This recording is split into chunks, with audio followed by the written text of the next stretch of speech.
The meeting of the Aurora City Council for December 9th, 2025 is hereby called to order at 6:02 p.m. Will the clerk please call the roll? Alderman Barrero. Here. Alderwoman Garza. Here. Alderman Masiacos. Present. Alderman Nunez. Here. Alderman Franco. Here. Alderman Seville. Here. Alderman Banuelos. Here. Alderwoman Smith. Here. Alderman Bug. Here. Alderwoman Bate. Here. Alderman Larson. Here. Alderman White. Here. Mayor Lashes present. Is there a motion to approve the appointment of Sergeant at Arms for this meeting? So moved. Motion was made by Alderwoman Garza, second by Alderwoman Smith. All those in favor? Aye. Any opposed? Motion carries by voice vote. Tonight I'll ask Alderman Masiacos to lead the Pledge of Allegiance.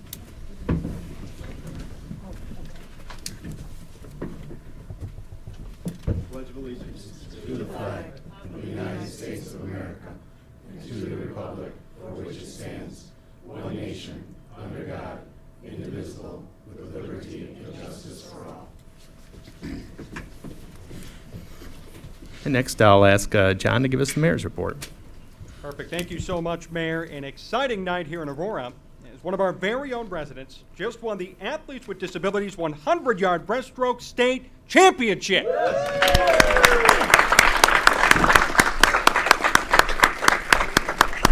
Part of the Oswego East and Oswego High School co-op swimming and diving team, Addison Miller of Aurora's 9th Ward captured the state title on November 15th and finished in second place in the 200-yard freestyle, 50-yard freestyle, and 100-yard freestyle. Aurora, the champ is here. Give it up for Addison Miller.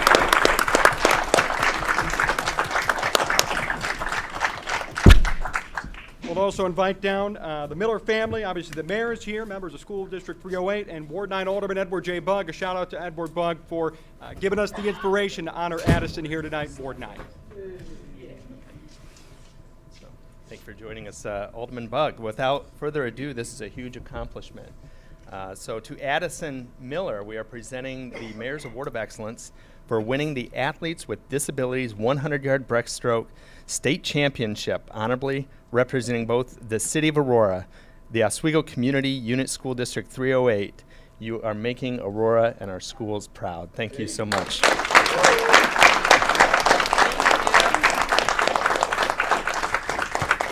And I'm just going to give her a brief minute to say a few words, and then we'll pull this microphone out of the way and take a photograph. Okay.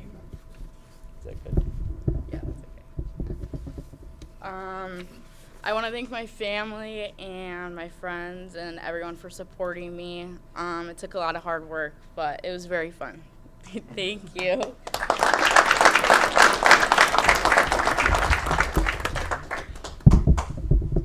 Justin's going to take a picture, so you can stand right here. Nice. All right. Ready, 1, 2, and 3. All right, perfect. Now, before we wrap up, we have one more surprise for Addison. Our amazing street maintenance division came up with a beautiful commemorative sign that you can take home that commemorates your state championship. It's a souvenir sign courtesy of the City of Aurora. Thank you for making Aurora proud.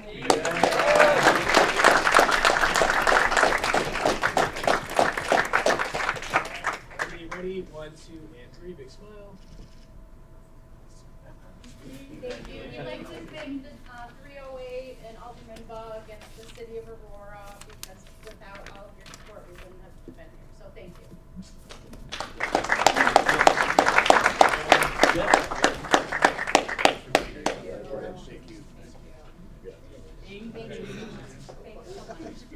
I don't know where you plan on going, but it's a game. Congratulations again to Addison Miller. One more round of applause for her for representing Aurora. A brief report tonight with a big agenda yet to come. Thank you so much for being out here tonight. We'll see you soon. Thank you.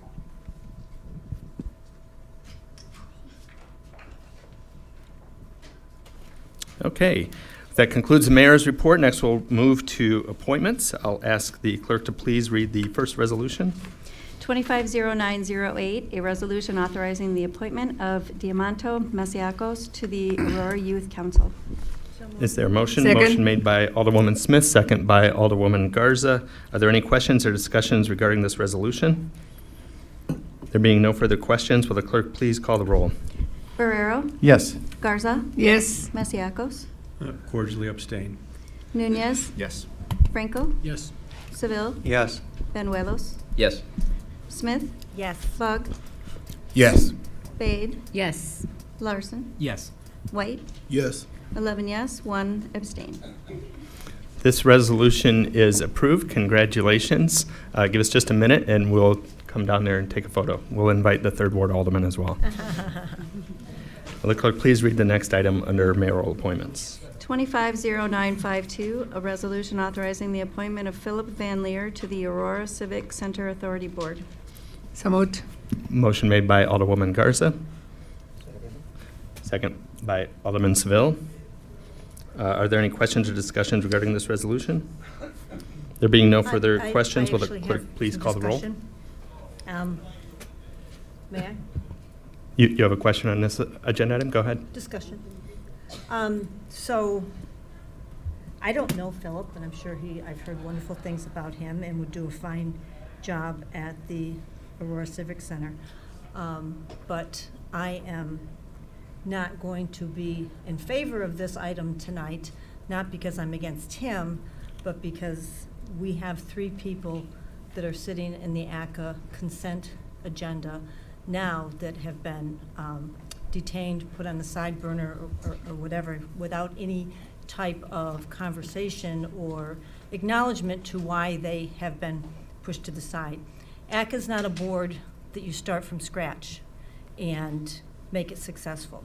It's a board that does need some continuity, it does need some experience, and we do need new people. So I appreciate the fact that we have somebody new stepping forward, and evidently we have several new people. But we need some experience to train those new people. So from my perspective, until we get a couple of experienced people back on the ACA board, I'm not going to be able to support the new people coming on, as I feel like we're already putting ACA through a lot with this budget. Adding this on top of it is adding another layer of issues to ACA. So that's my opinion. Okay, are there any other questions or discussion? Alderman Franco. So I would like to piggyback on what Alderwoman Smith said. There is no reason that those 3 people that were supposed to be on the board got pulled an hour and a half before the last meeting where they're supposed to be on there. It's still very suspicious and mind-boggling how that could possibly happen. So without that leadership, that veteran leadership there, I don't think, and again, I think this person could be fine, but unless we have that veteran leadership on there, I cannot vote for somebody new when we don't have the veterans there to help out. It's just a matter of practicality and common sense. So I will be voting no on this also for that reason. All right, any other discussions or comments? Mayor Lash. Alderman Barrero. Yes, I know Mr. Van Leer. He's a very, very fine gentleman. He'll do a great job. He'd be a great asset. I was very, very pleased when this nomination came forward in the RAP committee. However, we also had the previous RAP committee. We had 3 gentlemen that were going to be reappointed, and so we need a mixture of both veteran and new board members with fresh ideas. But I was expecting to have voted on those 3 reappointments already, but they got removed from the agenda. So if this goes forward for a vote, I'm going to vote no, not against Mr. Van Leer, but for the principal, because we've been asking about these reappointments and why is it taking so long for these reappointments. We were told that by the end of the year we would be voting on these appointments, and here we are with only 1. So if this goes for a vote, I'm going to be no, but if those other 3 come back, I'll be a yes vote on this. Thank you. So just to answer some of these questions, I mean, Mr. Van Leer is highly qualified. He's a professional actor. We're very fortunate to have him in our presence. He's going to bring new fundraising prowess, new ideas.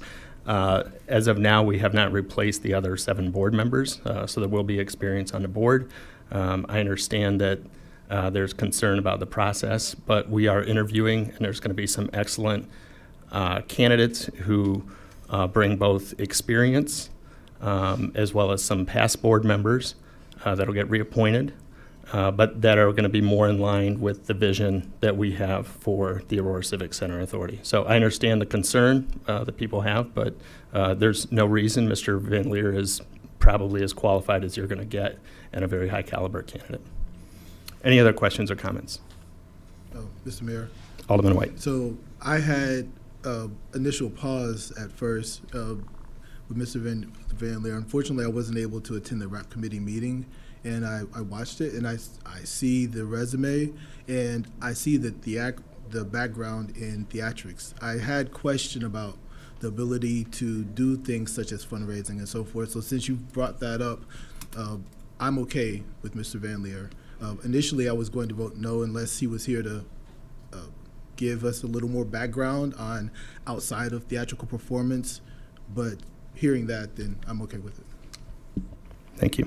Any other questions or comments? Hearing none, I'll ask the clerk to please call the roll. Barrero, No. Garza, Yes.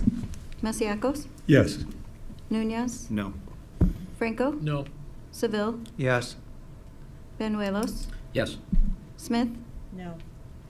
Bug, Yes. Bade, No. Larson, Yes. White, Yes? 7 yes, 5 no.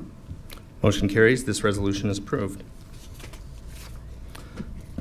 Next, that being done, I'm going to ask Alderman Masiacos and your son to please join us, our daughter, sorry. Bring the whole family up. And we'll get a few photographs.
Next section on the agenda is public comment. Madam Clerk, do we have any members of the public wishing to offer public comment? Yes, we do.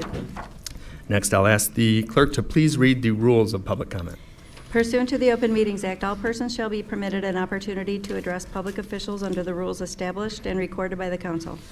Under our rules, any person may address the city council for up to 3 minutes with a maximum of 30 minutes allotted for all public comment. No person other than the timekeeper or the chair for the purpose of maintaining order may interrupt a person recognized for public comment during his or her comments. Members of the city council shall not engage with nor respond to a speaker during the time set aside for public comment.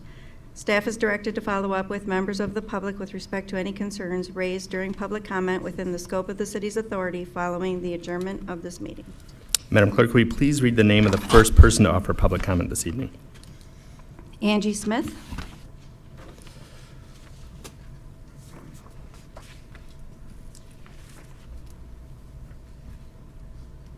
Good evening, Angie Smith. Welcome, Ms. Smith. You have 3 minutes beginning now. Good evening, Angie Smith on behalf of the West Aurora School District. I'm here tonight to publicly support the proposal for the development at Orchard and Sullivan. This is a property that's come up for years in our development meetings, and we're very appreciative of the efforts of the city, the county, and the developer to get it to this point. Currently, this is farmland, and so it only returns about $1,000 a year to the district. As proposed, every $1 million of value will return almost the amount of a teacher's salary to the district. In addition to the sales tax revenue that would generate for the city, we know that growing our commercial and industrial tax base helps residential taxpayers. So for that reason, we wanted to publicly acknowledge our support of the project. Thank you. Thank you, Ms. Smith. Madam Clerk, will you please read the name of the next person wishing to offer public comment? Michelle Gums. Hi, everyone. Welcome, Ms. Gums. You have 3 minutes beginning now. Thank you. Good evening. My name is Michelle Gomes. I'm speaking tonight as a resident of Aurora who routinely travels the Orchard corridor. I drive this route regularly, and I want to express support for the proposed gas station on Orchard from a practical, community-focused perspective. For anyone who drives this corridor, the gap in service is obvious. The closest gas station for northbound traffic is Orchard Stop Station at Alcott Road in Montgomery, near Route 30. From there is no gas station available to northbound drivers until you get to Woodman's in North Aurora. That's about 6 miles, give or take. It's a very long stretch for such a heavily used regional roadway.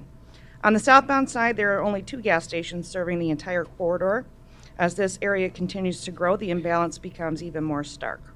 I also want to address the idea that supporting a new gas station somehow means voting against the environment. This is simply not true. I believe deeply in environmental responsibility, clean energy, and long-term planning. And I know many others in our community do as well, but treating every proposed gas station as an inherently harmful is a false comparison and not a pragmatic approach. Decisions should be based on context, data, and community need, not blanket ideology. Modern gas stations are built under strict safety and environmental standards. Today's regulations require advanced spill prevention systems, double-walled tanks, continuous leakage detection, and groundwater protection safeguards. These requirements make new stations significantly safer than older facilities built decades ago. Supporting this project does not mean accepting outdated risk. It means embracing up-to-date, regulated, environmentally responsible infrastructure.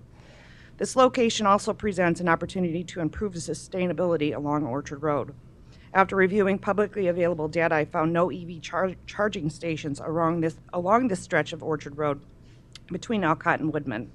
That gap should be addressed. Adding EV charging infrastructure to this proposed development would bring Orchard Road into alignment with Aurora's long-term mobility and climate goals. Fuel and charging can and should coexist during this transitional period in transportation. In short, approving this station is not a vote against the environment. It's a vote for balanced, responsible planning that reflects how Aurora residents actually travel today, while preparing for how they will travel tomorrow. It's a chance to improve safety, expand services, and incorporate future-forward infrastructure. For these reasons, I ask that you support the project. And I also would like to say in my 27 seconds, cutting the budget for public safety is not something that I support. Diversity didn't work overnight. It happened through training and investment in our cadet programs. And I think that also insurance goes up when you have less services in fire protection. So it's going to cost people more at the end than it will in the beginning. That's something to consider as well. Thank you, Ms. Gumbs. The clerk, please read the name of the next person wishing to offer public comment. Rick Lawrence. Merry Christmas. You can say that. Welcome, Mr. Lawrence. You have 3 minutes beginning now. North Aurora has 3 of the most successful restaurants in the area. They have 4 times the amount of car dealers that we do. They have Woodman's. Naperville just opened up Block 59, 2 Costco's, dozens of car dealers. Montgomery gets Cooper's Hawk. Oswego, all of their development, all along 34. And now they're getting a Trader Joe's. Yorkville gets a Costco. We have a developer here that only asks one thing, not even any money for us, but just to let them build the development on land that has been sitting there. Well, then we get the crisis nomads that come out of the works, and come up with all kinds of reasons why you can't build a simple gas station. Whether it be, oh, we're going to ruin the animals or the environment. They had no problem with taking the farmland and filling it up with houses that impacts our schools over off a prairie. They have no problem. There's no animal thing with all the townhomes that are being built by Home Depot. And then they come up with, oh, human trafficking. Well, every happy ending massage parlor that pops up all over the place here and in every other city, they have no challenge about that with the human trafficking that supports that whole industry. But it's a gas station that's the human trafficking problem. Now, we do economic development to offset the cost of living for our residents because it pays school taxes.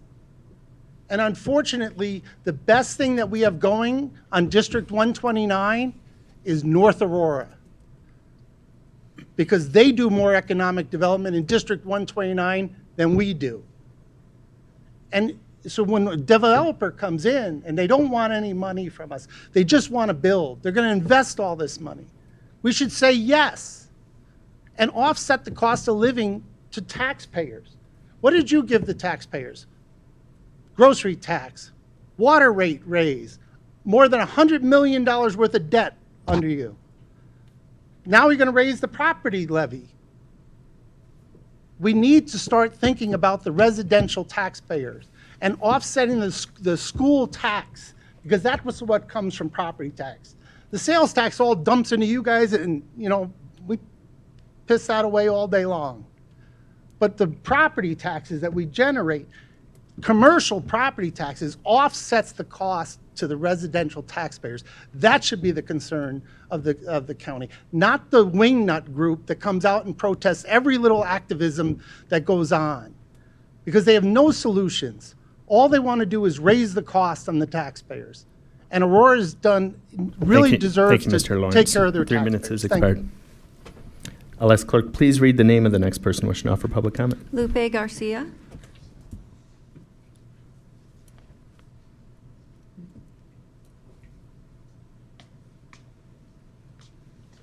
Welcome, Ms. Garcia. Feel free to adjust the microphone. You have 3 minutes beginning now.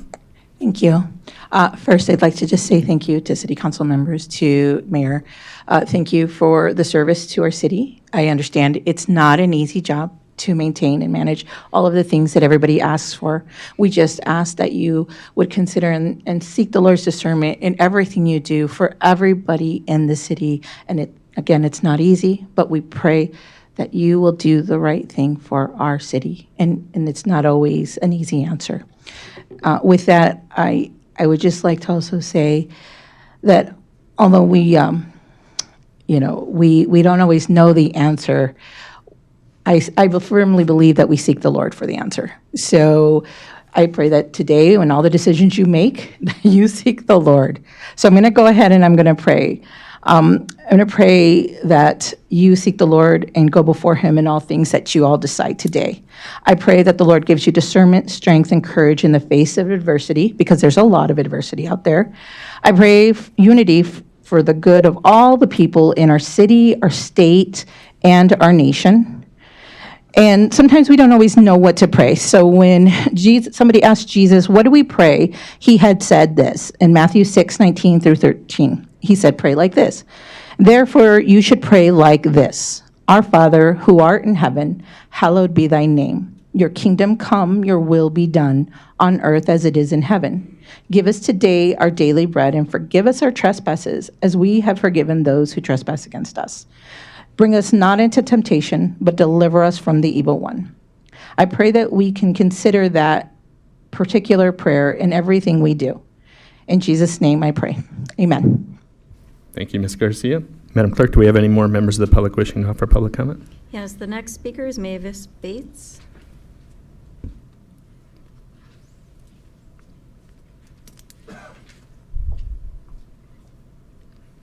Welcome, Ms. Bates. You have 3 minutes beginning now. Okay, thank you. Good evening, everybody. Thank you for your service.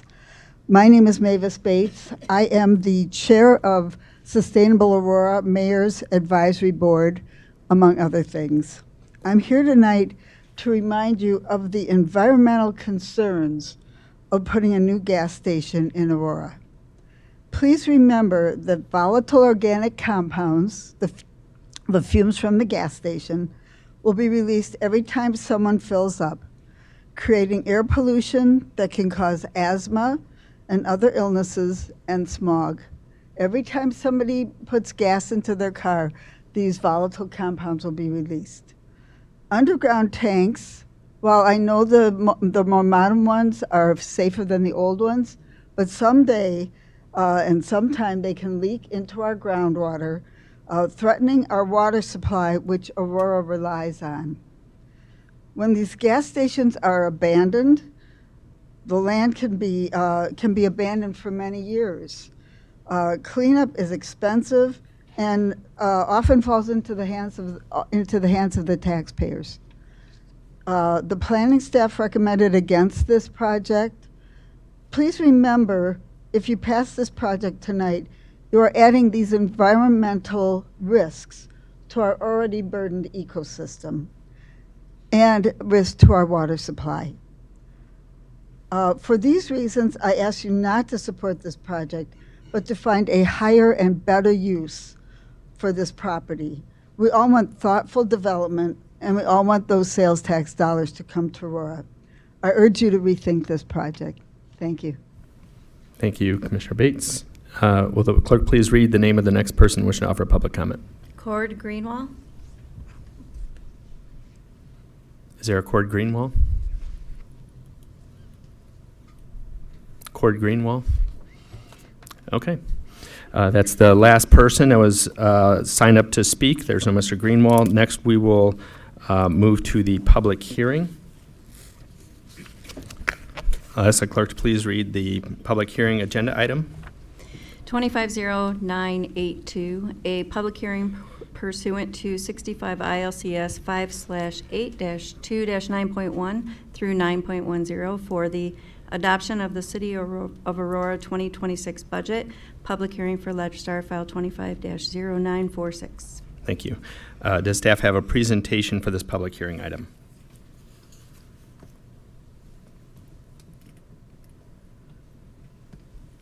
Okay. Is there anyone from the public who, is Stacy available? I guess let me ask the council, does the council need any additional item on this? We are voting on a budget later in the agenda, but for the purpose of the hearing, would staff need a presentation? I'm sorry, would the council like to see a presentation? It'd be the same presentation we've already seen. Okay. Does anybody in the public wish to make comment on this item? Are there any members of the public here tonight who wish to make comment on this agenda item? I'll ask one more time. Are there any members of the public who wish to make comment on this agenda item? Seeing no additional person Motion to close the public hearing. wishing to be heard, the chair will entertain a motion to close the adjourned public hearing. There's been a motion made by Alderman Franco to close the hearing. Is there a second? Second. Second by Alderman Barrero. I'll ask the clerk to please call the roll. Barrero? Yes. Garza? Yes. Masiacos? Yes. Nunez? Yes. Franco? Yes. Seville? Yes. Benuelos? Yes. Smith? Yes. Bug? Yes. Bade? Yes. Larson? Yes. White? Yes. 12 yes, 0 no. Motion carries. This hearing is adjourned. Next, next we'll hear the consent and direct to council consent agenda in full.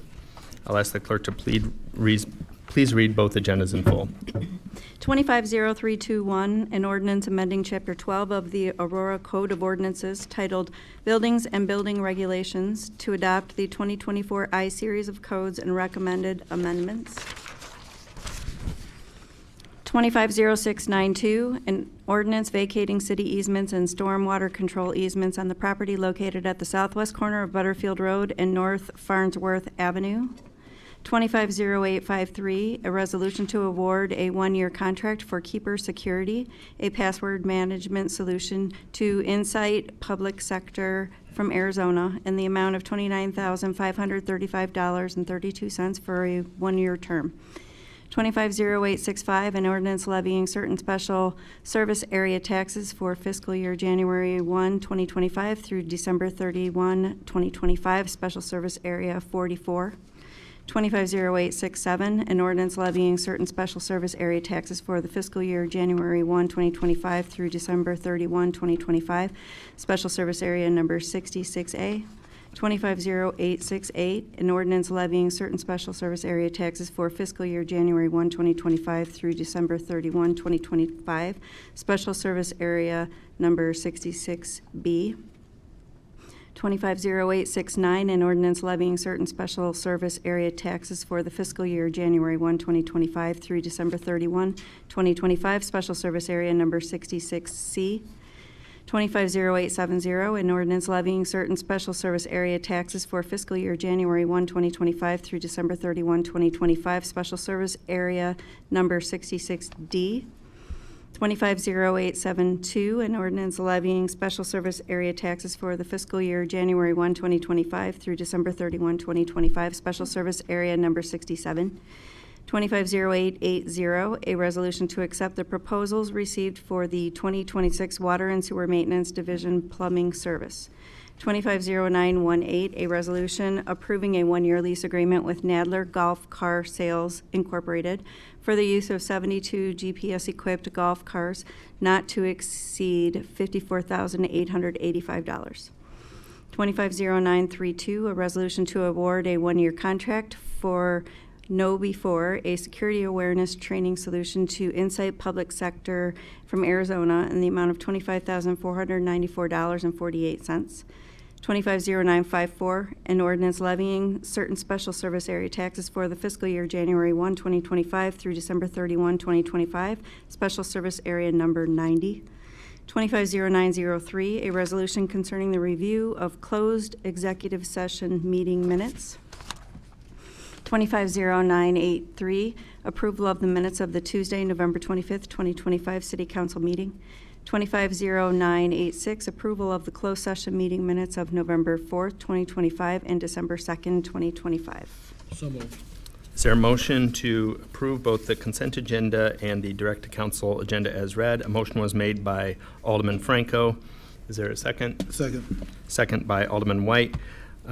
There any questions or discussions on any of the agenda items listed in this? Alderman Nunez. I actually wanted to remove 25-0954 from the consent agenda.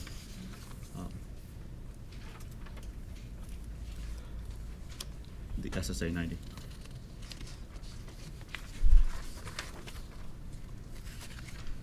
Okay, we'll remove agenda item 250954. Thank you. And place that under unfinished business and come back to it in just a little bit. Yes, thank you. Any other comments or questions or agenda items that council members would like to remove? There being none, I'll ask the clerk to please call the roll. Barrero, Yes. Garza, Yes. Masiacos, Yes. Nunez, Yes. Franco, Yes. Seville, Yes. Benuelos, Yes. Smith, Yes. Bug, Yes. Bade, Yes. Larson, Yes. White, Yes. 12 yes, 0 no. Motion carries. The consent agenda and direct council consent agenda are both approved. Now, before we move to unfinished business, which we do have a lot of, there's been a new business item that has come forward because of the moratorium. It moves directly to council. So the legal counsel has advised that we take a motion to move in a different order. Is there a motion to suspend the rules to take an item out of order and move the new business item after the consent agenda? All this does is lets us bring the new business up, and the reason for it is so the petitioner can come and be heard, and we can move this through and then move to our unfinished business. So moved. Motion made by Alderman Barrero, second by Alderwoman Garza. Are there any questions or discussions before we move forward? So all this is a motion to move the new business up before the unfinished business. Okay, no further questions. I'll ask the clerk to please call the roll. Barrero, Yes. Garza, Yes. Masiacos, Yes. Nunez, Yes. Franco, Yes. Seville, Yes. Benuelos, Yes. Smith, Yes. Bug, Yes. Bade, Yes. Larson, Yes. White, Yes. 12 yes, 0 no. Motion carries. Now we'll move to new business. Is there a motion to suspend the rules to consider items under new business? So moved. Second. Motion made by Alderman Larson, second by Alderman White. Will the clerk please call the roll? Barrero, Yes. Garza, Yes. Masiacos, Yes. Nunez, Yes. Franco, Yes. Seville, Yes. Benuelos, Yes. Smith, Yes. Bug, Yes. Bade, Yes. Larson, Yes. White, Yes. 12 yes, 0 no. Motion carries. Next, we'll entertain the one item under new business. I'll ask the clerk to please read the agenda item.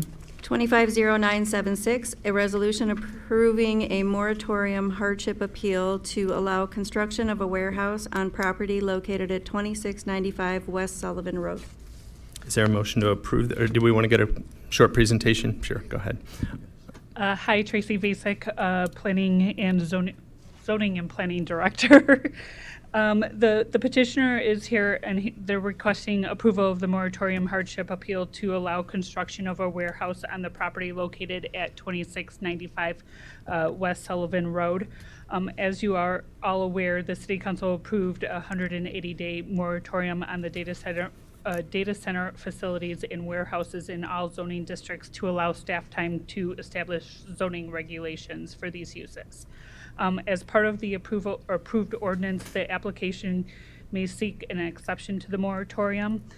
To obtain the moratorium exception, the applicant must demonstrate clear evidence that, number one, the effect of the moratorium has caused or will cause economic hardship on the application. Number two, that the applicant cannot yield a reasonable return on the property if a data center or warehouse is not allowed.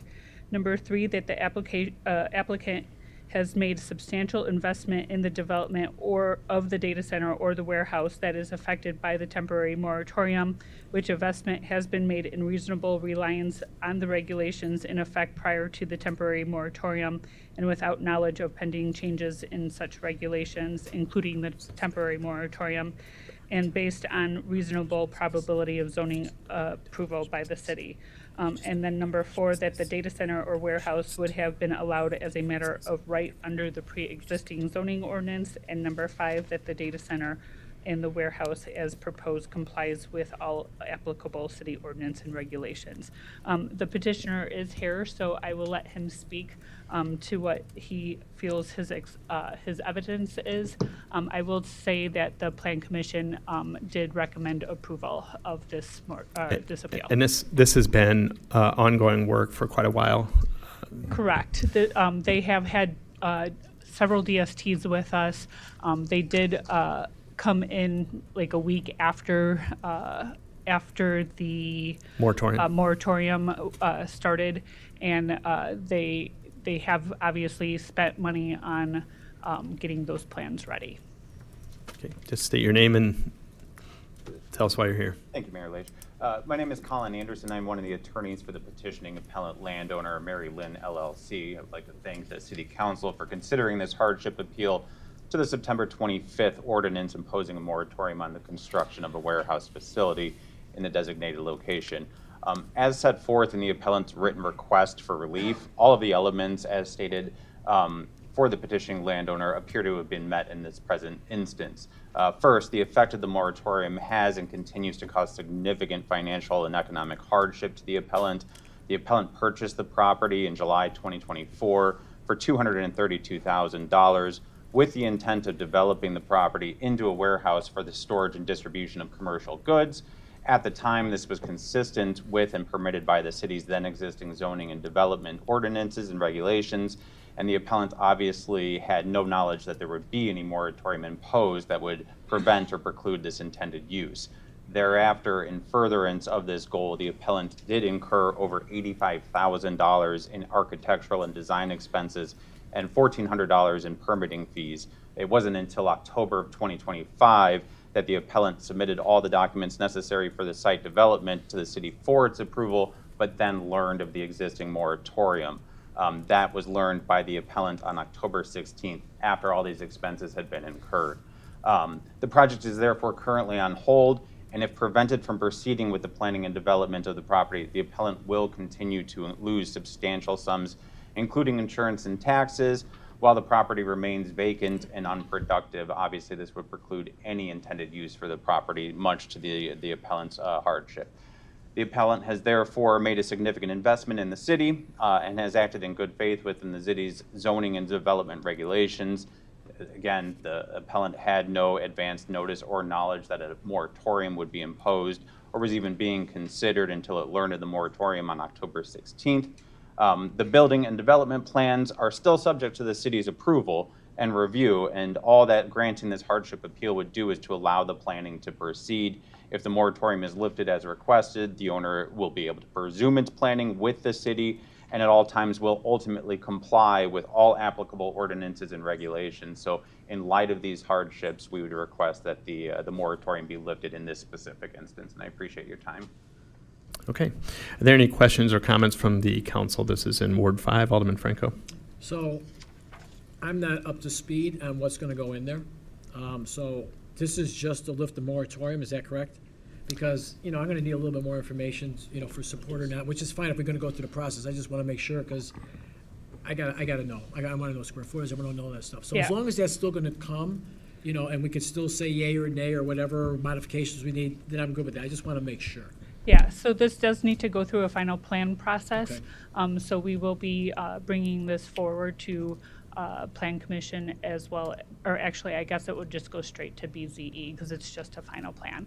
I know that staff will then start reviewing it, so I think there are some things that we will want to have changed, but Right. we will get a bite at the apple. Yeah, I want to make sure that I have some input in the conversation, just at least know what's going on, so, yay or nay, I'm in support. Okay, that's fine, just wanted to make sure. Thank you. Basically, they've spent some money on this project already. Before they spend more, they want to know that we're going to consider it without the moratorium. Any other questions or comments from the council? Alderwoman Smith? Is this a moratorium for this one particular situation, or are we lifting the moratorium altogether? We're not lifting the moratorium altogether. This would just be for this appeal. This would be an exception to the moratorium. Thank you. In the moratorium, we wrote in a hardship And procedure. We did, and this is what that's what they're going through. Any other questions or comments from the council? Is there a motion for approval? Second. Motion made by Alderwoman Smith, second by Alderman Benuelos. Any further questions?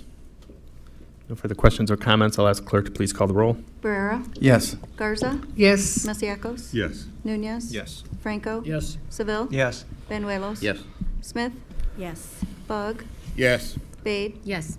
Larson? Yes. White? Yes. 12 yes, 0 no. Okay, motion carries. This resolution is approved. Thank you for coming before the council, and we'll look forward to seeing you again in the future. Thank you for advancing this matter. Thank you. Okay, next we'll move back to unfinished business. I'll ask the clerk to please read the first agenda item.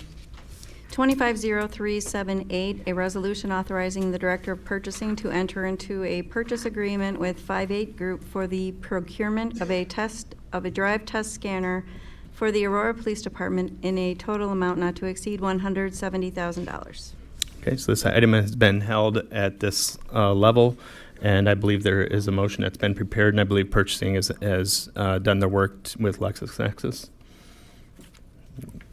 Yeah, if now is the time, I would like to make a motion to amend this resolution to award the contract to LexisNexis instead of 58 Group for an amount not to exceed $195,424. Motion's been made by Alderman Larson. Is there a second? Second. Second by Alderman White. First, I'll ask Jolene to come up and give a short presentation about the work that she's done.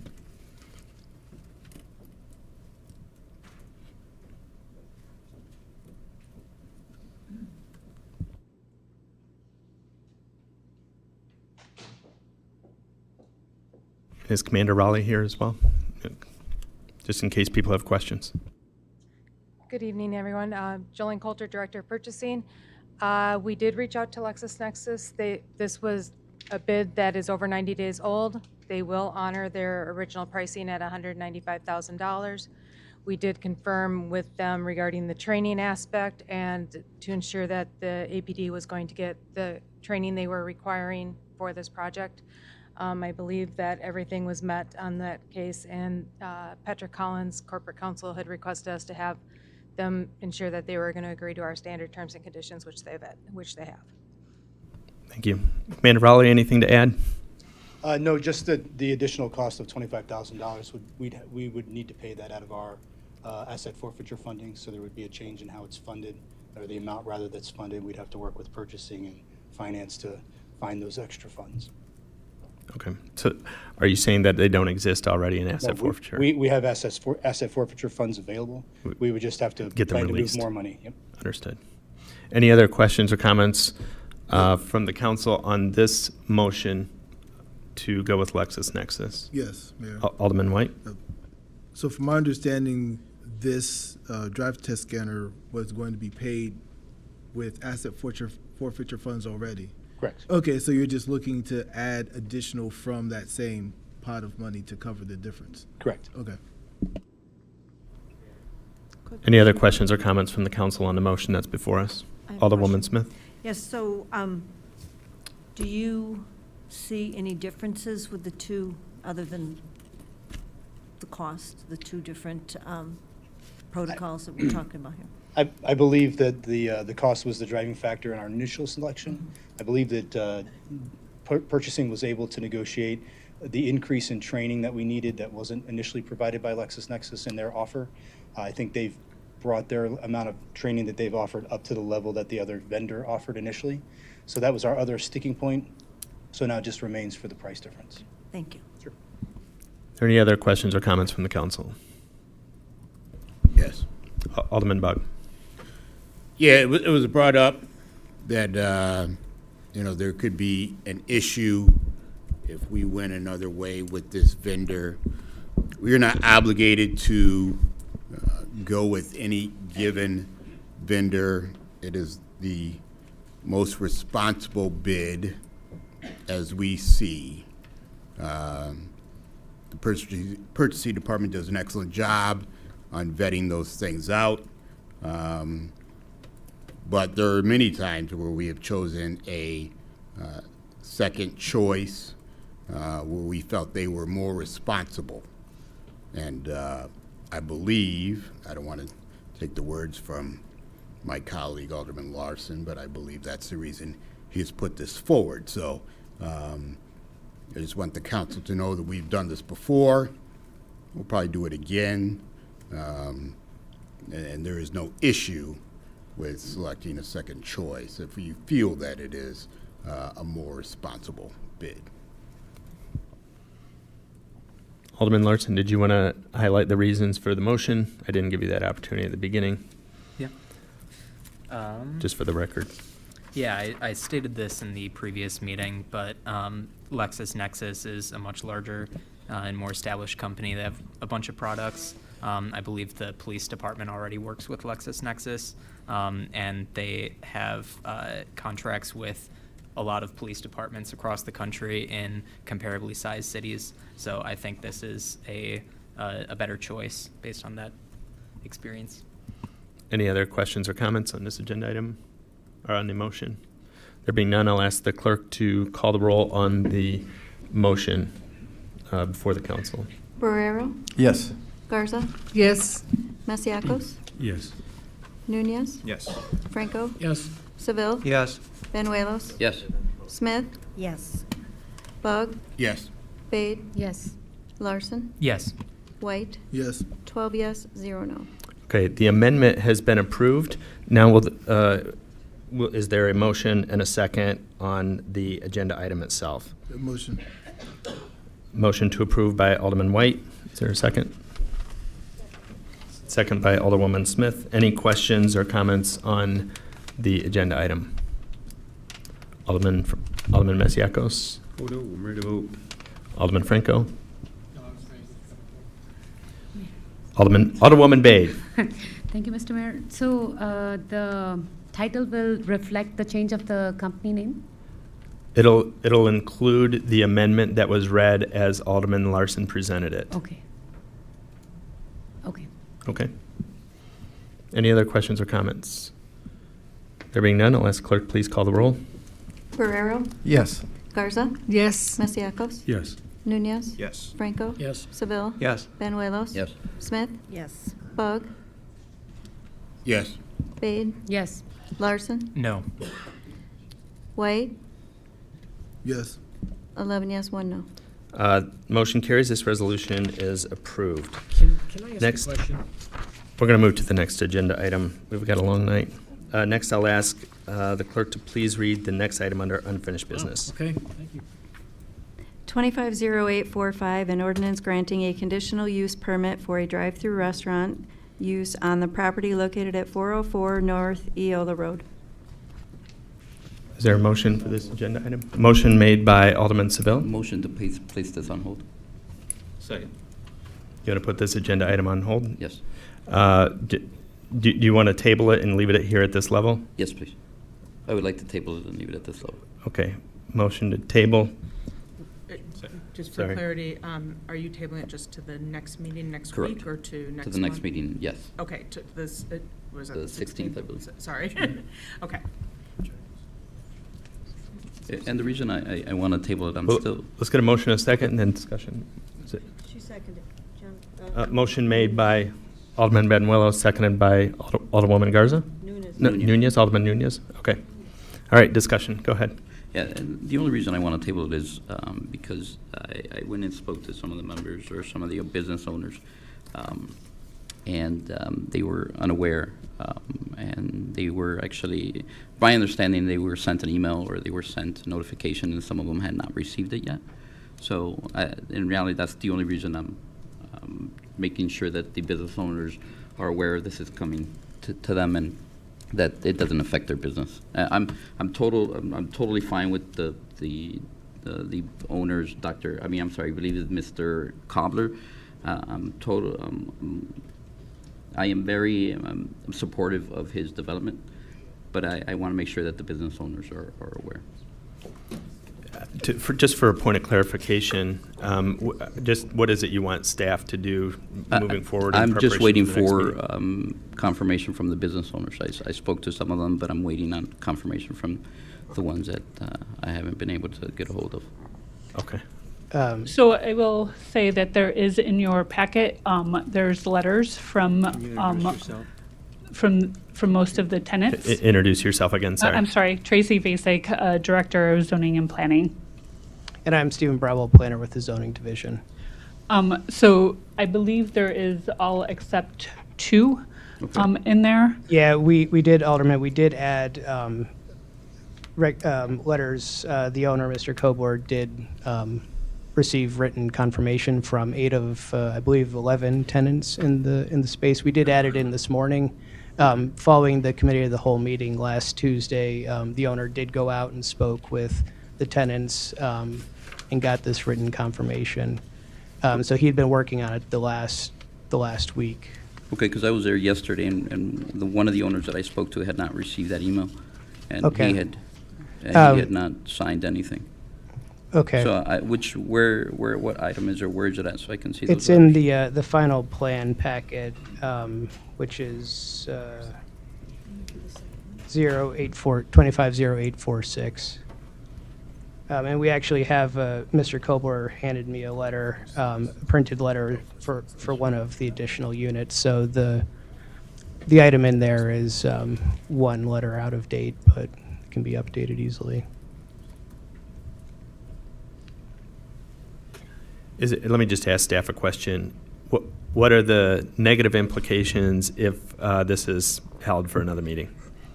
There is none. I mean, it would just make them wait until we're done. So. Okay. And so there's 2 letters left to get, or is it just 1 letter? Well, I think there's I think it's a Rush clinic in there that is a little more corporate and less local. The ownership is. But it sounded when I spoke with Mr. Kobler earlier this week that they were okay with it. The other one is, I believe, the Wingstop and then Polly's, but I think Polly's would honestly be one of the least affected. Polly's Pub and Grill, which is out there. It's probably not, I would say, not impacted by any visibility or traffic issues created by this proposal. Okay. I mean, again, the owners of the tenants' business have signed the letters. It's entirely possible that Mr. Kobler was not able to get in touch with the owners at the time that you had spoken with them, but I'll withdraw my motion. You sure? Yeah. Oh, yeah, okay. the majority of them are here. The couple that I spoke to, I mean, he hadn't had time to review the letter, and so. Okay. Yeah. Alderman Penwellis like to withdraw his motion to table. Withdraw my second. Withdraw his second. Is there is a motion and a second to approve this? Are there any? No, there's no second. Sorry. Alderman Seville made a motion to approve. Is there a second? Second. Second by Alderman White. Any other discussions? Yeah. Questions? Alderman Bug? Yeah, I will offer up, because I'm the one who asked the question of the petitioner, and he told me that the tenants already knew, not that he was going to go out the following week and inform them. So, Alderman Benuelos, if you want to reconsider, petitioner came to that podium right there and told us that all the tenants knew of this project. And Now we're learning that that was not necessarily the complete truth. So I also wanted to know, because I frequent a number of those establishments, and I talked to I know some of the owners there, the tenants, and none of them mentioned a project to me, and that would be something that they would discuss. One of them is a resident of my ward. So actually one, I guess she must have signed this week. But at the time the petitioner came here, she did not know about this. I'll let the petitioner respond, but I believe that they've had conversations. I think he went back and he got letters from them so that they can put them in the packet for you. But I can let the petitioner respond. And please do, because I will ask my friend again if she knew about this before last week. And actually, one thing I would like to say is that the petitioner did complete the public notice process, which includes posting a sign in front of the property. So the tenants would have seen the sign, presumably, and would have known this is happening. And if they hadn't, they would have obviously been able to reach out to Mr. Kober, who's seems very... I appreciate the sign, but that was my question. Yeah, but I'm just saying that they would have been aware of it if they're on site. Do you have any questions for the petitioner, either Alderman Benuelos or Alderman Bug? Yes, I do. So, sir, last week you said that all of the occupants, tenants, knew about your project. Yes. Okay. And I sent them a letter with the drawing, you sent them a letter with your drawing. Okay. the layout. But he had previously spoken verbally to them, to the tenants before that meeting. Can you just state your name for the record? Sorry. Then I came back again and did that. My name's Emily Hoffman. I'm with Cook Engineering Group, Okay. and this is Andy Kobler. Yeah, thank you. So previous to the meeting, you had spoken to all the tenants. I didn't hear. Previous to the meeting, where you came here and said you spoke to all the tenants, you'd already spoken to all the tenants. I did, but it was all verbal. I wanted it in writing like he has most Oh, of verbal, them. right. Okay. I'm just flipping through here. You had spoken to Miss Patel. Which Patel? We got Subway. a couple of Patels. Subway. Oh, yeah, for sure. You had spoken to her. She's perfect with it. Well, she's got a signed letter from her. Oh, I see that on the 6th. You had spoken to her before the meeting, though.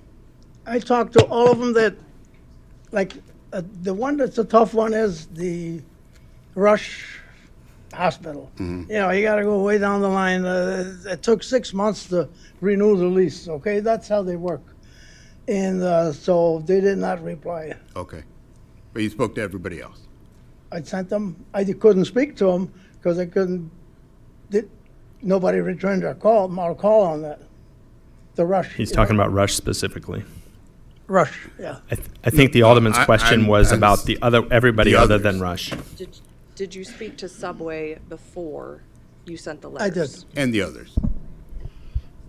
Yes, he did. Oh. He did notice. Yes. Yes? Yes. Okay. You don't trust me, do you? Are there any? I remember the conversation. I remember you said you own the other properties. That's what I remember. But are there any other questions or comments on this agenda item for staff or for the petitioner? Okay. Thank you very much. There being none, I'll ask clerk to please call the roll.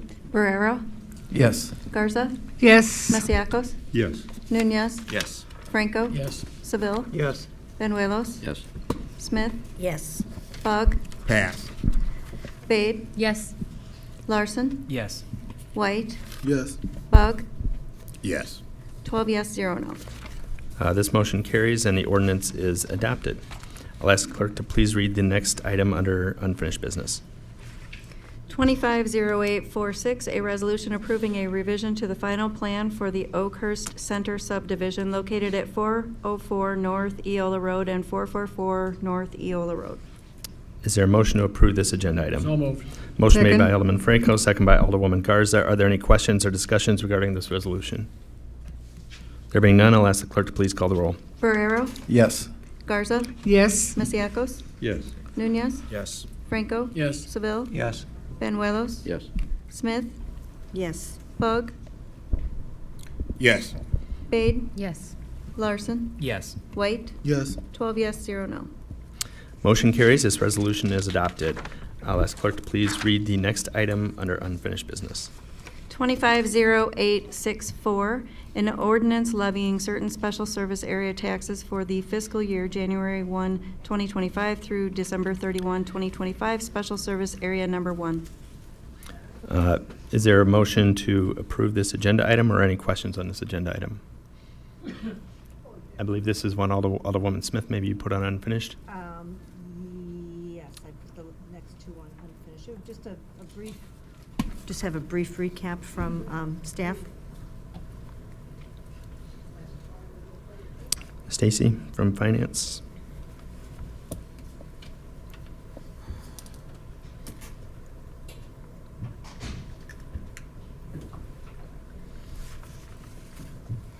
Good evening, Stacy Peterson, Chief Financial Officer. This item is for SSA number 1. This is an SSA that is in the downtown area, and it's primarily for downtown revitalization.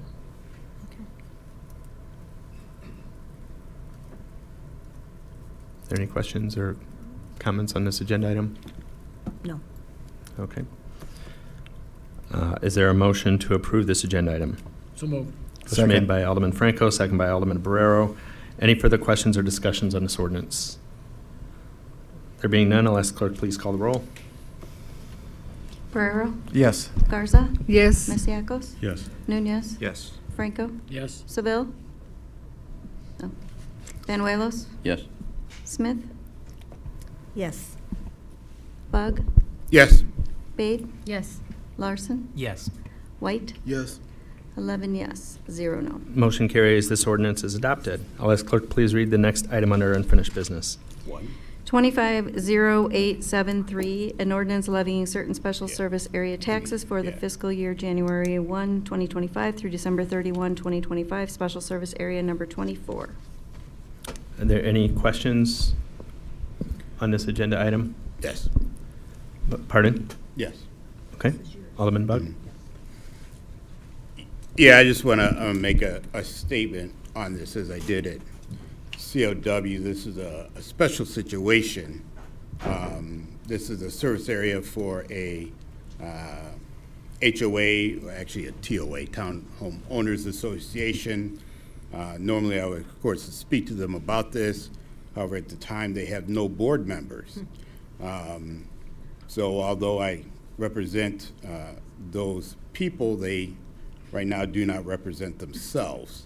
So to vote for a special service area going on all of their residents, because we have a special situation where they are going to need to replace a fence, which is going to be extremely expensive. I would be voting no on this, but since they do not have any board members, I'm going to vote yes. However, in the upcoming year, we're going to be working with staff to possibly remove part of this. The fence is borders the railroad tracks owned by CN Railroad, and originally this never should have been in the SSA. This should have been some type of joint entity with the CN Railroad. And CN Railroad actually damaged the fence. They're the one who caused the damage to the fence. But the SSA is going to have to, they're responsible for it. So we'll have to work that out in the end over this year, but we will go ahead and pass this SSA in the meantime and hope that they can get some board members. Sure.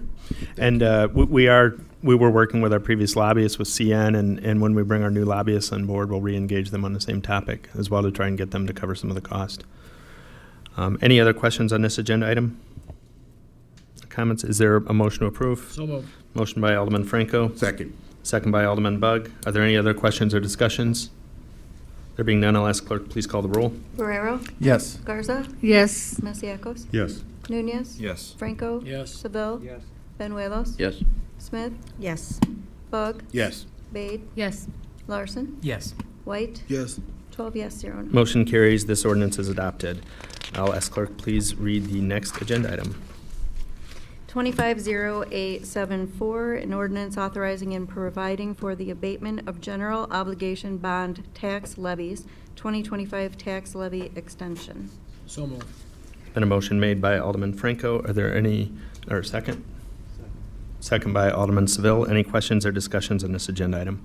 Alderwoman Bade. Just wanted to ask if they can give us some overview about the library issues. Oh, anything specifically, or why Just don't I an ask Stacy to overview. come up? Yeah. We did, I think, talk a little bit about the history on the library.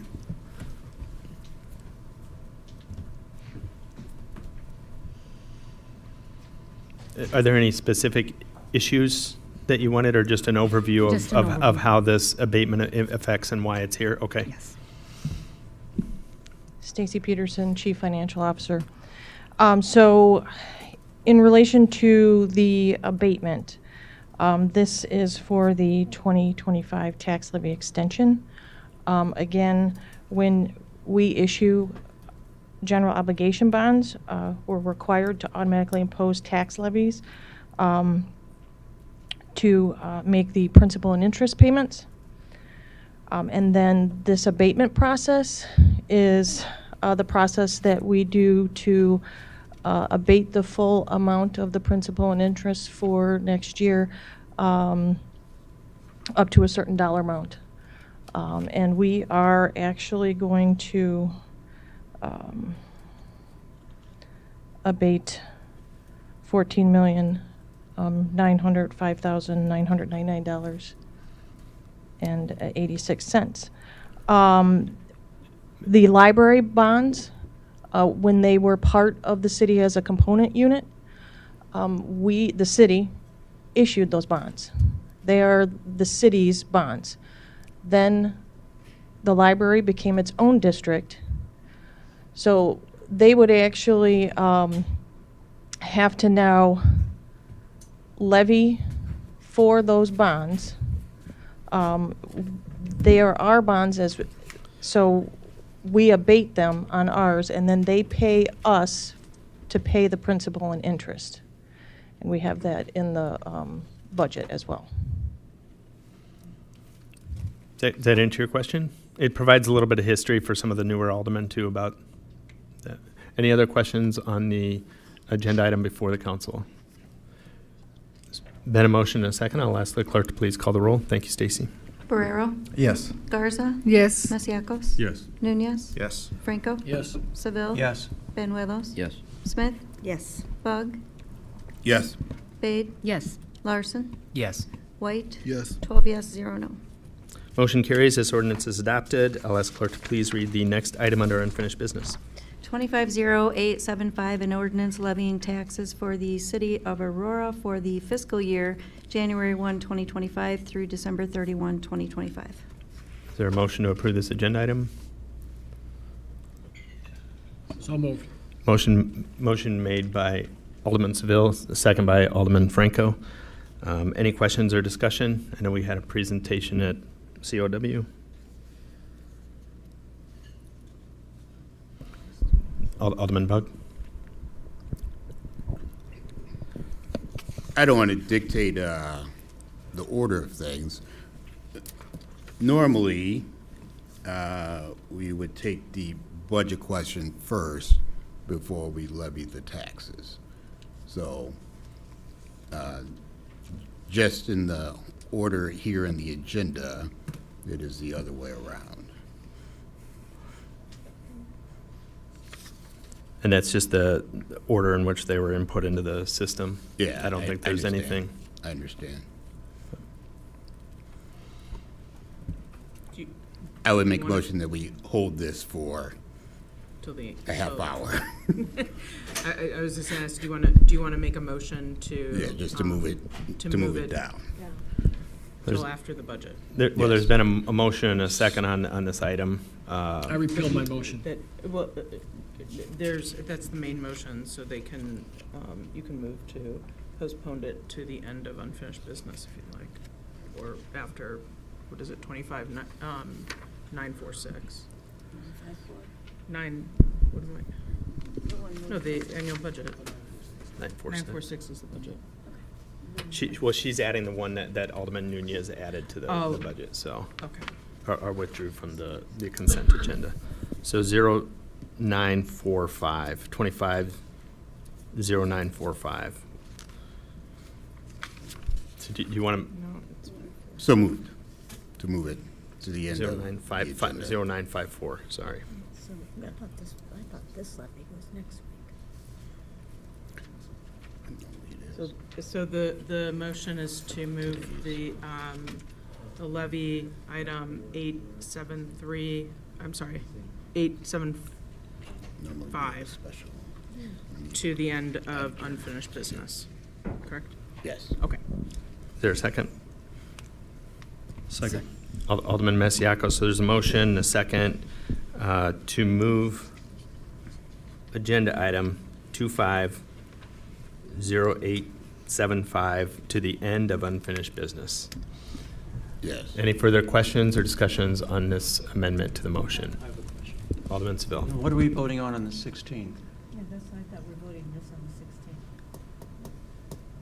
So both items are on the agenda today. For tonight. For tonight, so then it would not be on the agenda for the 16th if approved. I think the 16th is built into the schedule as a just in case. A worst case scenario. A worst case scenario, we wanted to make sure that there was breathing room, so Stacy was not having a panic attack. No, I think it was breathing room. So on the 16th, what was planned was if these are not finished tonight, then we have one more date before we hit Christmas, basically. Thank you for the clarification. That's also going to be a long night because we're going to Cowan and council as well. Yeah, I know. Because of Christmas. That's okay.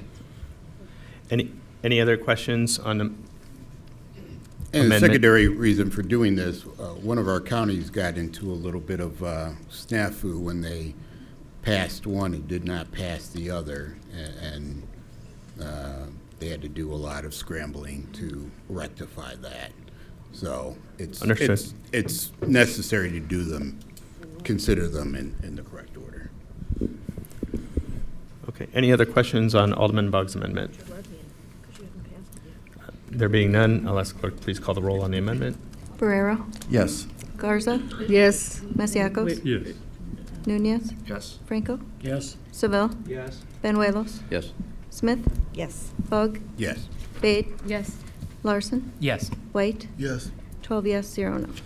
Okay, agenda item 250875 will be entertained at the end of the unfinished business. I'll ask clerk to please read the next item under unfinished business. 250931, an ordinance establishing a conditional use plan development, approving the Orchards Crossing Plan description, and amending Chapter 49 of the Code of Ordinances by modifying the zoning map attached thereto to an underlying zoning of R4A, two-family dwelling district, B2 general retail district, and OS1 conservation, open space, and drainage district for the property located at the northeast corner of Sullivan Road and North Orchard Road. Is there a motion? Sure, go ahead. Got a presentation from staff. Sorry, Mayor. Yes, Jill Morgan, Senior Planner. I just wanted to briefly summarize where we stand at this point on the petition and also note one recent change. So as you recall, Planning Commission recommended approval of the plan description as presented by the petitioner, which included allowing the gas station as a permitted use. The Building Zoning Economic Development Committee recommended the same approval of the gas station as a permitted use with the condition that the developer install a minimum of 2 EV parking spaces within the commercial development. That condition does actually still need to be added to the ordinance. Staff did fail to add that condition, so I will work with the city clerk to make sure that it's added into the ordinance. Just recently, your plan description has been updated at the request of the petitioner. They have requested that we include an Exhibit C in the plan description. This Exhibit C is a declaration of demolition covenant to be recorded and submitted to the city prior to, this declaration of demolition covenant will be recorded and submitted to the city prior to the issuance of the building permit for the gas station. This demolition covenant includes that if the gas station ever goes away, that the developer will remove the fuel canopies, underground storage tanks, the fuel pumps, etc., and restore the site, as well as if the convenience store ever becomes no longer being used as a convenience store, it will also be removed. And there are timelines within that covenants. And this is at the request of the petitioner as hearing the concerns from the committee of the whole meeting. And the petitioner is here if there's any questions for them as well. Question. Question, Alderman Franco. So we did a gas station on Eola Road about 7 months ago. Yes. The staff is telling us that this particular one, you're basically saying we don't think a gas station is appropriate based on a 2019 sustainable study ordinance. Is that correct? Correct. What's So- one of the? Right, so 2019, why wasn't that brought up when we did the last gas station in Eola? I never heard anything about that, against that. So I'm questioning why now, but not 7 months ago with an ordinance that's 6 years old. So if anybody could explain that, I'd like to know that, because I just don't want to get into this cherry picking type of thing. I want to make sure everything's consistent, so I just want to know if there's a reason for that. John Curley, Chief Development Services Officer. Thanks for the question. In the prior gas station petition, I believe you're correct that this did not come up, and it did come up this time. We are trying to work with our sustainability committee, and it was brought to our attention from the sustainability committee that we're not meeting some of the goals and that have been adopted by council, and we chose to highlight them now when we had the opportunity. All right. And then also, Mr. Mayor, I'd like to make a motion, because I have a concern right now that people are trying to stop this project from going forward. This is a time-critical type of project. They have to sign the contract with Toyota. So I would like to make a motion to suspend the rules, so this has to be decided tonight, and it can't be held and pushed back, because we really don't have that flexibility going forward. So I'd like to make a motion that we do that. In order What to make rules this- are you wanting to suspend? Well, I'm going to ask legal on that. That's why we have legal. Can I do that? Can I make a motion to suspend the hold process so we vote on this tonight, being that it's time critical?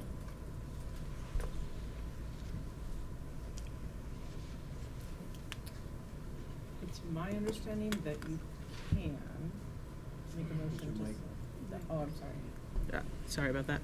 Thank you. It's my understanding that you can make a motion to suspend the rules, which would eliminate with a 2/3 majority, it would eliminate the council's right, or the member's right to postpone the item. Because it's a motion to suspend existing rules Okay. on a 2/3 Okay. majority. Are there any members of the council? I'll second. Intending to hold that? Second? Is anybody intending to hold it? Apparently this is assures us that it doesn't. If we don't There's a motion if we don't need the motion. by Alderman Franco to suspend the rules, second by Alderman Barrero. 2/3 is 8. Any comments or questions on the motion? Yes. Alderman Bug? Yes, although I trust my colleague, I would want to hear that from the petitioner, that when he has to sign this contract by. I mean, let's put it on the record. He told us last time. Jeremy Foreman, GTZ Properties. I believe that our contract expires in 2 or 3 weeks from now. from about 3 weeks from now. We still need to put our capital stack together, get documents with title, and have the closing. So we're cutting it pretty close, and I'd love to see a vote tonight. So basically January 1-ish? December something-ish. Oh, December, okay. Before January 1? Before January, yes. We have to close this month with the holidays and closing documents and everything else. It's cutting it close. And we won't be here then? Hopefully we won't need to. No, we will not be here. Yes. So I can appreciate that. I'll ask, and I'll ask Mr. Curley or somebody from Development Services. I don't see Dave Debo, but if Toyota doesn't sell to this developer, presumably Toyota would put it out for another developer to bring a different proposal before the city. Is that the normal process? Have there been any other developers interested in this property? Not recently. There was one prior to this developer, but that goes back more than a couple years. They've been working on. They've been working with us for better than a year and a half. So it's been more than 2 years where someone shows some interest. Okay. Any other questions or comments from the council? Alderman Masiacos. Do we have questions on the resolution or the motion? Well, there's a motion put forward by Alderman Franco, seconded by Alderman Barrero. All right. I just have a question for staff. Reaffirmation, since we're doing it, is it still staff's position that this is not the highest and best use to have a gas station? And my understanding is you're for the development, not per se the gas station, and it's not the best and highest use. That was clear cut last COW. Has Yes, anything that changed was in a week? that was staff's opinion on the matter. We are more comfortable with that conditions that have been added. I mean, we still in the end think another use might be better than a gas station. All right, so the answer is yes. Your response is it's not the best and highest use. That is a position we've taken and are still taking. We're trying to strike a balance between economic development goals and the sustainability goals. Changing the zoning here from a warehouse underlying zoning to permit everything else that's being asked for and was presented is entirely being supported by staff. But the gas station itself, we still are not supporting because of the sustainable goals that come from our plan that your group is, a former city council has adopted and has been supported by a committee. Okay. Because I remember when I came in about 12 years ago, there was a plan for a gas station on Kirk, just north of 88, on the west side corner. I believe it's Molitor, and didn't understand quite why there was an interest not to move forward with it. Lo and behold, 10 years later, we have a casino being built on that lot. Part of the casino is on that lot. So I respect your thoughts and your decisions. We, minus the 4 new alder persons that are here as of this last election, we typically praise the high caliber and high performing team we have, and I am in support of our staff's recommendation. Okay, so there's been a motion and a second. I'm just going to bring this to the motion to suspend the rules. Let's focus on that. First, quick question for legal. There was a motion and a second, I believe, on the agenda item itself. Does that take precedent over the motion to suspend the rules? There was none. Okay. Okay. Excellent. So Alderman Franco's motion is the only motion on the table. If there's no further questions on his initiative to suspend the rules, I'll ask the clerk to please call the roll. Barrero? Yes. Garza? Yes. Masiacos? No. Nunez? Yes. Franco? Yes. Seville? Yes. Benuelos? Yes. Smith? Yes. Bug? Yes. Bade? Yes. Larson? Yes. White? Yes. 11 yes, 1 no. Okay, the motion carries. So the good news is the budget will also not be going back to committee. Next, I'll ask the clerk to, we've already read the agenda item. Is there a motion and a second on agenda item 250931? I'd like to make a motion on that agenda item. I believe that the clerk did and staff came forward. Yeah, they read the motion. They read it. I think the confusion stems from your statement that the budget won't go back to committee. So I think that's Mayor, not I what was wanna- moved or voted on. Real quick, Just as I think I clarity. misunderstood what the motion was real quick. So problem. that was on the levy, correct? That was the The- levy, yes. It was a motion to suspend the rules to make sure that this agenda item can't be pushed back to committee. Gotcha, all right. No, that was specific to, that motion is specific to one item. To the 931. I mean, I don't think anybody wants to push it I back. don't think anybody but specified that, but I think it's actually in the ordinance itself, it's that one specific item. And when you make that motion, because I've done that before, it's not for the day. It's for the specific item that you're talking about, which would have been item number 250931, yes. the first time you used that, you suspended it for the day at the No, we beginning did of the not. meeting. Absolutely not. I did not. I don't care what happened in the past. I did it for this particular I- one. If you want me to do it again, I will, but it seemed pretty commonsensical that that was exactly what I Okay, meant. we have agenda item 250931 has been read. Is there a motion to approve agenda item 250931? So moved. Motion made by Alderman Franco. Second. Second by Alderman White. Any questions or discussions on this agenda item? Yes. Alderwoman Smith. Yes, so I had asked some questions about the transformation fund and was sent some information. We're talking about the gas station development. Oh, we're at the gas station? I We thought we have a did the gas station. presentation, we have a presentation Oh, for coming God's forward on sakes. the, Yes, yes. No wonder I'm confused. We're still in the gas station. that's fine. We have a presentation coming on transformation fund, on Thank you. AFD, and a couple other items for the budget. This is why I was confused. All right.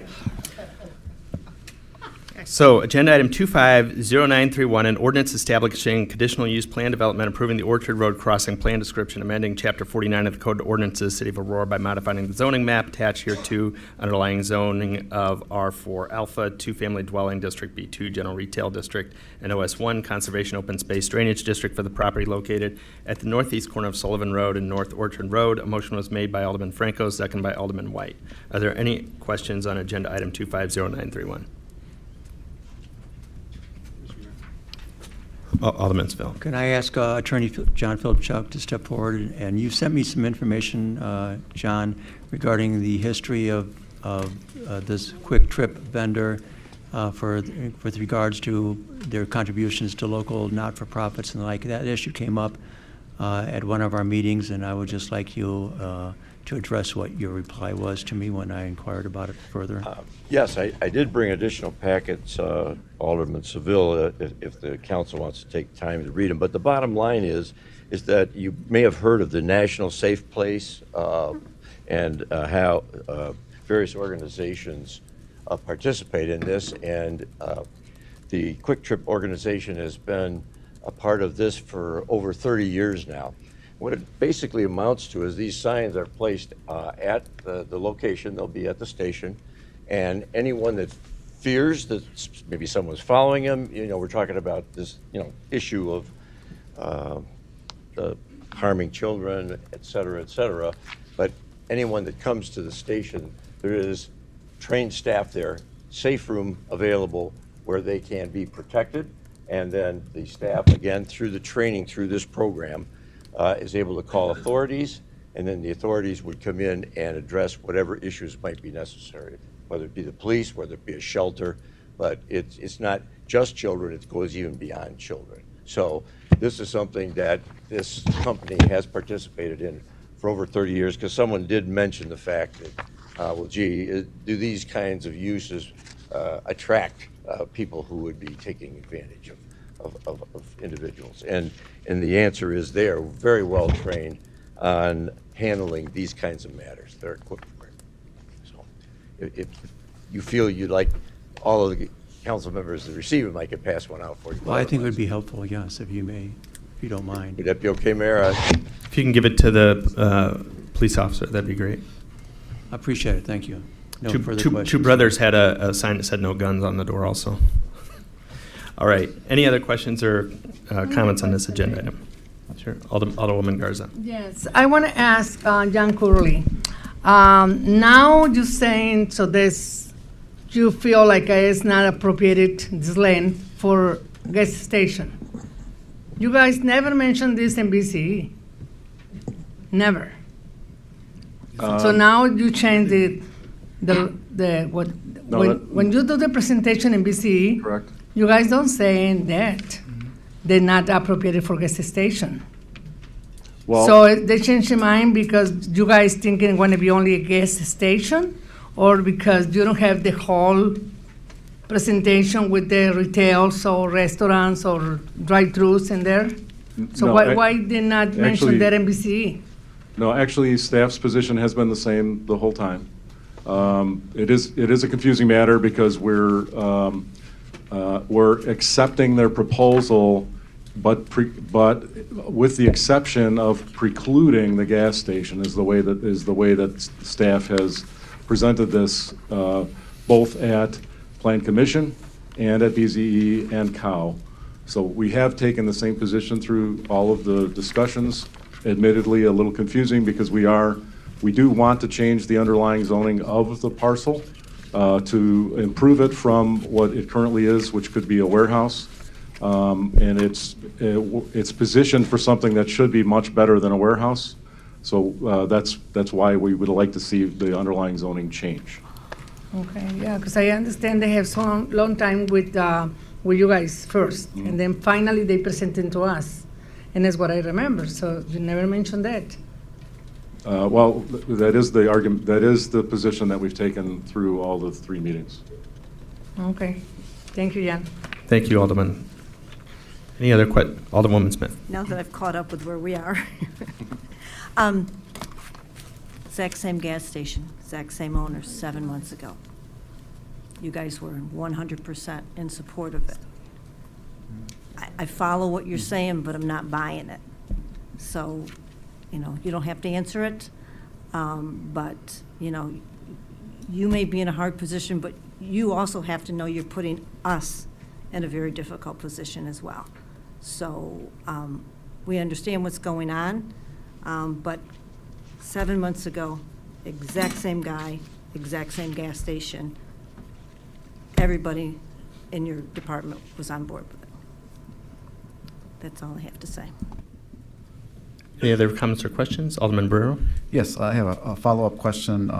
Last week, there was a lot of information given out and some numbers regarding revenues from the Quick Trip, and the fact that the development will not go forward without Quick Trip. They are on front funding or paying for the infrastructure that's needed to develop and subdivide and to attract these other businesses. Yes, as it was said, that we're not seeking any city funds, no Right. funding by the city. It's all private investment funds. And we have Quick Trip, who is willing to front fund the improvements like the access to Orchard Road and internal roads, and getting this in a position so that we can get, besides the gas station, all of the other users that we want to put in this center. As I reported the last time, besides a one-time $1.5 million to the city in tap fees and permit fees, there will be an annual income to the city of $3.1 million in sales taxes and property taxes from this development at build-out. Not immediately. But if you say, well, immediately, what would it be? Well, let's say Quick Trip does go first, okay? Quick Trip alone, $750,000 a year in sales taxes for fuel and merchandise from just this store. So otherwise, it's a cornfield. That's what it's been. And the city has been working with Toyota Motor Sales to not proceed to sell this to a warehouse, that we would work with them, and we have been working with them. And now we're to this point, and we're got to close because they're saying, hey, we got to do something or move on. And so that's why I wanted to try to make everyone understand exactly what's at stake here. I know, sustainability is important and everything, but I don't know that much has been done about it. And quite frankly, you're supposed to be working with your neighboring properties and all of this, but I didn't hear the city of Aurora say anything in regard to the gas and wash up on Route 31 in North Aurora that just happened. Where was the sustainability argument that, well, you shouldn't put a station there, you're going to affect all of us, all of our air, everything else? But nothing was said. So it's just recently that we were told no more gas stations, and we're not putting a gas station here. And then we said because of sustainability. It doesn't make sense to us. We would appreciate your supporting the recommendation of the Planning Commission, the BZE committee, and approve this ordinance this evening. Thank you. Any other questions or comments? Alderman Larson? Thank you.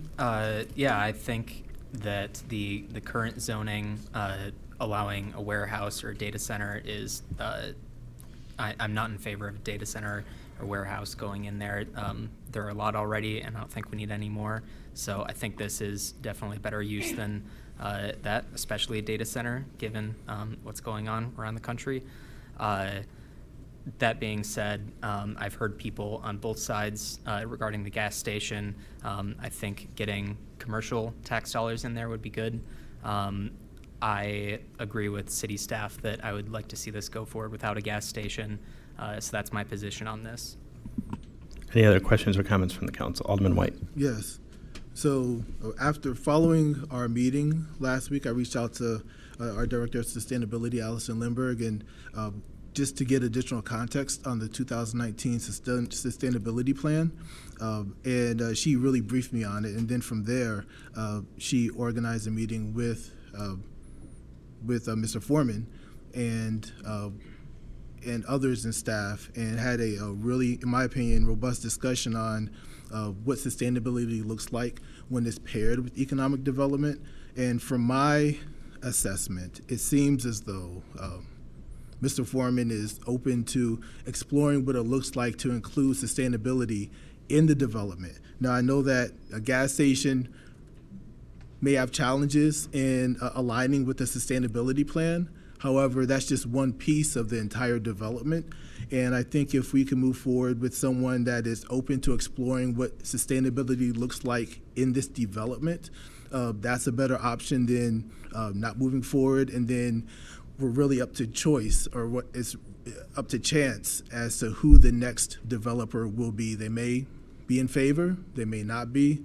So considering it's warehouse, data center, for me that's a no, or somebody that's moving with development with the gas station, but open to exploring what sustainability looks like on that development, I'd be in favor of this. Any other questions or comments? Okay, hearing none, I'll ask the clerk, please call the roll. Barrero? Yes. Garza? Yes. Masiacos? No. Nunez? Yes. Franco? Yes. Seville? Yes. Benuelos? Yes. Smith? Yes. Bug? Yes. Bade? Yes. Larson? No. White? Yes. 10 yes, 2 no. Motion carries. This ordinance is approved. I'll ask the clerk to please read the next item under unfinished business.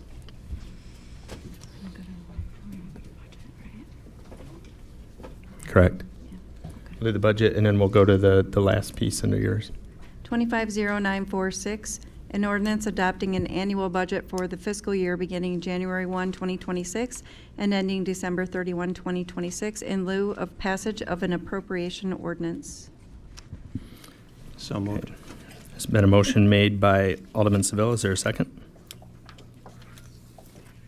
Second. Second by Alderman Larson. Any questions, comments, additional motions?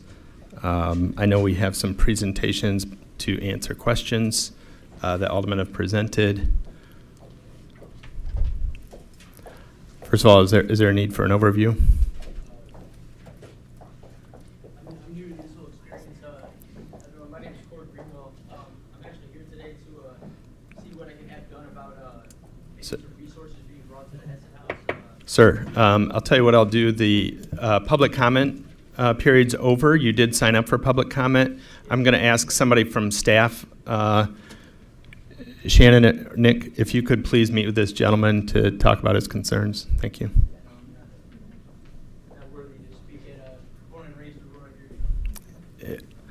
Mr. Thompson will explain the rules. Okay. So there's been a motion and a second. I'm sure there's going to be plenty of discussion and motions on this. But for a brief overview, does anybody need to see the overall presentation again? Okay. I know that there was a question on fire department. Why don't we go with that first? For Alderman Barrero. Ask Mr. Nickel to come up.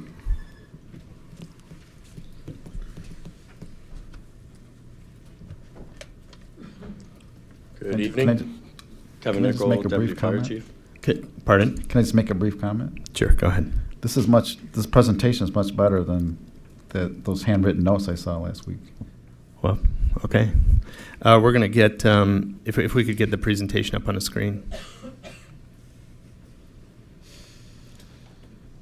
I brought all the handwritten notes in case you want detail.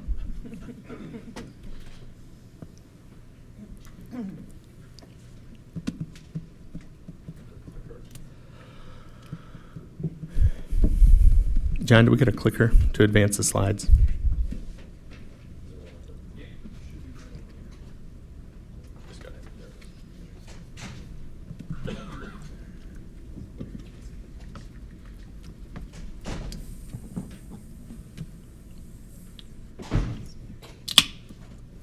Okay.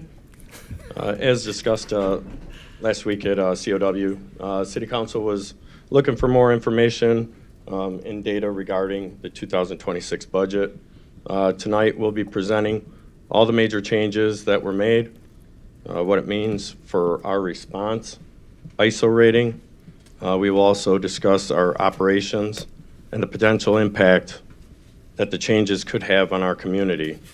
In addition, what we are going to do is what we're going to do to manage that risk, and then obviously answer any questions that you may have. If you want to take a look here at the expenditures of 2025 to 2026, you do see a budget increase of 1.5%. That was after our total decrements of $2,069,482.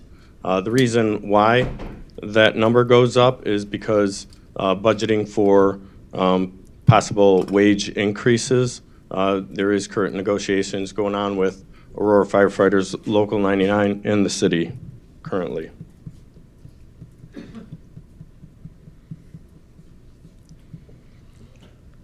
Next, we're going to get into our major changes.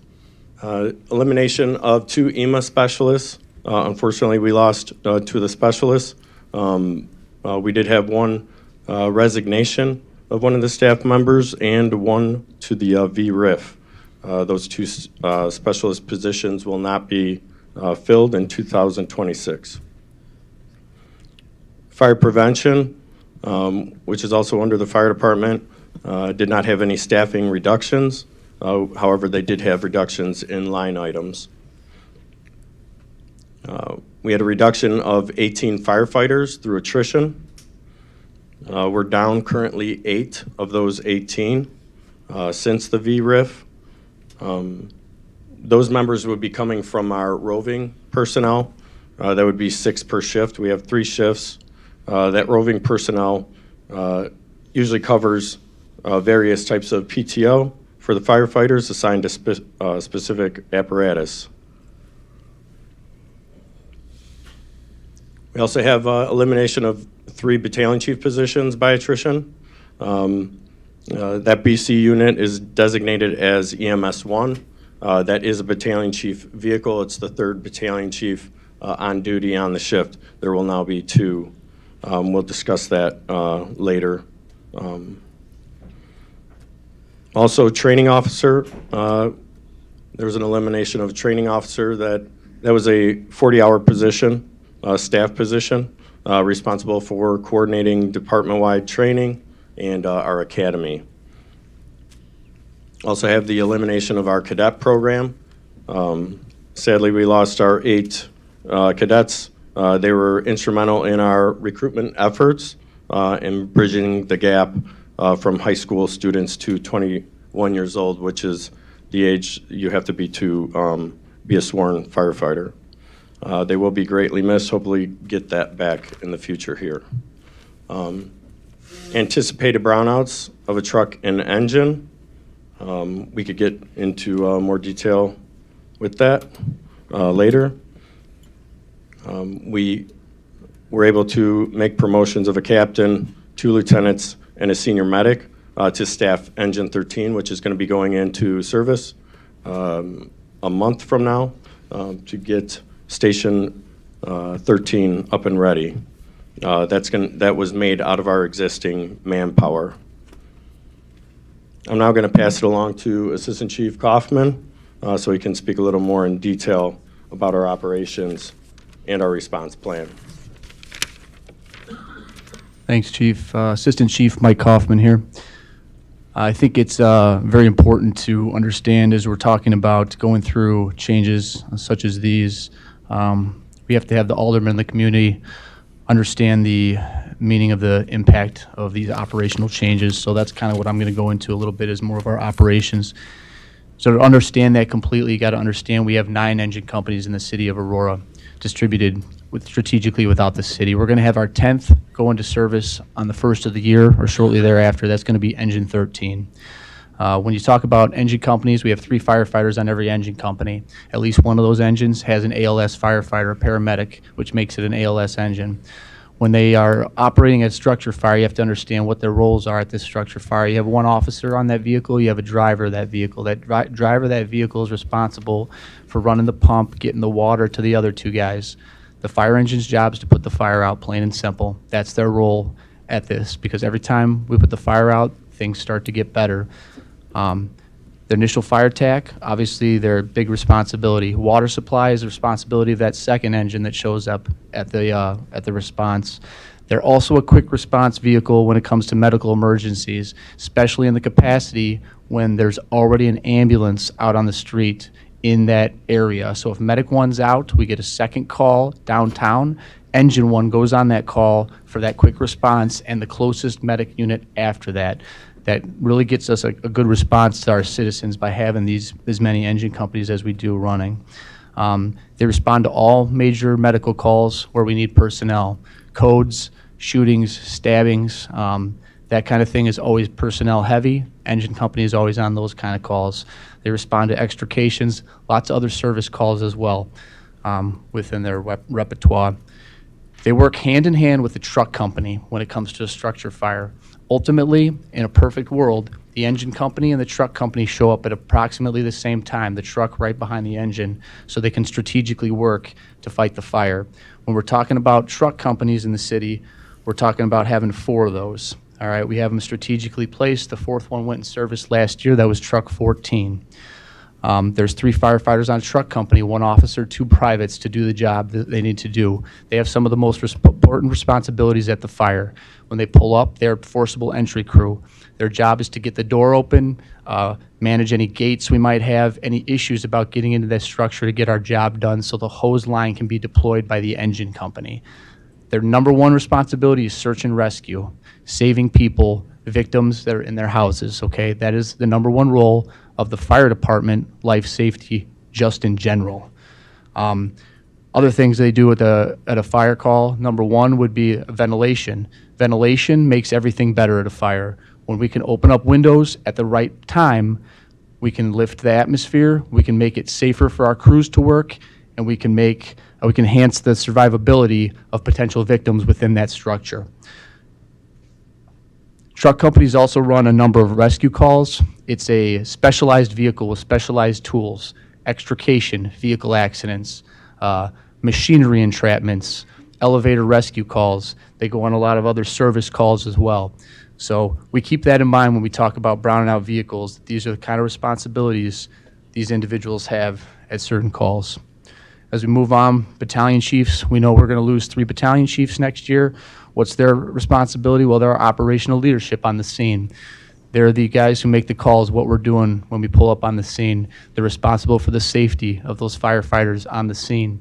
Typically, in an initial structure fire response, we get 2 battalion chiefs responding to that structure fire. When it's upgraded to a second alarm, which is a working fire that's a more dangerous situation, we get that 3rd battalion chief in the city to respond. So they can utilize their energy. One might be the incident commander, other one might be in charge of firefighter safety, another one might be on the other side of the house, so we get a 360 view. They work in tandem on these responsibilities. They have supervision and personnel management responsibilities as well as administrative duties when they're not responding.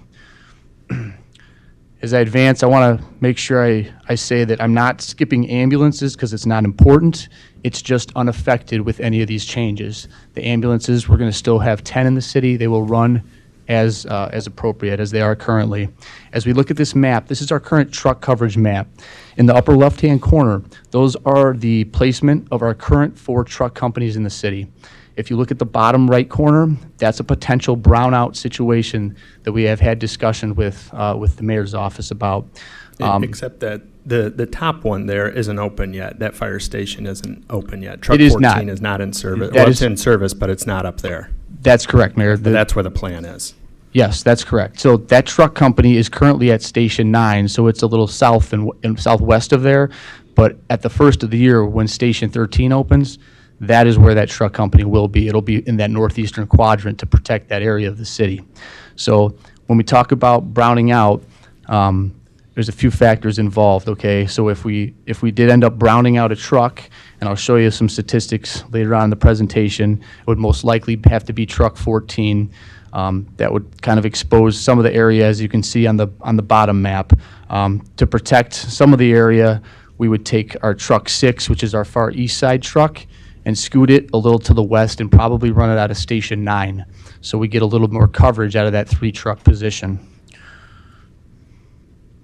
As we advance on the slides, this is the engine company layouts. We have current engine companies in the city. We have 10. We will have 10 first of the year. Same thing that the mayor just said, that engine 13 will be going into service just after the first of the year up at the new station at 1701 Bilter. When we have that situation, that's what the response will be in the upper left-hand corner. As you look at the lower right-hand corner, this is a potential brownout situation. That would be indicative of a brownout of engine number 9 in this picture. I will show you the statistics and why truck 14 and engine 9 were the vehicles we ended up pointing towards in this situation. If you look at the next slide, this is our structure fire responses. I put together the statistics from 2023 through 2025. This is 3 years of structure fires within the city of Aurora. You can view them on the map on the left as well as the heat map down on the right-hand side. If you notice the upper northern quadrant, northeastern quadrant, a little less active for fire response. As I move forward to call volume per unit, we analyzed all the units and what our call volume was in 2024. Truck 14, although it went in service in 2024, we took 12 months of the calls and grouped this together. So they weren't in service for the entirety of 24, but we did it from the month they went in to 12 months after, so we got accurate statistics on these matters. Truck 14. I'm going to interrupt you again. So on the engines, also just explain to the council, I think 70% of the calls, I was going to bring this up earlier, 70% of the responses from engines are actually EMS calls. They're basically acting as an ambulance, correct? There's a high percentage of correct engine calls that are being run for EMS. Okay, thank you. Yep. So as I was saying, this just kind of gives us a feedback of where we are with unit responses and a better idea of where, if we needed to do a potential brownout, where we might go. As we advance forward, this is the total call volume of 23 and 25. What we get out of this is obviously our highest numbers seem to pop in January. We fall for a couple months, and then we historically balloon during the months during the summer. Starts from May through about August, where we get our highest call volume. As we move on to the next slide, this is a truck response by month volume.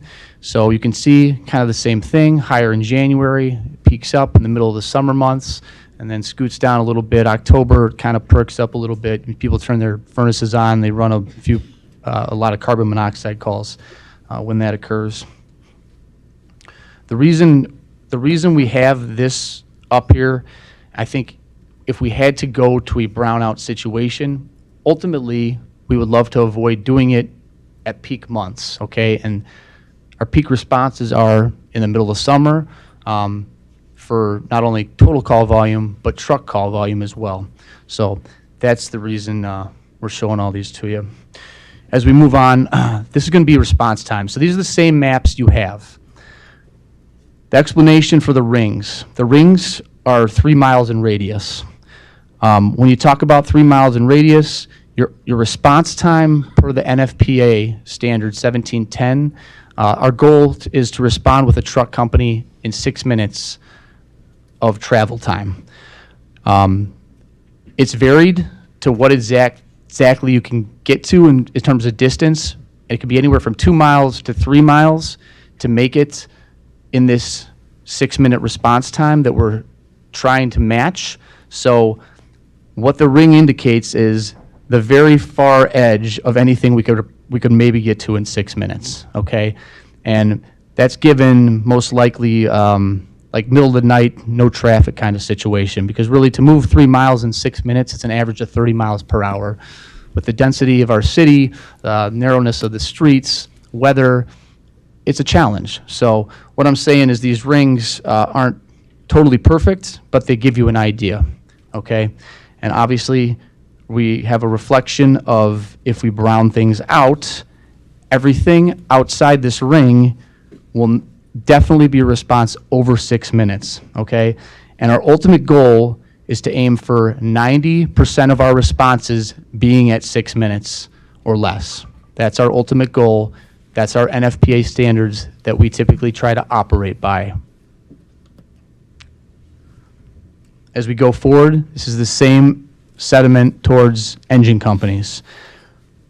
The 10 on the upper left-hand side with circles, only these are 1.5 mile responses. It's per NFPA. Again, NFPA standard is 4 minutes, and that's approximately 1.5 miles. So that's what we're aiming to meet. When we pull engine 9 out, you can see the hole that we create. I also am aware there is a larger hole on the newer map to the north of where engine 9 is going to be, but we got to remember we're relocating engine 4 in about a year that will fill that gap. Just food for thought there, that's all. And I'm sorry, I advanced my slide and I forgot to advance yours, so now you're seeing what I was talking about. I apologize. Please chime in if I do that again. All right, I'll Mine's not tied into yours. I apologize. So you're probably scratching your head, but you might have it in front of you. So the first one looked at the trucks, the second one looked at the engines. Correct. This is the Yep. engine one, Right. 100%. Should we ever get there? Correct. As we move forward, I'm going to talk a little bit about ISO scoring measures. ISO classifies fire departments all the way from 1 down to 10. We are fortunate enough to be an ISO Class 2 department. Our score is 80.57. As you can see, we're on the border for 2 and 3, but we are hanging on to a 2 currently.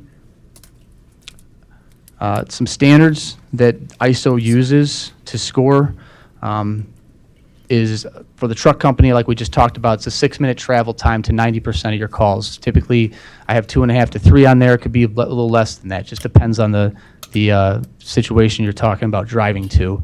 We typically have truck companies placed in areas like downtowns, like we have here, industrial warehouses, which is going to be kind of up where truck 14 is at, densely populated residential areas. We kind of cover all the above on those. Engine company standards are a little bit different. Like we said, it's 4 minutes travel time to 90% of the calls. Typically about 1.5 miles is what we're talking about. If properties do fall further than that 1.5 mile radius, then we have a tendency to lose points when it comes to scoring with the ISO. Our initial first full alarm is we're shooting to make that response in 8 minutes or less for 90% of our responses. That includes all first due alarm companies. So you're talking 2 engines, a truck, battalion chief, and a medic to like a structure fire. You want them all to show up with 8 minutes of travel time. That is an NFPA standard as well. As we go on to insurance rates, I know Mr. Barrero was asking about insurance. The insurance score is called a public protection classification. It's the same thing as an ISO score. And like we said, 1 is the best, 10 is the worst. The surveys typically occur every 5 years. We had our last ISO survey in 2020. I did reach out to ISO. They expect to be coming to Aurora in 2026. When? No, we don't exactly know. They typically give us a few weeks heads up of when they're coming in, but that's their plan right now. Staying at ISO 2 has great impacts on insurance, right? Keeps the rates pretty much where they're at. Falling to an ISO 3 could raise rates. I'm not going to get into it definitely will, it definitely won't. I'm not an insurance agent. I just want to give you the information, which I hope I'm being clear on, about how they grade us for ISO, okay? They also take into effect sometimes, as I talk to these ISO people, that it's not sometimes always the rating, but if you're talking about a big warehouse or something like that, the insurance company will take into effect the hydrants on the property, how far they are, what's the closest firehouse, what's the water supply, all that kind of stuff, and almost do their own ISO rating about the surrounding area to come across those insurance rates. As I move on, our fire department commitment in response to these challenges, we're going to do absolutely the best we can for the citizens of Aurora, no matter what we're faced with. But we're going to fill daily personnel requirements with overtime, hopefully on a temporary basis. We don't want to extend it too long. Brownouts will be determined using our following metrics that I have there. It's going to be the attrition rate, obviously the overtime costs, response times, and data-driven analysis. And I'm going to show you on the next slide what we're talking about with the analysis of the data. We'll obviously continue to prioritize our essential training, even without our training officer, which we're going to lose in February. We're going to adjust deployment if necessary to maintain the best possible citywide coverage, like we discussed. If we got to move a truck company a little bit to the west to meet the needs of our citizens, we'll do that. We're going to communicate the transparency as best as we possibly can. You want to advance the slide yet or not yet? I'm still talking, but oh, sorry, I didn't. Yeah. I thought you were moving into this. Sorry. Go. No, that's okay. As we talked about before, managing data analysis and measuring those metrics, we reach out. We have a company that is going to be able to set us up a dashboard that we can hopefully get started right at the first of the year. We can monitor our response times, see how we're going with that, and if it comes to the changes that are necessary and we need to do brownouts, we will continue to monitor those response times, and those will, I'm sure, reflect how we're hurting and what areas we're hurting, and if we're doing the citizens the good that we should be doing them if response times are slowing down. So I think that's what we're looking for with that, being pretty transparent.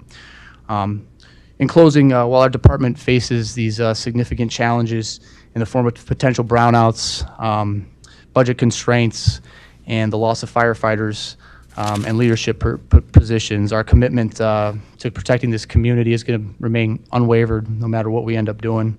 I think it's vital that our elected leaders, you guys, as well as the community, understand the impact that these pressures have on response times, safety, and overall service. We will continue to make decisions to keep this community safe with the resources we have to work with. And I'd like to open to questions as best I can. So real quick, do you mind flipping back to the ISO slide where they show how it measures their dashboard, so to speak? What would you like to see? The 87, our current rating, the one that has our current rating on it. You got it. Because I think it's also important to look at, they look primarily at response times, but they also look at emergency communication center points, which after this rating in 2020, we've also improved our 911 call center. We're getting the P25 radio system. I don't know if they'll look at the Purvis system, but that's certainly a communication improvement that's happened. And additionally, we've added apparatus since this 2020, and we, prior to the decrement, added 50 new personnel over the last 4 years. which the decrement is 20 via attrition. So we have added apparatus personnel, and we've added 3 new fire stations, which should all help with the ISO rating. But as Assistant Chief Kaufman pointed out, there's no way to predict what the ISO rating people are going to say. There isn't. Yeah, it's hard to predict, and it's hard to say when exactly they'll show up. And I would assume they would have been here earlier. I'm assuming COVID had a little bit to do with the fact that we're going to be a little bit lacking on timing. But yeah, it's hard to say. And then Interim Chief Nickel, I think we had asked during their one of the many discussions how many 2-alarm fires we have in the city. Did we ever get that solid number? I know I see them whenever we get an email. Kevin Nickel, Deputy Fire Chief. As far as how many 2-alarm fires, no, I didn't. Do we have it at any of those data points? We could probably pull it out. I could pull it out of ESO and get those data points for you. 2-alarm fires, just off the top of my head, would be 3 to 4 months, perhaps. Yeah. Going to a second alarm. Be a safe assumption. I know you get some of the reports too on that, so that would be a safe assumption for me. Yeah, and 3 to 4. And that'll change the way we act a little bit, right? If we get a 2-alarm fire and we only have 2 battalion chiefs, then one of us has to respond from home, which will be a little bit of a delay. But that's the way we would have to operate in that capacity. When the second truck gets there, you'll be there. Yeah, well, I hope so. Alderman Barrow, questions? Yeah, I just wanted to comment on the 2 maps that showed the effect of the brownouts of the. Can we go down to those maps? The engine company. You want to see the engine or the truck, Mr. Both, Alderman? Both. Just wanted to comment on both. Okay. There's the engine one right now. Yeah. So when that's taken out, affects Ward 1 and Ward 10, and not so much this one on Ward 1, but definitely Ward 10, and you can see that. And then on the other one, you switch it. You can definitely see all that on Ward 1 and Ward 10, north of the tollway. And we got a lot of new construction going on up in that area, so that is a concern.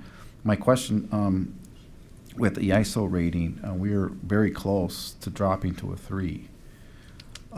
So is response time to these areas going to be taken into account when they come back out to do a survey? That's one question. And then the second one, what is that impact to the community if we drop to a 3?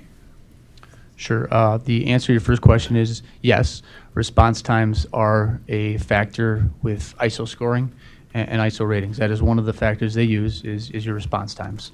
They dig deep into that, and they give you scores based on if you're meeting the 1710 NFPA metrics that are posed that I presented here. What would it do to drop from a 2 to 3? Insurance rates will go up, plain and simple. Any guesstimate? I mean, I can't. I'm not an insurance agent, so I hate to speculate. I'm just told that they directly correspond in one manner or another to your insurance rates. So, and can you flip back to that slide that shows where we're currently at? Is this the one you'd like to see? Yep. Okay. So we're closer actually with 80-57. We're on the cusp, but we're in between. It's also possible we'd go to a 1. Yeah, I mean, if 1? One? No, so we're on the border of a 3. So we're closer to 7999, not yeah. 90. So it's a challenging thing to predict. But what I can say is when you try to meet NFPA metrics and NFPA standards, the better job you do of meeting them, the better you score. And the better you score, the higher your class, and the higher your class, the lower your insurance rates. It's pretty well as simple as that. The mayor is saying we could be a class 1. Could we someday be a class 1?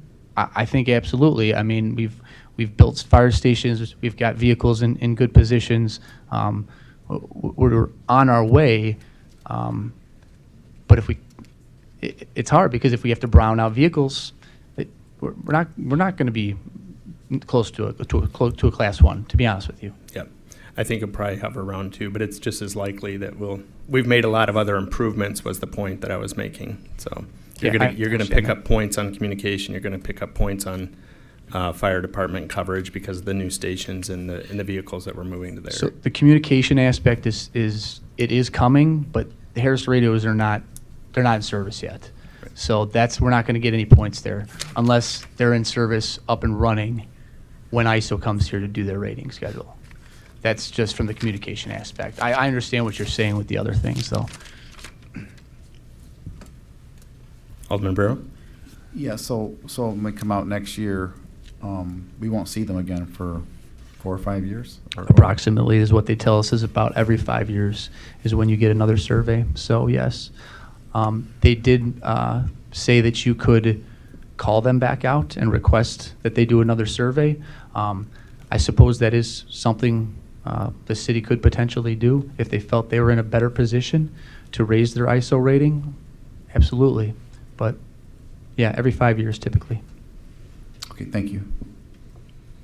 Alderman Masiacos? Thank you, Mayor. Question for you. What level of trucks did we have 8 years ago compared to today?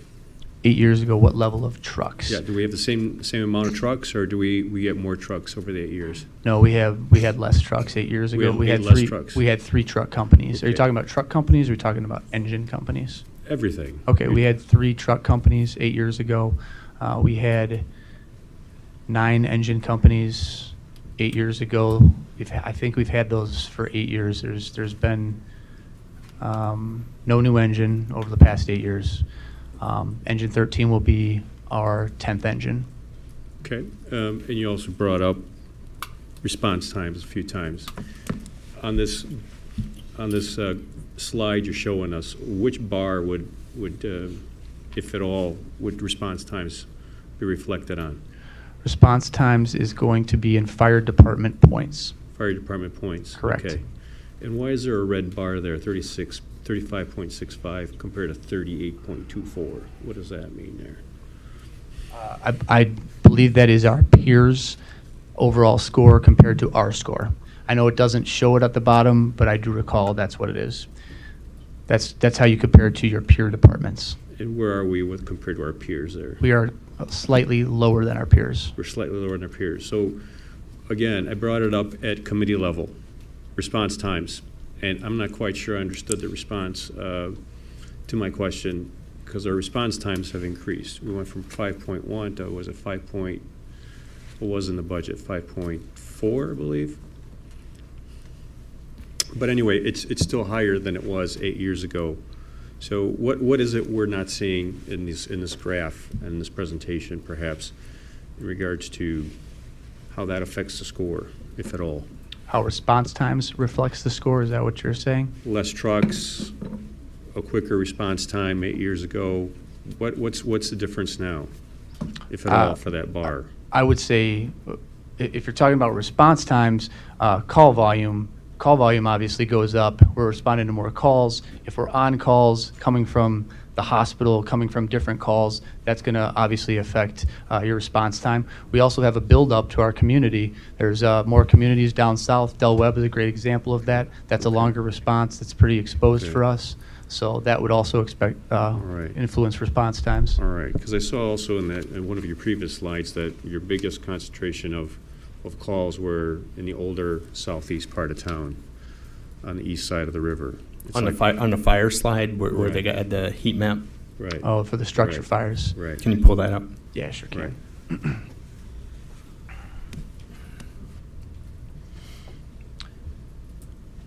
Yeah, so we're talking, you're talking east side of the river, just, Right.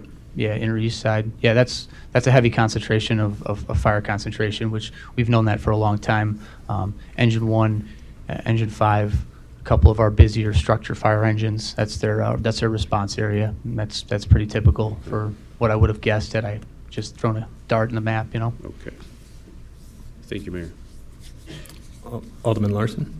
Thank you. Yeah, I have a question. So our last ISO scoring happened in 2020.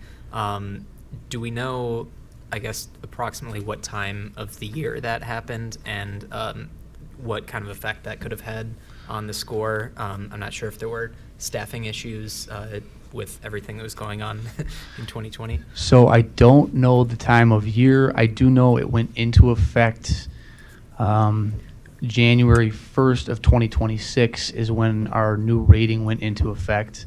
I don't have that offhand in front of me. I'm happy to look into it for you if you'd like. Okay. Yeah, I'm just wondering if that 80.57, since it's sort of, it's just above the cutoff, I'm wondering if part of that was affected by everything that was going on in 2020, if it's maybe higher or lower than it would have been otherwise. I don't know if call volume was any different at that time as well, with more people at home. And I guess with the pandemic too, maybe more paramedic calls. Sure, it's a possibility. Alderman Franco? Oh, I'm sorry. No. Alderwoman Bade? Thank you, Mayor. If we can go back to page 7 and 8 of the presentation.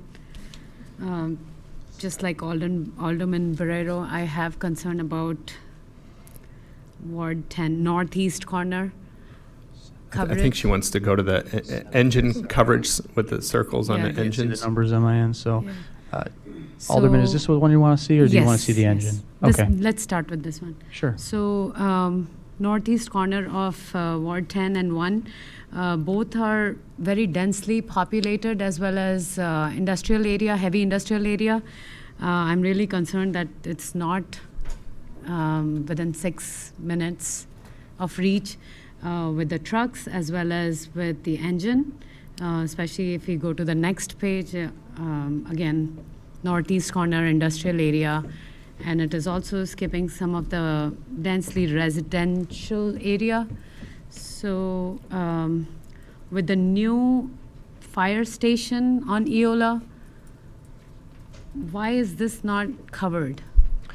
Yeah, is it because there is no truck at that station? That's a good question. So with this map, what we're looking at right here, the new fire station will be exactly where that engine 9 dot is. It's kind of hard for me to point, but engine 4 is going to relocate. It's on 600 Michaels, and it is going to relocate over to Indian Trail and Farnsworth. That's going to be right next to the police station.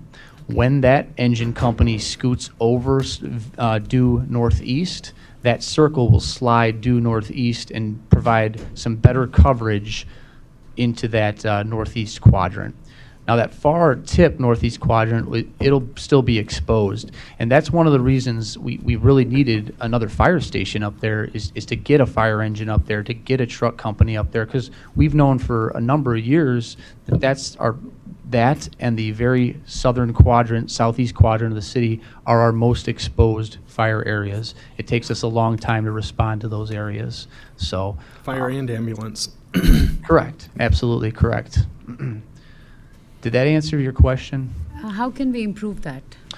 We can improve that by, when you look at the truck map here, when truck 14 is at station 13, which is going to happen at the first of the year or shortly thereafter, that's going to be your truck map.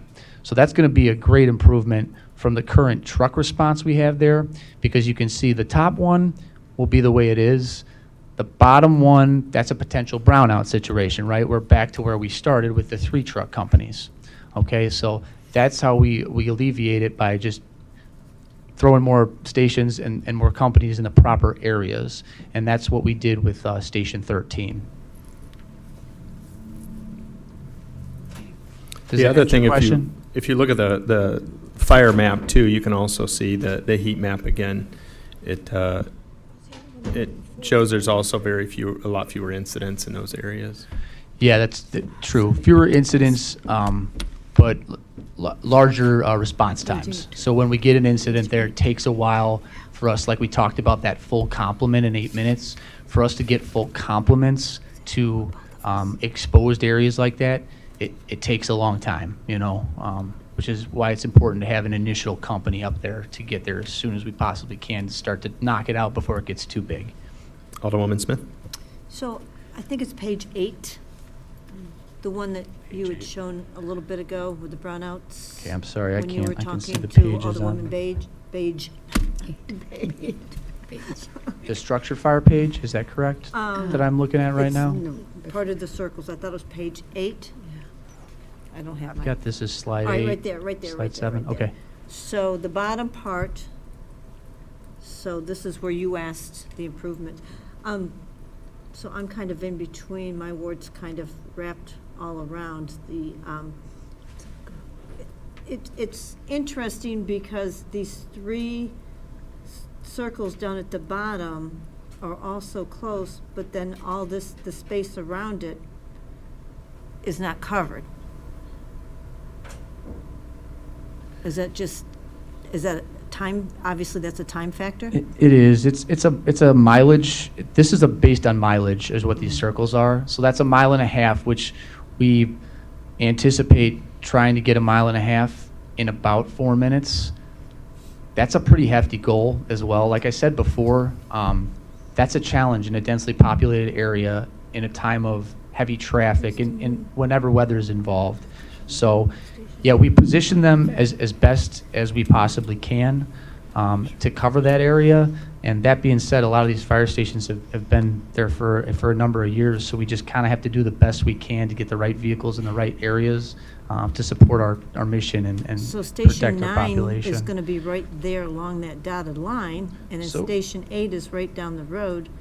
So, correct, correct. So That's, why is that response time so? why are they so close together? No, not why are they so close. Why is there a gap in this response time when it's right on top of 2 fire stations? Okay, are you looking at the bottom map right now? Yep. Okay, if you look at the top left one, Mm-hmm. that's, you can see Station 9, Mhm. Engine 9. The Mhm. bottom one, Station 9 is not on that one. Yeah, but I know approximately where it is. Right, I see what you're saying. I guess I'm confused as to what gap exactly we're talking about. The big, long, black line that starts at the top and goes all the way down to the bottom. That's what Ward 10, Little Ward 7, and a bunch of Ward 8. Okay, on the bottom map? Yes. That's a brownout situation. Yes. Yes, I that would am- be covered if there was no brownout. So my question is, I get it, it's a brownout, The- but there's 2 fire stations right there. Because there's no engine at that The station. new one, that's the no engine at 9 or 8? There is an engine at 9. There will be an engine at 9, correct? Engine 9 is on Deal Road right now. It's moving to 500 North Eola. There will be an Which engine is there. right there, yes. Correct, correct. Yes, it's on the top map. It's the second dot So that gets worse for to you. to the west. Yeah, so. Well, I mean, this is obviously not good for those of us who, that's our wards, Okay, now let me ask another question. because mine's not important If- anymore, evidently. Well, let's just look at, because I know the answer to this, but if you look at Station 1, Engine 1, it has enough coverage around it to cover it. But why did you choose Engine 9 instead of Engine 1? Because you would still have a coverage gap. It's more of a call volume, and it's more of a call volume and having an initial due engine downtown with the high rises. It's the response time, the reaction time to fires in, say, a Stolp building. It takes a long time. We have to bring a lot of personnel. The quicker we get personnel in there, get to the top floors and get it knocked, the much better off that the residents are going to be. Plus EMS calls. Oh, sure, are absolutely. Are a lot There's- heavier in that area. There's no doubt about it. It's a heavy EMS area.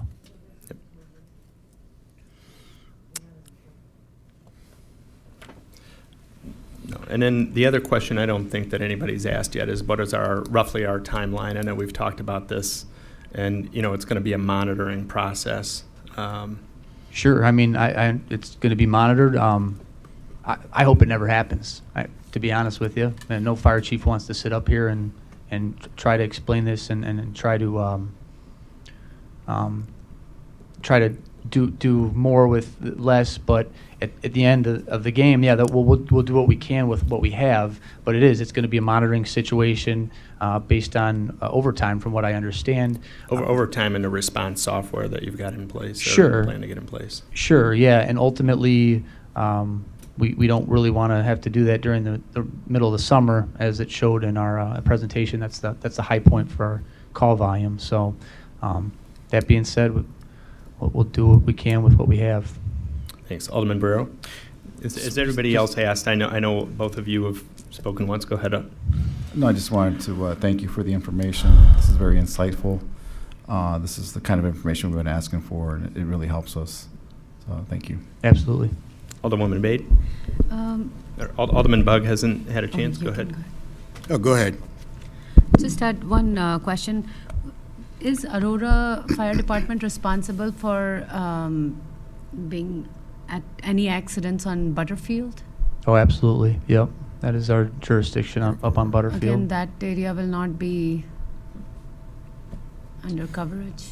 Because there are so many accidents, and I get reports from residents in that area that every now and then there is something happening. So I wasn't sure if it's county or. Sure. No, that's Aurora Fire Department covers Butterfield Road. Yeah, we were aware. Will the Station 13 be covering Butterfield probably? Yeah. So the new Station Station 13 will probably be covering that. East side too. 13 is the one at the top of the map, Yeah. the very top, up there in Ward 1. Yeah, so it's going to be engine 13, and then there'll be truck 14's territory as well up there. So. Alderman Bug. Yeah, thank you. I definitely appreciate the information. Everything we do up here as aldermen, every decision we make impacts something else. So I went back and looked at some of our decisions last year. November, we broke ground on a station. December, we broke ground on a station. And in May, we approved a new station. 3 and 6 months. I went and looked at other cities because the economic impact of building 3 stations at the same time would be huge. And it is huge for the city. It's much of the reason we're sitting here with this dilemma today. I looked at not cities our size, I looked at the largest cities in the country, New York City, Chicago, Philadelphia, and see if any of them had broke ground and were building 3 stations at the same time. I couldn't find one. I found no cities. LA was an asterisk because they have a lot of LA County and they go all over the place. So I didn't decipher LA County. So the impact of our decisions last year that we were going to pay for 3 buildings at the same time was going to stress our budget greatly. And we sit here today looking at basically paying for those 3 buildings instead of putting the money into manpower and equipment. I myself would rather put the money in manpower and equipment, which you've been talking about today. But because of our decision last year, and more importantly, in May of this year, we are stressed. We're very stressed.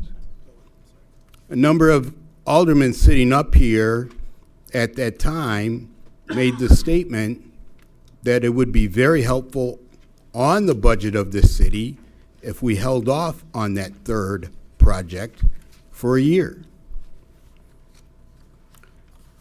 And the former council, number of aldermen who had been voted out of their seats voted for that third project, putting the stress on this body. So we cannot undo what was done. We're in this predicament. It's part of the reason we're here debating these things. But we have to understand, and I ask you, would you rather put the money in a building or in manpower and equipment? I told you what I feel, but I think you guys need to ask yourselves that question. Because this body, a number of people in this body wanted to hold that because of this exact reason. Because we'd rather put the money in manpower and equipment and not right away in that third building. We wanted to hold it for a while. And thus, we stand at this point. Part of the reason we asked all the departments to make decrements. But this has a lot to do with it. So I want everyone to understand that. Just because you brought up the comparisons, I did hand out some of the handwritten notes. My handwritten notes are all over these, but these are other documents that we've received. The last one, the last sheet looks at comparisons with Joliet, with Peoria and others. If you look at it, Joliet has a similar volume. They have fewer people, slightly fewer. And the real one that shocked me was Peoria, that has much higher call volume and fewer staff. But then what I realized is they have taken their entire EMS service and taken it into a privatized system, a non-union house without much training, just ambulances. And as we thought about how to address, the budget itself and where to cut, that was something that was completely off the table for me. Was I think it would have caused a near revolt. And secondly, our EMS response is already stressed as is, that I don't want to go through all those changes and havoc. The other thing we initially talked about was keeping Station 13 shuttered initially, and not putting any people and vehicle up there.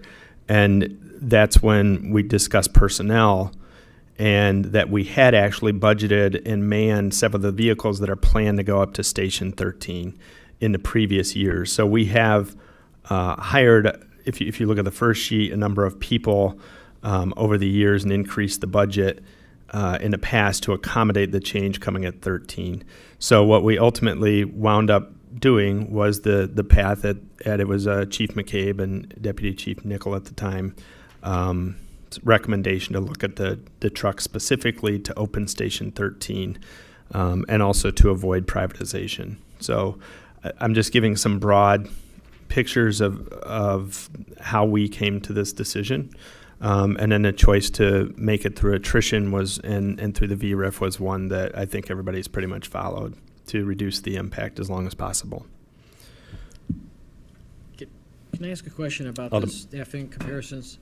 Sure. So I'm looking at some of, real quick, because I just saw it. Population served in Aurora is 185,000. It's not 200,000. If it's 185,000, why are we going to try to do the census again if we're going to capitulate to 185,000? That doesn't make any sense. So that number should be 200,000. I mean, if we're going to put numbers in here, they should be accurate.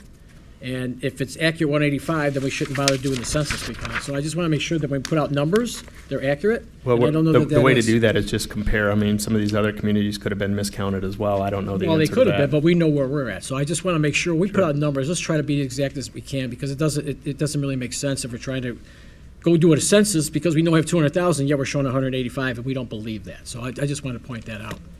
Yep.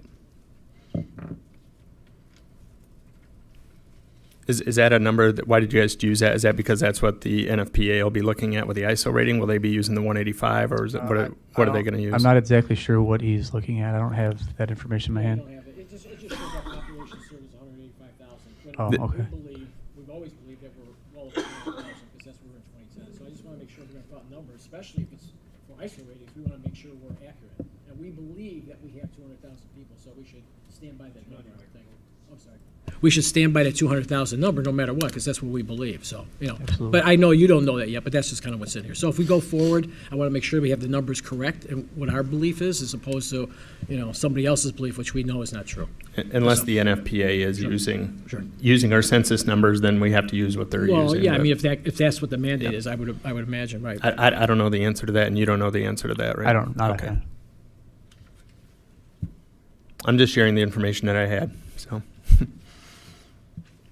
Any other questions or comments? We do have a couple other presentations. Okay. Thank you. Chief of Staff.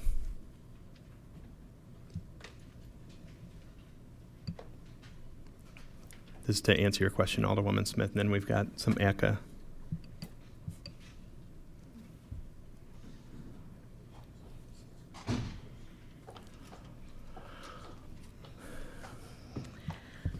Good evening, Shannon Cameron, Chief of Staff. Alderwoman Smith had asked for a presentation on the Transformation Fund and specifically the Community and Economic Development Loan Program. So I'm going to go through that this evening. Happy to answer any questions. So, history of the Transformation Fund. In June of '24, the city approved a development agreement with C1 Chicago, otherwise known as Cyrus 1, which required a reimbursement of $16 million for city investment in infrastructure improvements to the land that they have had since the early 2000s. The cities received those funds in July of '24 and created the Transformation Fund.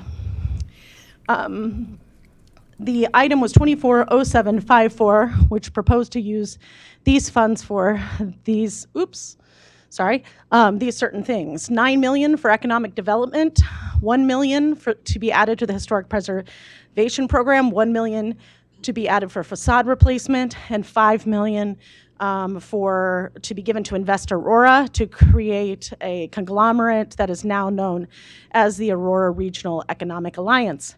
I will say the first three items were not budgeted at all in 2025. And then those that were on the council at the time approved $3 million, although $5 million was proposed. The Transformation Fund revenues, I have it in two slides, revenues and expenditures. So I just couldn't fit it all in one and make it legible. So here is some understanding, of course. We had no beginning balance because it was new. The original proceeds that came in from Cyrus 1 at $16 million is shown there. Nothing was spent in 2024. Yes, it was. We had the $3 million that went to the Alliance. I'll go through expenditures next, I promise. So we were left with $13 million at the beginning of this year. We have investment income. We have $1 million as a hopeful subsidy to come back to the city from the original money that we gave to the Alliance. We have recently redistributed between the city of Aurora. To be clear, that's not guaranteed at all. Correct. It is not guaranteed, and I'll show you a plan for that if we do not get that million. But the $1 million, if we can get it to come back, would be great and be helpful, but that is because we've redistributed, so sorry, duties between the Alliance and economic development. So, in 2024, our only expenditure was to the Alliance. We had some redevelopment agreements. Thank you, Chief of Staff. Sorry about that. Which was $282,694 was paid out this year to what will be Vicolo at 7 South Broadway. I'm not touching it, I swear. I don't know what's going on. Look, okay. The remaining, they have some things that have to happen before the $544,400 remainder is paid out. But that will be the end of that redevelopment agreement. Wildflower, which is the restaurant at the bottom of the terminal building at 2 North Broadway. We have a redevelopment agreement for that. This year, $142,100 was paid out on that. It is the developer is Urban Equities. We have $307,900 owed next year in that redevelopment agreement if all continues to be planned. We bought several acres off of Bilter Road for $5.3 million out of gaming tax. This reimbursed that. We have $1 million in historic preservation. The far majority of those dollars are encumbered, meaning it's already part of 24 and 25's application process. They've already awarded some of that. It's just there's so much to produce as far as receipts and invoices. We haven't done that yet. They haven't.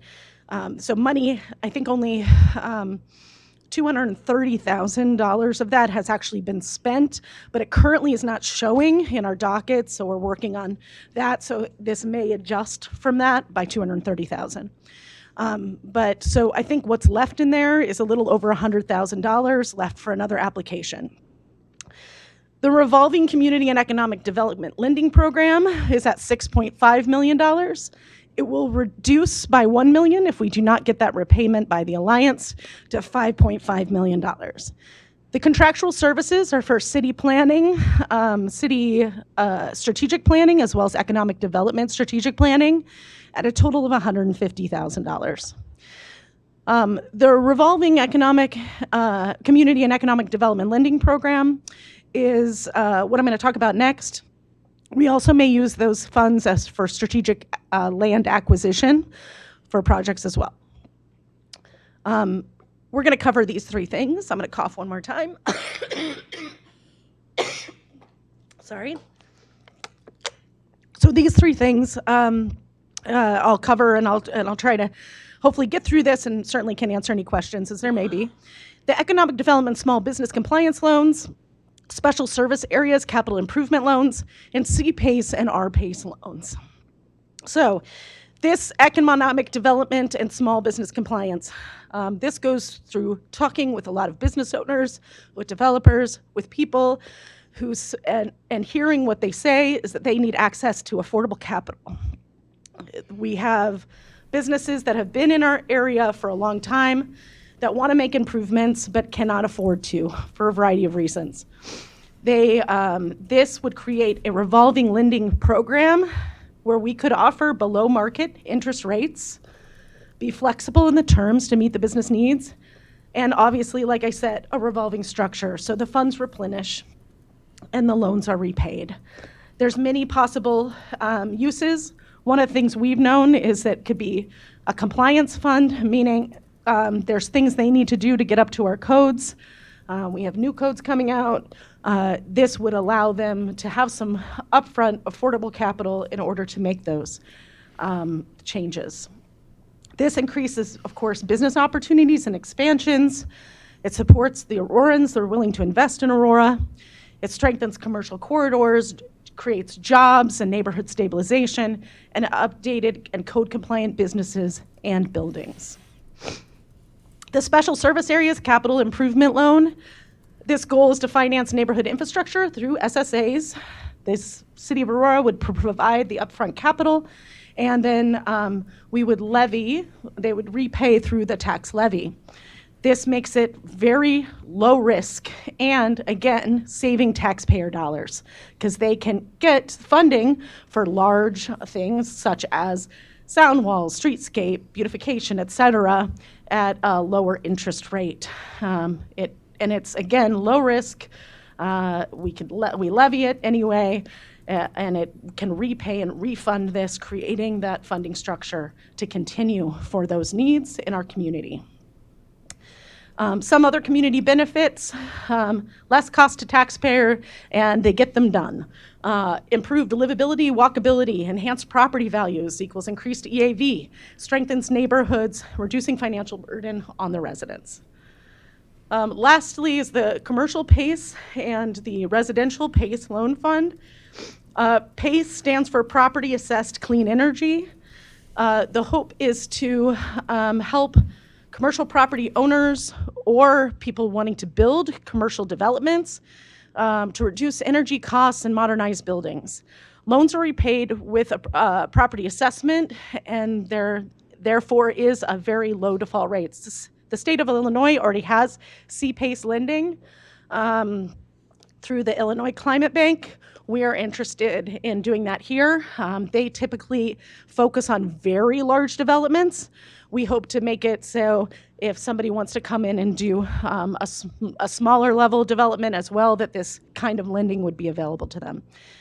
Certainly lots of different kinds of projects that I've outlined here, including solar installations, HVAC modernization, any sort of energy efficient retrofits, high efficiency lighting, et cetera. It's long-term, low-interest financing. Cost savings often exceed the loan payments. So if you're retrofitting your business, you're actually saving in energy costs, which means you're paying less every month, and that the loan repayment ends up being your savings. So it's really can be beneficial to the business owners to do this work and allow them to stay longer. Upgraded commercial properties is one of the city's benefits with less energy use, low cost to end user, strengthens aging commercial corridors through modernization, and of course, once again, increased EAV. The residential PACE loan fund is a little bit different as we are talking about specifically housing. This would expand clean energy access for homeowners while reducing utility burden. As we know, our ComEd bills in our city have gone up by 30% this year, 10% next year is what I've heard. We need to anticipate.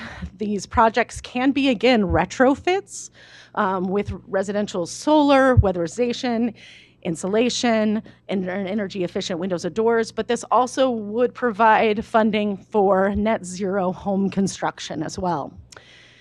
This allows homeowners, especially those in older homes, to make upgrades that reduce costs and increase comfort and increase aging in place, meaning, people my parents' age can stay in their homes longer because there's less cost to the homeowner over time because their energy use is greatly lowered and therefore less energy payments out. It, of course, again, helps us with our climate goals, and it increases EAV. And again, we are looking at a project to help find a way to get some homes that are affordable into places across the city that will present at a different time, but this would create financing for people. As it's a lower than market rate, it creates affordable opportunities for those homeowners that would not have had access if not for this opportunity. Community benefits are, again, lower utility bills, more affordable, cleaner, more resilient housing stock in our community, increased home value, neighborhood stability, and allows participation in the clean energy transition without the upfront capital, which so many homeowners have a hard time finding or going to that next level because of the costs. So collectively, all of these programs are low risk, are about sustainable growth and self-replenishing. It's a way that we're tackling not only affordable housing, but also economic development, as we have asked many in our community what they need, and business owners, as we continue to talk to them on a very regular basis. The upfront capital, especially at a lower interest rate, is needed. Somebody had mentioned recently on the dais about incentives. We want to create something that is self-sustaining, that we continue to have money to be able to give to businesses who want to invest in Aurora. We want to support them, want to give them what they need, and so we want to constantly have this. Now, although depending if it's the $5 million or the $6 million, depending on that repayment from Alliance, comes to us, what we are saying is we're not necessarily spending all of that in 2026, but we are putting it in a fund that would become a lending program for all of these, with the hopes that it will continue to self-sustain.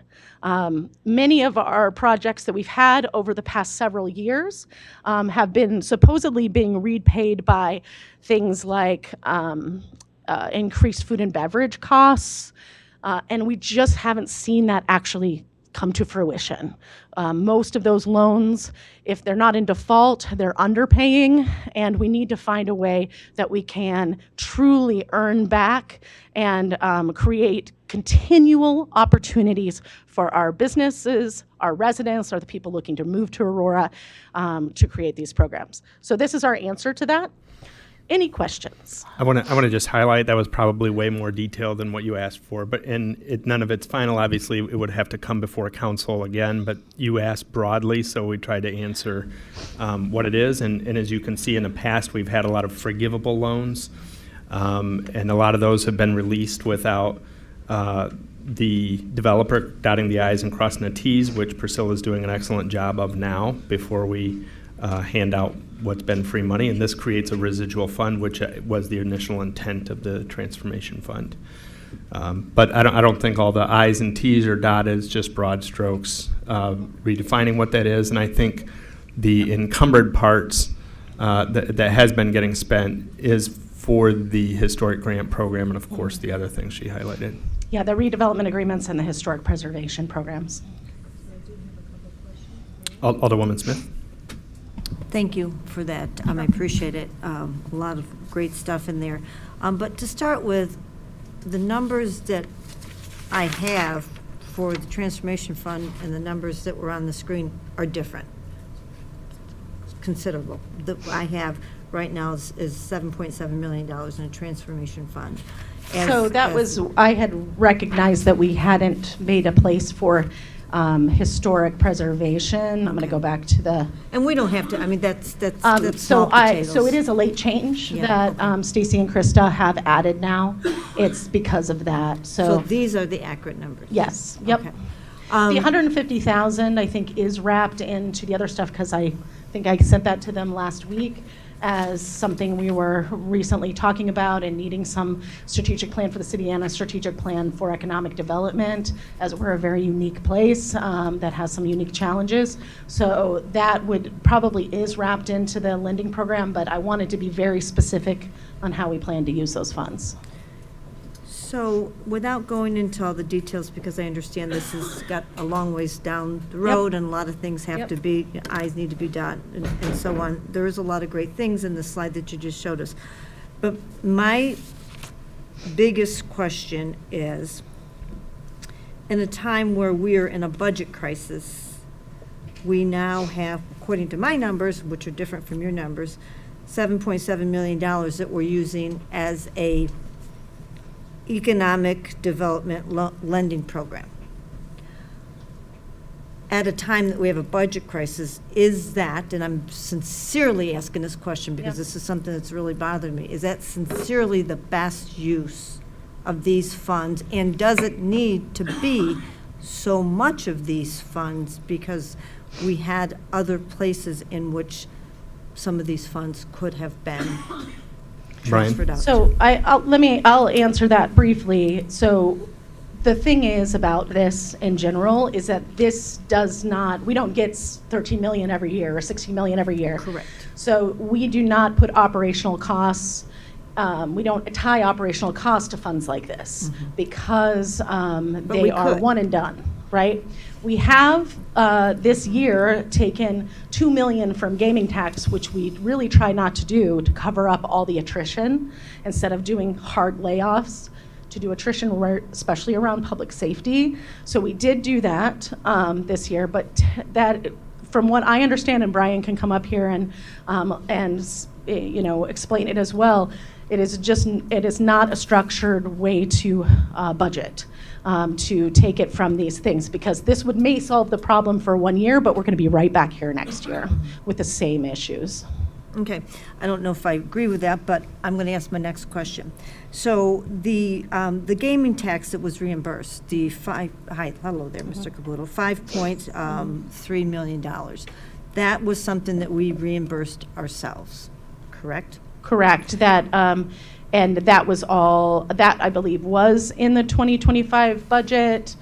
Stacy or Krista might be able to answer me on that. And that again, reimburse that. Something that sincerely has been bothering me is, in a time of a budget crisis, did that entire $5.3 million need to be reimbursed in 1 year, or could a portion of it have been done within this year, and then, as we keep saying, next year is going to be a different year, you know, could we have added to it next year? I'm just feeling like we spent all of our money that perhaps some of it could have been used in other places. I will say that that happened before that we were here in office. That money was used to purchase the Lennar property, I which- understand what it was used for. That's Right. not my, that's my question is, did that reimbursement need to go all in at one time as we reimbursed ourselves? Does that make sense, the I question think that it I'm was that asking? we, you know, like I said, that happened before I was in this position, so it's hard for me to know what if the those gaming decisions tax were. was, if the gaming tax was empty and didn't have the money, they would have to move the money from the transformation fund over to the gaming tax. That's And- the one thing I would add. Again, I too was not here at the time that transaction took place. Brian Caputo, Director of Operations Management. The gaming tax fund does not have I'll say an abundant balance. We've got demands that are on that fund as well. So if that, I can't say this, if that $5 million didn't get to the gaming tax fund, there would be almost nothing left in the gaming tax fund right now. The math I can attest to. Okay, so I'm going to ask my question again. And maybe I'm the one that's wrong here, but most likely, because you guys, you know way more about numbers than I do. The $5.3 million, was it necessary, because it looks like we reimbursed as the reimbursement for that line item, did that all need to be reimbursed in 1 year? Could a portion of that money, let's just say $2 million, since it's a number we're throwing around, have gone somewhere else? We would have And had then to cut could $2 million from what was budgeted for out of gaming taxes to do that. We're So if we're reimbursing taking, if we're ourselves. not reimbursing Yes. in this year, it's still, we have a budget for the $6 million in gaming taxes. If we didn't reimburse that by $2 million, we wouldn't have the money out of there to pay for those things, that $2 million. So you're saying that $5.3 million is all allotted somewhere? I'm pretty sure that it Yeah. was reimbursed probably shortly after the agreement to purchase the property. My guess is that knowing the gaming tax, and that's about the full amount of the gaming tax, that they probably didn't have it at the time of the purchase of the property in the property acquisition fund. So they probably moved it from the transformation fund over to the gaming tax fund, which has the property acquisition fund. But once we spend it, it has to be repaid somehow. And just knowing In that. full, in full. Sure, if you buy property, you generally have to pay for it in full, and that was a choice of the previous administration, so we're kind of guessing at it. Okay. But, I know, but we're all one administration now, so that's why it's, Well- you know, this is something that's in this budget, so it's just a question that I. how It's they in the moved, I'm just saying 2025 how they move the money around is how they move the money around.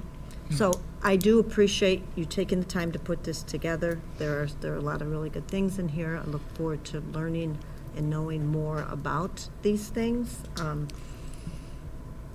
So that's all. Thank you. And do you mind hitting on the structural budget piece and sort of the goals and objectives? Well, I guess I can comment on that.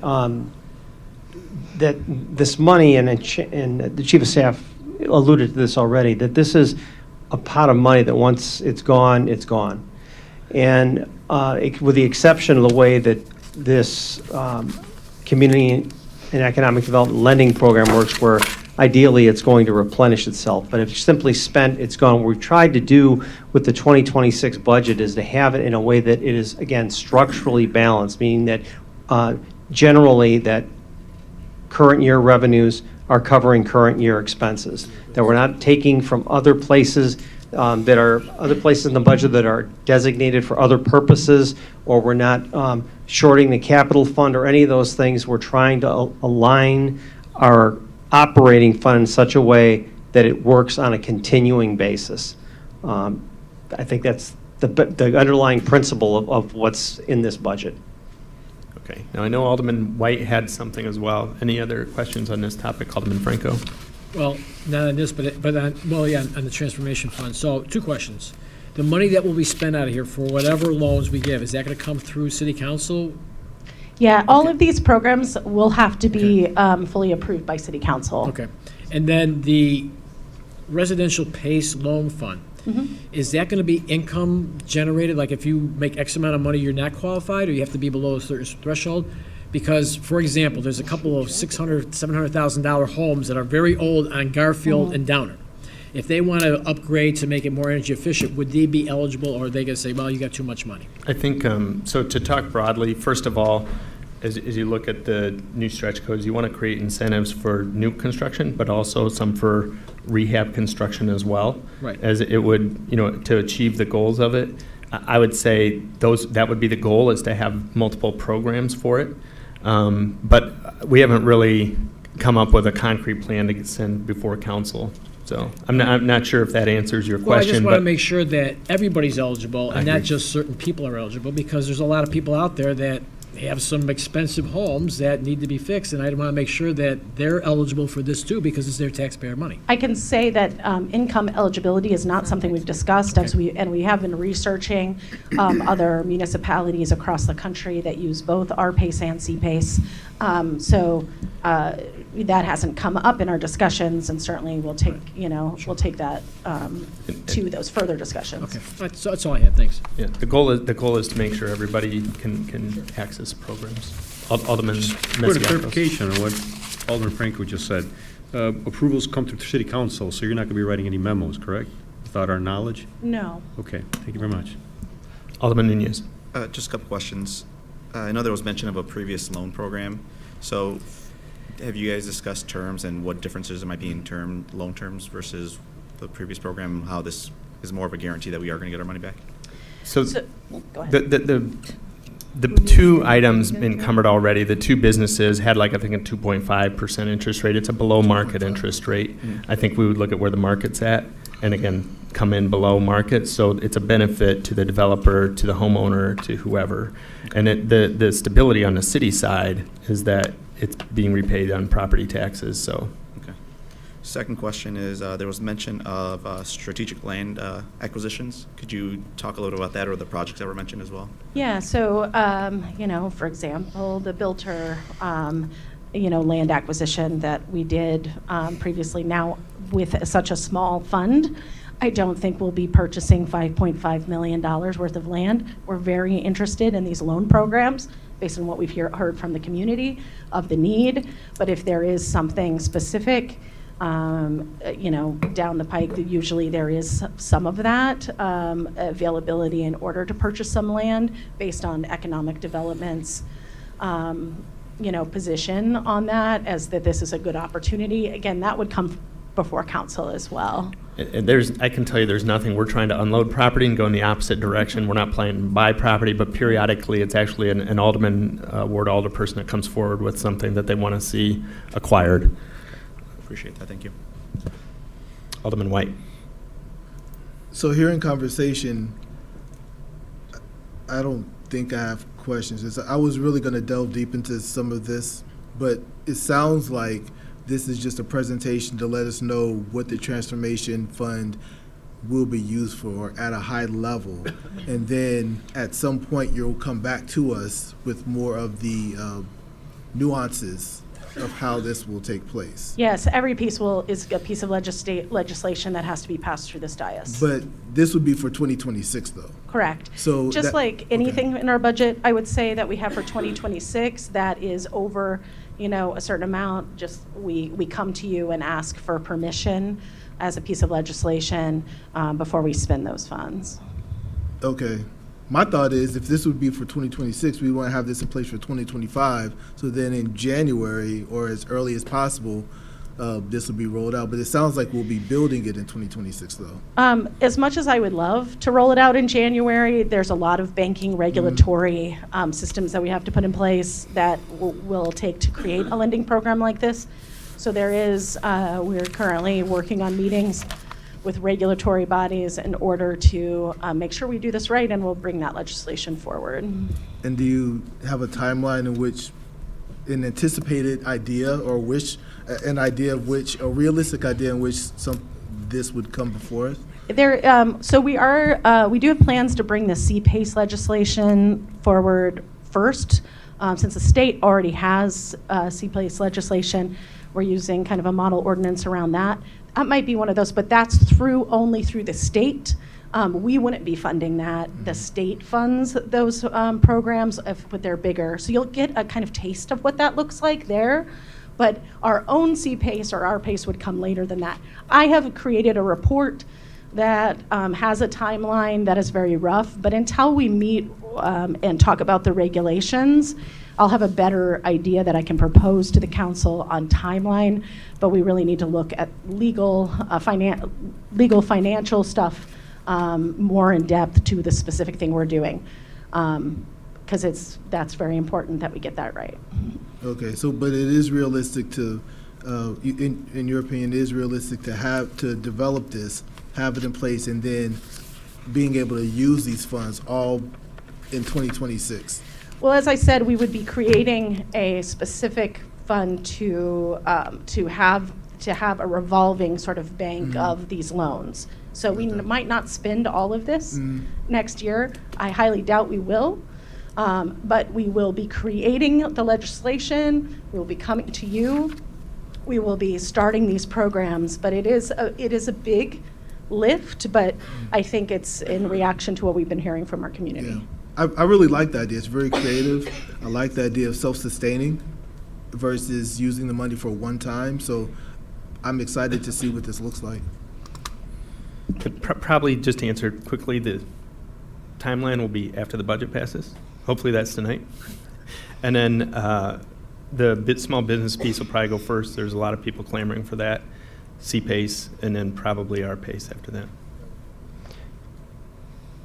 Mayor, maybe if I could just clarify something that Alderwoman Smith brought up about trying to tie the numbers out.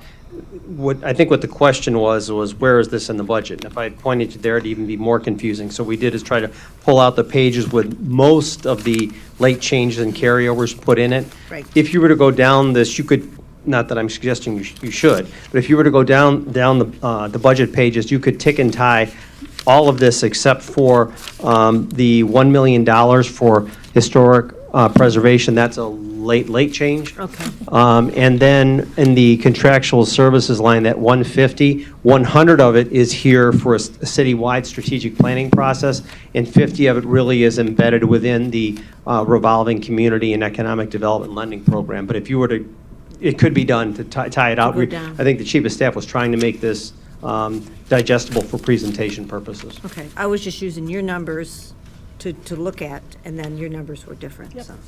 Yep, and we discovered that it wasn't budgeted in 2025 during the process of making your presentation. So, Alderwoman Bade. But the program's been up and running, and we're spending the money. Alderwoman Bade. Thank you. Shannon, can we please go over on page 4, return of payment to the Alliance? And there's an asterisk that refers to use to subsidize ACA. So yeah, we're taking some funding from 2 different places. Our hope is that we have that $1 million. We have a plan, which is to lower that. If we don't get that $1 million, we will just reduce that lending. That's why I'm trying to make sure you're all aware of that. If we don't get the $1 million back based on, we have divvied up responsibilities between the City of Aurora and the Alliance through many conversations and meetings with them recently.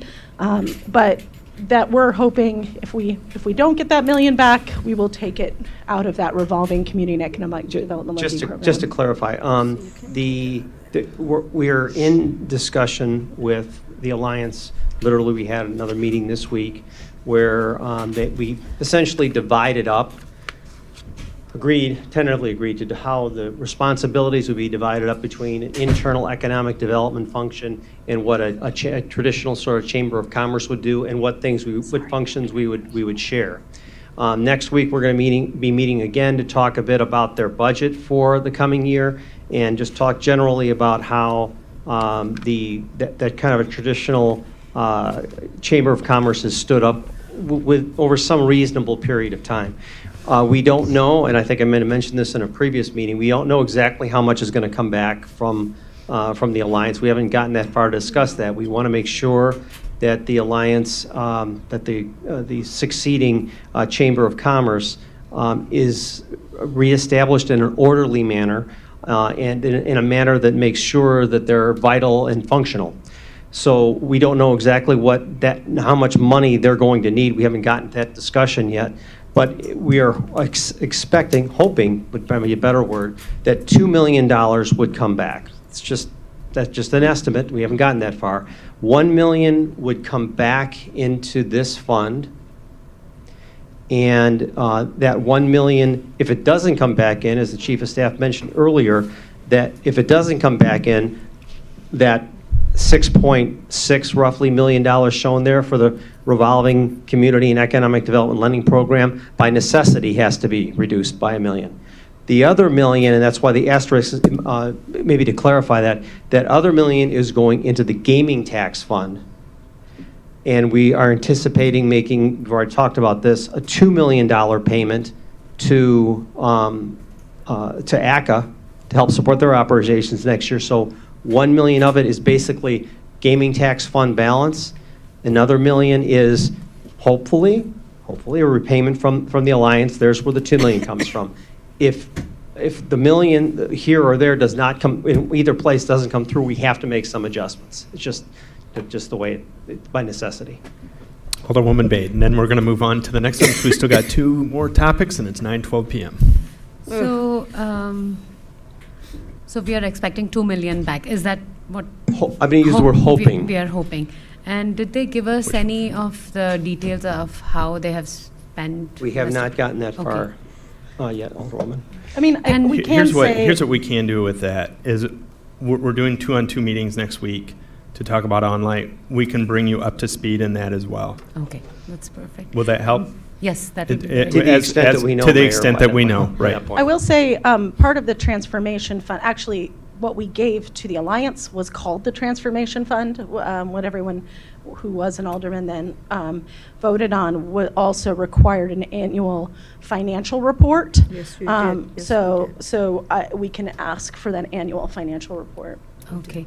And the other thing was, when we put this money for revolving community and economic development lending program, this is rest of the money from 16 million. Everything else is spent or allocated. That is correct. This is the balance. Could we have planned 1 million for rainy day and rest of it for lending program? Well, what would you like spent on that rainy day fund? I mean, I'm just asking if there was one bucket with. We which typically don't have like some sort of just money sitting there that isn't specifically allocated that I am aware of. Brian can speak more to the history of that. Well, I would say that we still need to come back to the council with what this, the details of what this lending program looks like.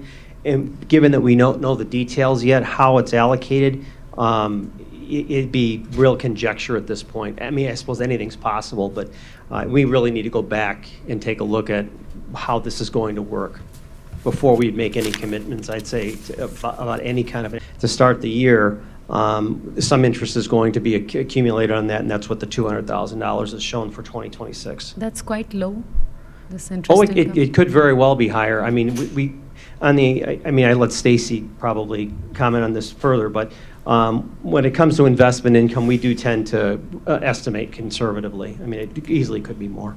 Okay, thank you. Okay. I'm going to, if we could, I know you had a question, a budget-related question, Alderman White, for DSC. Still have that? Then we'll move to ACA. DSC. Development Services for John Curley. Oh, yeah. Oh, yes. I didn't know we were there.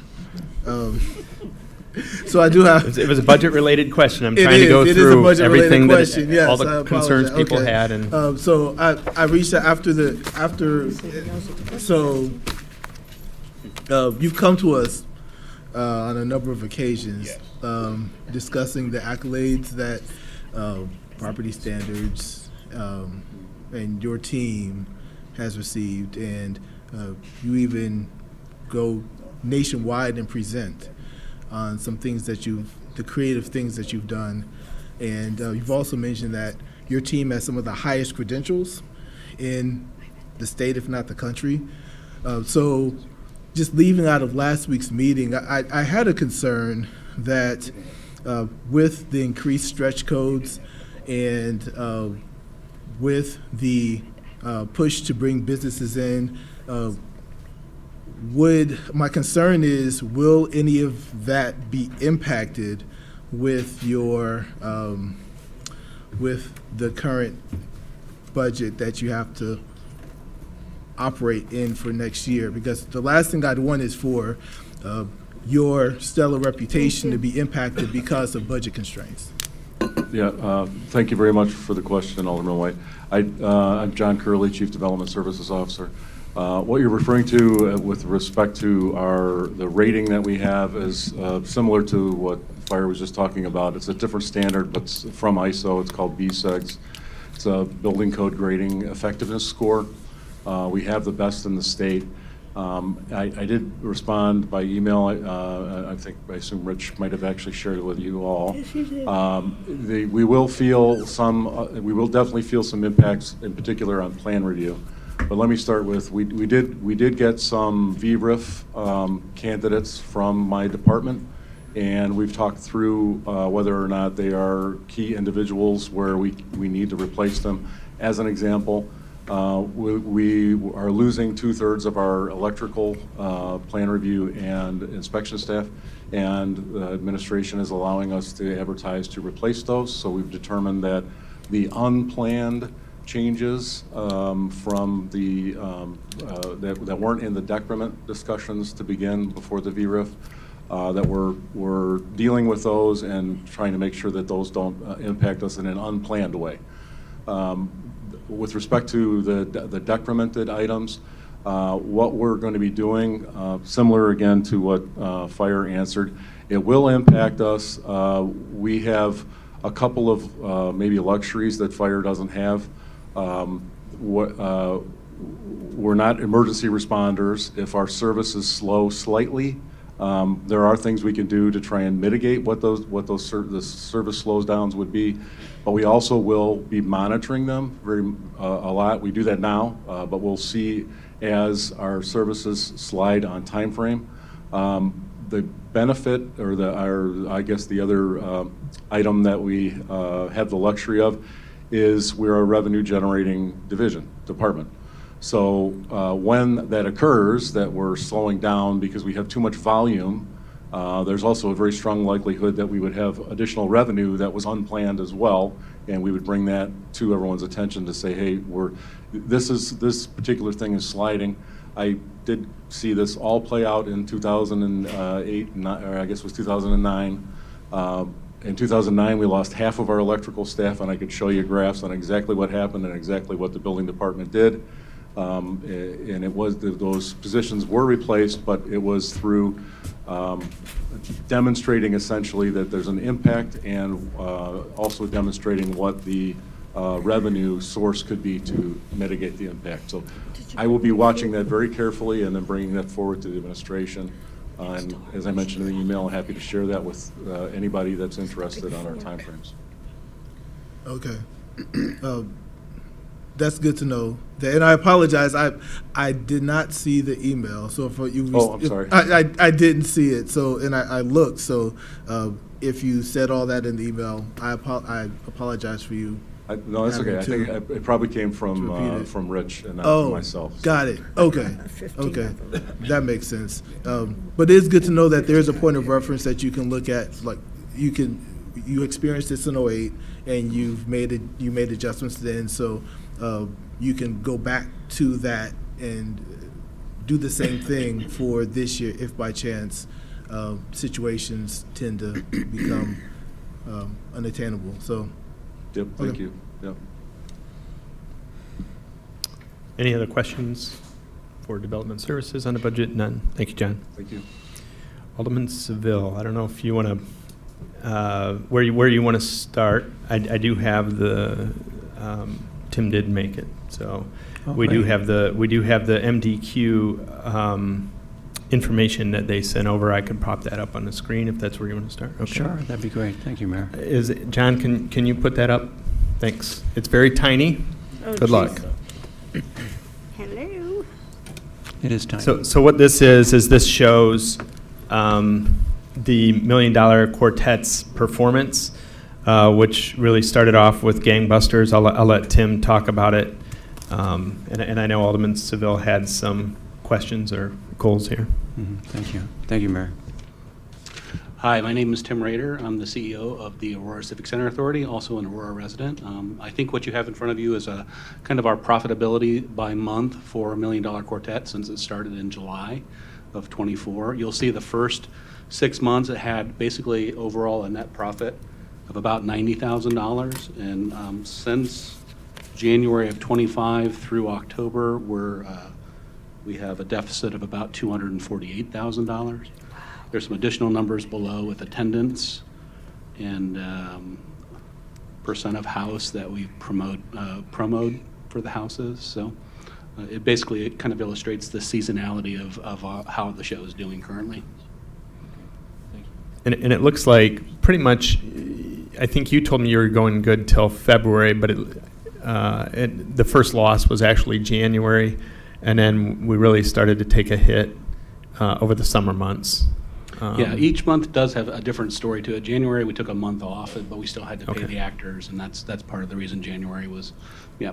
And then we also took a couple weeks off in July before we remounted, and when we reopened our extension, the ladder extension in the last 6 months, we invited the community and pressed back to see it again middle of July. Okay, and then just if you could share, what is your plan for MDQ currently? We haven't announced it publicly, or we do plan to announce our plan. We will do another segment, so I'll get the scoop here. It's doing really well. We're planning next week to actually announce an extension, and to pick back up. We'll have a few weeks off, and then we'll pick up another extension, like promoting it as the final extension. Must close. Come see it now. If it does well, we'll take a look at it and see if we can extend it further. We've talked about also what we might do for a second. We're calling them like limited engagements. One limited engagement starting in March, and then if that does really well, we might just keep it running. And then we have another limited engagement at the end of the year. We're considering doing either a continuation of our current $1 Million Quartet or doing a $1 Million Quartet Christmas. Don't tell anyone. And then when did we start the buy one get one, and are people taking advantage of that, and has that helped it pick up over the? I forget specific timing, but I think we did a buy one get one free for Aurora residents for September and October. That helped fill some houses. We also have done limited promotions to various targeted groups, such as subscribers or previous ticket buyers or people that bought $1 Million Quartet when it was at the Paramount 7-8 years ago. And it's flash sales. So we've done several buy one get one or buy one get one half off. The buy one get ones are generally for the lesser, like the Wednesday, Thursday nights. They're a little harder to fill. Versus the buy one get one half off, which are the more popular days and times. The houses were probably at 90+% capacity on average. It's doing well, but it is a thin margin of a show, and the people that are seeing it, as you know, they love the show. It's highly. We do surveys where we measure satisfaction with the production by extremely satisfied, highly satisfied, somewhat satisfied, not at all satisfied. And we have 99% extremely satisfied on this production as compared to the best shows at the Paramount, which are at 97, 96. So it's really, people see it and they want to come back and they want to see it again. Our average repeat customer right now is about 15% of our house has seen the show before, whereas 85% are coming for the first time. So that's kind of the numbers on $1 Million Quartet. Okay. Any other questions for Mr. Rader? Oh. Did you want to have me throw Can I the ask other a quick present? Go ahead, question? Alderwoman Smith. You said March and the end of the year. Are you talking about changing the show, a new show, or just? I mean, it'll be a business decision depending on how. Oh, sorry, am I too loud? You can whisper. No. Whisper. So it could be either. It could be $1 Million Quartet for that segment. and it could continue longer, or we might do, what's most likely is if we don't do $1 Million Quartet, we would do $1 Million Quartet Christmas. That would be the other production. It's completely different. It's actually a completely different script, all different songs, just holiday themed, and it's set in the same spot, so it wouldn't be extremely expensive to produce. And would we ever consider using that area for a complete different show? Yes, absolutely. Okay, because at some Eventually. point, it's going to run out of gas Yes. completely. Absolutely. Thank you. Kind of it's a wait and see and touch and go how It well is. it's doing. With all measure open runs success. at any theater that they have these open runs, they just kind of have to, they want to keep it going as long as they can. They, you put a lot of money into the creation of the theater, the capitalization of the show itself, the scenic, the props, the costumes, and you want to kind of run it as long as we can. And for us, it's kind of a badge of honor with, with the folks that tend to. It's I think bringing people to Aurora that are speaking very highly of what they've experienced. Alderman White. Yeah, so first, it's a pleasure meeting you. I've never met you. Nice to meet you, too. Your name is legendary because we've been talking a lot about you, but now I have a name with the face, so that's helped. So if I see you in the grocery store, or if I upset you, I apologize. You have not. I didn't know who you were. Okay. And vice versa. First question, with the net profit loss, is that you may have mentioned it, I might have missed it. Are these in millions? Oh, no, it's not. Okay. Yeah. So you're saying May 2025, you made a profit of $8,300? In the total year-to-date for 2025 through October is we've lost $248,000. Yeah, so I'm just saying like in May 2025, you Oh, made, in May? yeah, that month you made $8,300? That's correct. We had a net profit of $8,300. Oh, okay. Yeah. Okay, so that helps. Second question, comp tickets. I'm assuming those are like high schools coming to see the tickets for free. Explain the comp ticket thing to me. It's depending on the month. Like when we opened in July, we did a lot of press comps. Also when we did our second or our third leg. So some of it's press. A lot of it, honestly, is when we're trying to fill houses last minute, we do a special promotion targeted at different groups. And there are a lot of them are cast and staff comps to fill houses, and we also target specific groups, offering them the chance to see it for free. Got it. Okay. So then the question, my final question, percent of comps. Yeah. So we'll just take the largest number, July 2025. 22% of the sales were comps. What's the significance of showing the percent of tickets that are comps? Well, I think that was a request from okay. the chief of staff wanting Got to it. know what Okay. percentage were comped. Yeah. Okay. Overall, it's 11% of the. Yeah, you can see the overall number. Okay, so to date, as of October, you're at a negative 248,000. Correct. But then you have November, December, which has a lot of shows. So do you think that will? That number will revert? go down. Okay, will it become positive at the end of the year? I don't think it will get to the positive. It'll get. My guess is it'll probably erase about a third to half of that. Got it. Yeah. Okay, thank you. Yeah, the houses these 2 months are very full with very few comps. So, and we also recently increased the ticket price for all the remaining performances for $1 Million Quartet. That's part of the model for next year as well, as we've increased the ticket price ever so slightly again. We went from 65 to 70. We're going from 70, which is our current model, to 75 next year. So. And is this all the theaters combined, or This is this number? This number here is just $1 Million Quartet at the Scope just Island $1 Million Theater. Quartet. Oh, yeah. So got we're it. talking Okay. just the one show. Okay, understood. Yeah, Okay. no, but we have Okay. done pricing changes in the Paramount as well, and Got it. some other stuff. So, Okay, understood. Yeah. Okay. Anybody else? Okay. I do have the other presentation from our transition team. If you want to see it, I don't know if you're. It's just on the. It hasn't been prepared. We're not voting on it tonight, but on the tax that you were at the entertainment. Yeah, I'm going to address that. Okay, got it. Okay.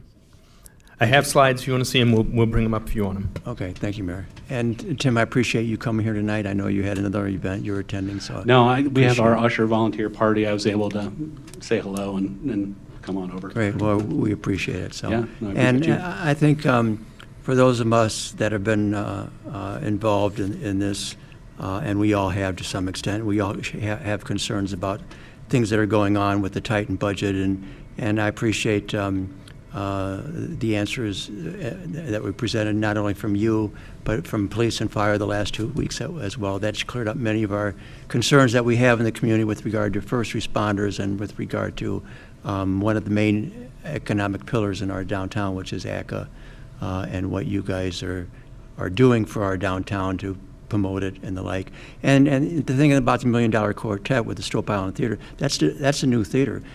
Most people in the region still don't know that theater exists. So this is a new venue that you're getting out and advertising and promoting it, and word of mouth is coming back in a positive way. And I think I shared with you when I attended the event for my first time in May, is the people in front of us, that was their 5th time there, and they were from out of town. They weren't even from Aurora. So that's significant, I think, and I think not only do we want to support you as ACA and your mission with your performances and the management of your venues that you have undertaken, but we want to make sure the downtown continues to grow and prosper, and come back from. Actually, this is the first time we've had this type of economic activity since the Foxfly Mall opened in 1974. This is significant for our city. And we should do all we can to make sure that you succeed and the board succeeds, and the mission of everybody that we have in our working together succeeds for our downtown. And so we covered many things, your attendance, the fact that you have 85% of the people that are attending your performances and your different venues are coming from out of town. Only 15% of Aurorans are attending. That's significant as well. That says a lot that people perceive the downtown and what you're doing here in our downtown is of such a quality nature that they're willing to come from out of their city, drive all the way here, spend their money, and go to our businesses and our restaurants and come home and tell their friends and family about it. That's what we want to see more of. And so with that, and with the discussions that we've had on this, and I understand you do have the money for the boiler and the chiller, right? So that is going to be covered, because I understand when talking That's to correct, you yes. Recently that it's needing to be done this year. Okay. And so with all that, and the fact that and I appreciate the agreement that the mayor negotiated with regard to 3 months on and 3 months off to have 6 months of shows, I don't think that that's enough. Now, I'm from the position that I think you need a full year, but I understand we probably don't have the support to do that. I'm willing to make an amendment on the budget. I want to distribute this to the aldermen right now about this. Is to allocate more money for you, but to do it in such a way we would have to justify it by having an entertainment tax, and I've done some research on this, both Chicago and Evanston, and I've been so busy, I apologize, but those are the only 2 cities that I researched. They both have entertainment taxes. And so I'm proposing that we allocate, amend the budget to give you an ACA another $400,000, which roughly maybe gives you 4 more months of programming, depending on how you spend that money, thereby bringing more people and economic activity to our downtown, and giving a soft landing not only to you, but for the downtown as well, because you will be increasing your capital plans to raise money, thereby needing less money from us and subsidizing that. So I think it's a partnership that we can proceed on. And so I asked, and I talked with the mayor about this, and he asked Jordana to come up with a motion, and I want to make that, if I may, at this point in time, a motion to amend the proposed budget to increase expenditure account 101-1360-45.50-20 by $400,000 to be funded by future amusement tax in 2026, and to increase revenue account 101-1360-314.04-00 by the same amount to reflect the anticipated future amusement tax. So what that means is we would allocate money out of the budget today of $400,000 in the budget, but the Finance Committee would consider this and give it their due process and make a recommendation to come before the City Council hopefully with all deliberate speed. So that's my motion, Mayor. So what the alderman is proposing is that we enact an entertainment tax to cover the cost of the 400,000. And you get to the 400,000 through the math of, what is it, 630,000 tickets that were, or is it 630,000 tickets? It's in 2024, we had approximately 630,000 attendees at ACA venues. About 230,000 of those were to Chris Kindle Market, which is not ticketed. So I think that's where the 400,000 then would come from. So we have about roughly 400,000 tickets issued, or we did have roughly 400,000 tickets issued in 2024. That are being paid for? That are paid from, tickets. from the 4 theaters?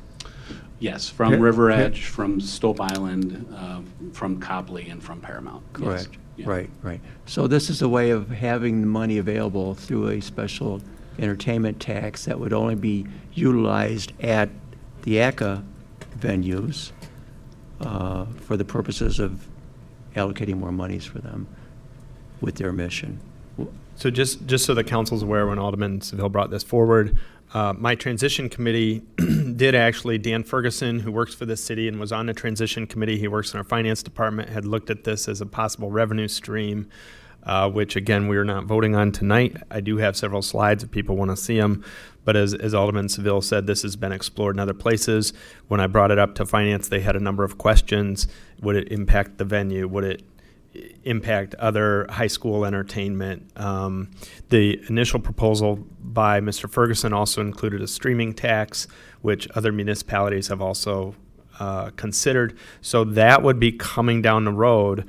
But if there's a motion and a second and enough people vote for this, then those same people presumably would have to vote for that, some form of that tax, which at a minimum would be $1 per ticket, which would roughly cover it according to your math. Is that correct? That is correct. I think we would have to break out on the details in the coming weeks, but yeah. So there's been a motion. If there's a second, and if anybody wants to see the slides, I'll pull them up. Second, and I have questions. So there's a motion and a second. The question goes to Alderman Seville. Alderman Masiacos. It's only 9:30. Only. You just talked about raising your ticket price, didn't you? Yes, I did mention that, yep. Does the city have anything to do with that?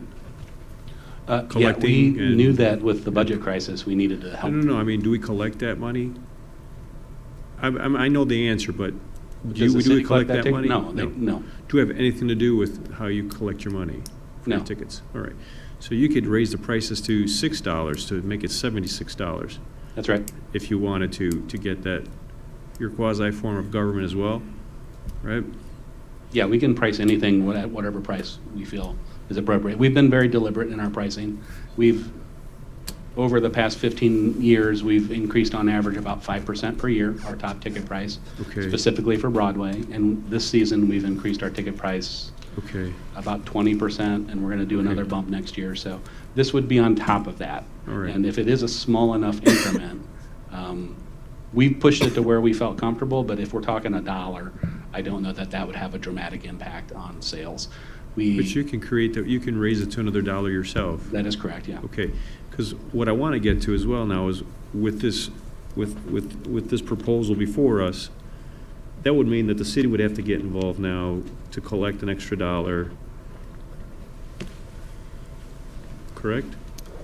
Correct. There would be some administrative work on So on they the would city's collect end. it, they'd give it to us, and we write a check to give it back to them. Correct. That's what would happen. As opposed to you just raising it to $6. You don't have to collect the money, write us a check, and then we give it back to you. Okay, all right. Now my question is if we can have someone expand a little bit on the concept of what is it exactly that these other communities are taxing? Is it a similar type of quasi form of government with their venues? So we can understand how that structure is set up and why there's a tax, so I can understand what the difference or the comparabilities are here with what's being proposed. I'm going to tell you now that I can pull the slides up, but I don't think Dan Ferguson is here tonight, who's the person who's done the research on it. And what they did and what we did don't have to be congruent. but I think there is capacity to do something there. John, can you pop those slides up? I might as well flip through them. And you can kind of, I mean, these are just bullet points, and again, this is all on the fly here, trying to, just address how you would potentially fund it. But again, there's some places that have sporting venues. We don't have any. We don't have a major university with sporting tickets that I think we want to tax. I think AE would probably be opposed to us taxing theirs, but that's something that's been considered. Movies and cinemas, we don't have a movie theater, and this would probably, if we included movie theaters, might prevent a movie theater from ever coming here. We do have amusement, I guess it's not amusement parks, but we have River Edge, and I believe Alderman Seville was looking at just considering the tax on only the ACA facilities, the 4 ACA facilities. That's correct. Yeah. Right. But he's asked what else has been done. So let's just flip through the slides and people can see what other. So this is Evanston, and theirs is a %. It's not a flat tax. And they have exemptions for nonprofits, schools, et cetera. Bloomington is the other one. And again, the purpose here is just to show that other municipalities have done something similar.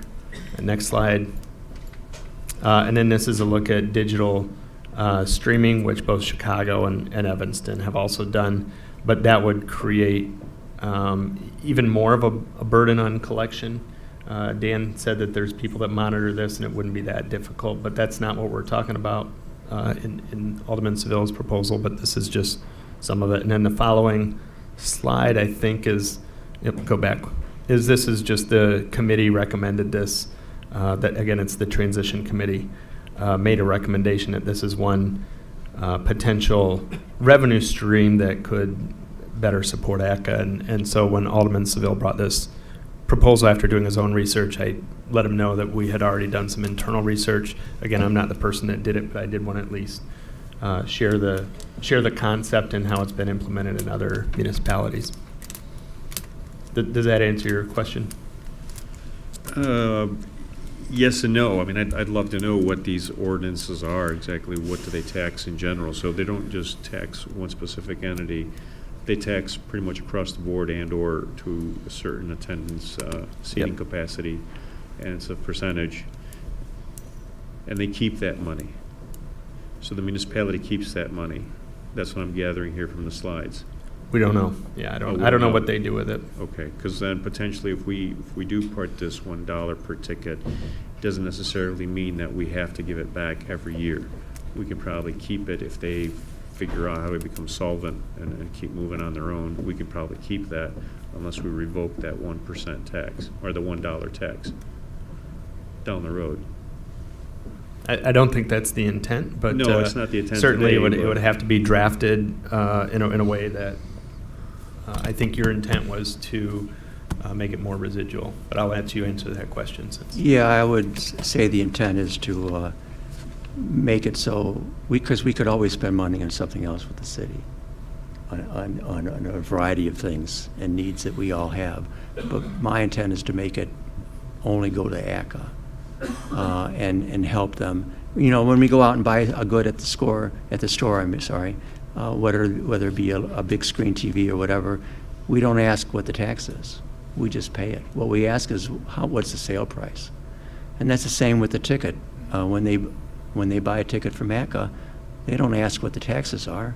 They ask what the sale price is, and they pay that. And if you're embarking upon an increase that's really a tax, which is what this would be, then you're making the ACA less competitive, I think. And I think you've done a study with regard to raising your rates in preceding years, but you've done it in a way where it doesn't affect your market that you're hoping to draw into our community. And these are some of the details that would be fleshed out at Finance Committee. This is just right now approving the amendment of allocating more monies and referring that ordinance to staff and the Finance Committee to flesh out and make a recommendation to City Council. Correct. May I ask you a question? Alderman Smith, then Alderman Bate. Alderwoman Smith, I'm gonna- Alderwoman Smith, then I'm Alderwoman going to Bate. direct it to you because it's your amendment here. Are you suggesting that we give the 400,000 upfront to ACA, included in the budget, or are you suggesting we give it to them over time? Are you suggesting we add this amount to the ACA budget now? Well, I would direct that really to the mayor, with the $2 million that we're giving them. When do they get that? So some of it we delayed because it's coming from gaming tax from the anticipated new revenue coming out of the casino. So the whole part comes from the transformation fund and part comes from the gaming tax of new revenue coming forward. So I think we were looking at something early, half and half later. With respect to if we were to do this, presumably it would be later because you would have to collect the ticket sales along the way throughout the year, and presumably we would need to run this through finance at the beginning of January to give you as much time to accumulate those ticket I'm not done with my question. revenue. Okay, I've finished my questions. Okay, so presumably if we do it later, if we go forward with this, and would that give enough funding for 10 months of $1 million quartet versus 6 months of $1 million quartet? And could that happen in 2026? I think we'd want to look at how the next extension goes before we made a final determination. But I would think that it would allow us to take that March extension and run it through the entirety of 2026. I would think that would get the job done. Okay, and another question is, when we look at this number, that number included the Bold Series last year, the 400,000 tickets, right? The number of tickets. Yes. So that would be subtracted Well, out in 2026. Correct. That number's not a large number. I forget what it'd be off the top of my head, but last year in '24 was not a full year for $1 Million Quartet either. It was only a half Okay. year. So I think they might balance out. Okay, and It also wasn't a full year for River Edge Park at all. No. Yeah, we had 24 numbers in that 630, but we didn't have 25 numbers. And lastly, something for us to all remember is that every time there's a show, there's more people in our downtown, and they're spending money in our restaurants and our bars. So it goes bigger than just this dollar right here. So we have to remember that, and every show we remove, 6 months, 10 months versus 6 months is less money spent outside of the theater. So I do like this idea. I hope we move forward with it. And Mayor, the dollar that we talked about is just a number that we threw out. I mean, you would consider like $1.25 or $1.50 if that's not enough to cover Yeah, the I think needed we'd want to talk 4 about months. what the actual, and maybe it's Exactly, different yes. depending on if it's. So I understand that's not totally cast in stone. This gives us an idea as to, and tells us what your needs are, so we can make the decision accordingly. But my goal is not necessarily to help ACA 100%. It's to have this partnership with the downtown and ACA and the city, moving together on this and providing an economic development so all can succeed. So, Alderwoman Bate and then Alderman Penwillows. So this is going to be only be applicable to ACA, this entertainment or amusement tax. Certainly, the proposal needs to come before the Finance Committee and come before the whole council, but what Alderman Seville is suggesting right now is just a $1 tax per ticket on the 4 ACA facilities, excluding the venue, I guess you can't exclude all nonprofits because ACA is a nonprofit. Oh, okay. So right now, if we collect tax, there is administrative time or manpower involved. Good point. As Alderman Masiaco mentioned, why don't we just increase the price of ticket by $1 or $2? Whatever you are planning to increase, just increase that instead of having city collect it, pay additional overtime to city staff or hire another person for this, and there'll be some cost to that. And another thing was, if we collect more than 400K, all of it goes to ACA, or just 400K goes to ACA and rest remains with the city? I'm not clear about this. This is All just. goes to ECHA. So what is this 400,000 then? All would go to ACA. This is just a Example? an entertainment tax to help ACA Okay. and ACA only. Okay, so whatever we collect, everything goes back to ACA. Correct. This is just an example. Right. So why doesn't the ticket price increase by $2? And why are we catching it and then sending it back?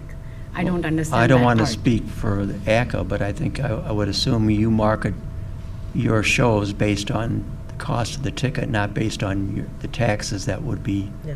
attached to it.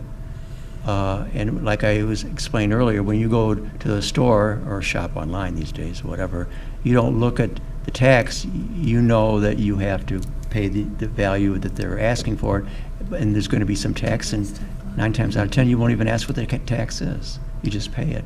And we're doing this such a proposal for a nominal amount. It's not like it's going to price ACA out of the market and hurt their business.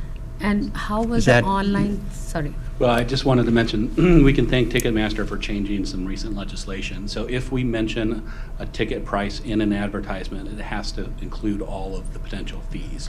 So taxes included, fees, online fees. You have to list the maximum dollar value of the highest ticket. So you have two choices: not mention what the ticket costs, which we do more now than we used to, or you can list maybe a range, tickets from this to that, but that range has to include all fees. So that's why we're a little sensitive about, and we actually, our fees are not, our in-person fees are only $1 historic preservation fee, and when they buy on phone, there's a phone fee of $3 per ticket. If they buy on the internet, there's an additional 14.5% for a convenience fee for buying on the internet.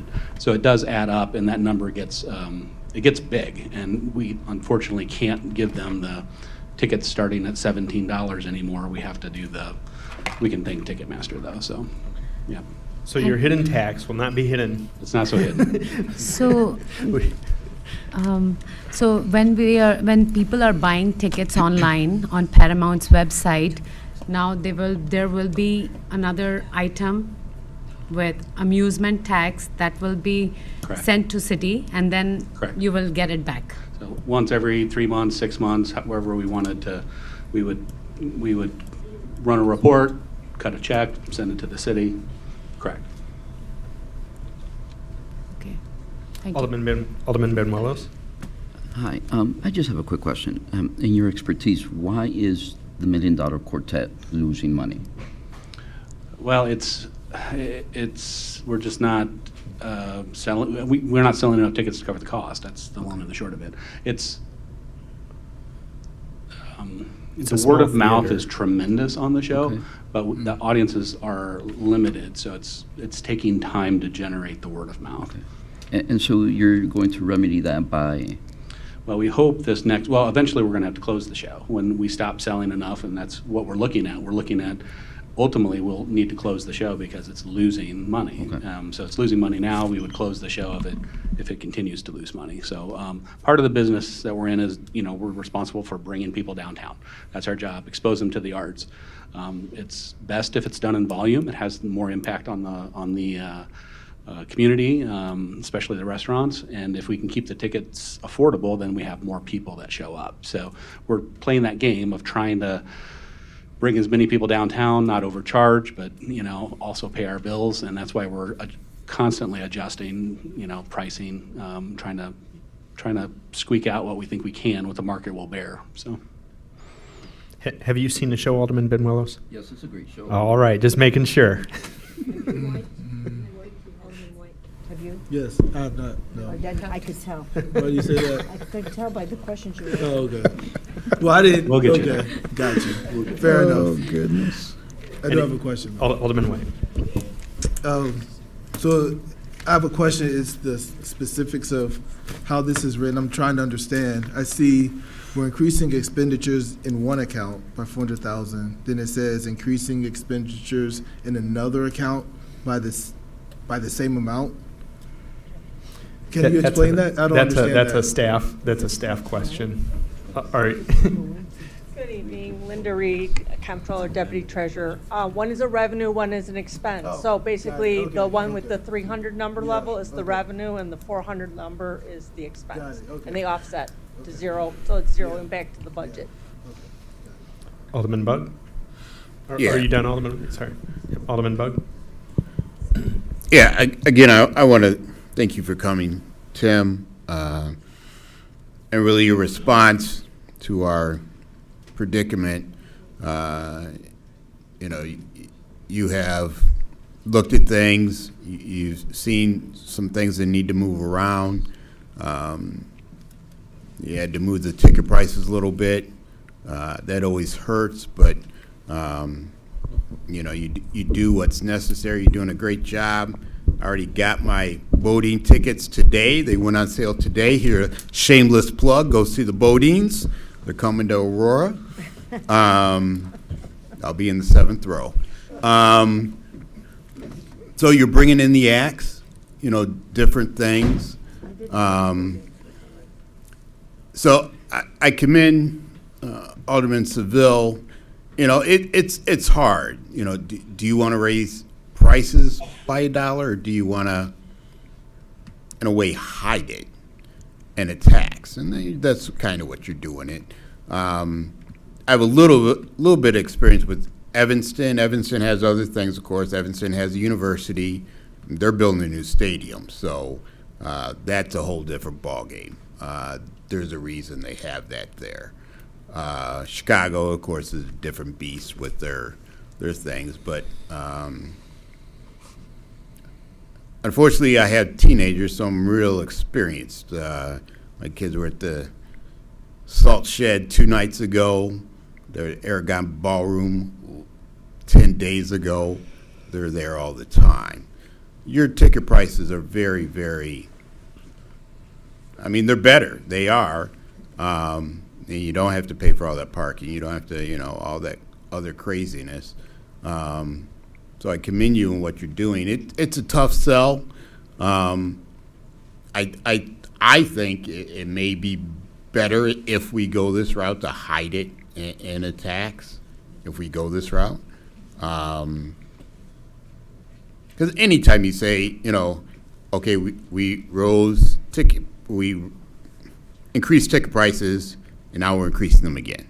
So that's a bad look, because we just did it. So, okay, we're going to bump it another $1.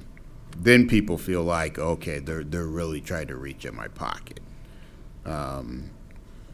So this is very interesting, Alderman Seville, approach, but I think it could have some merit. Any other comments or questions, Alderman Masiakos? Yeah, just one more question for clarification here. On all the tickets that are comped, do you still have to collect $1 on them then? I would hope not. I mean, how would we find that out? I mean, what's... And when we write the ordinance, we would have to write it so they don't include comp ticket prices? And there could be a world where ACA does its own ordinance too. I mean, we have the ability to institute resolutions and ordinances, and it could be simpler if you wanted us to do it instead.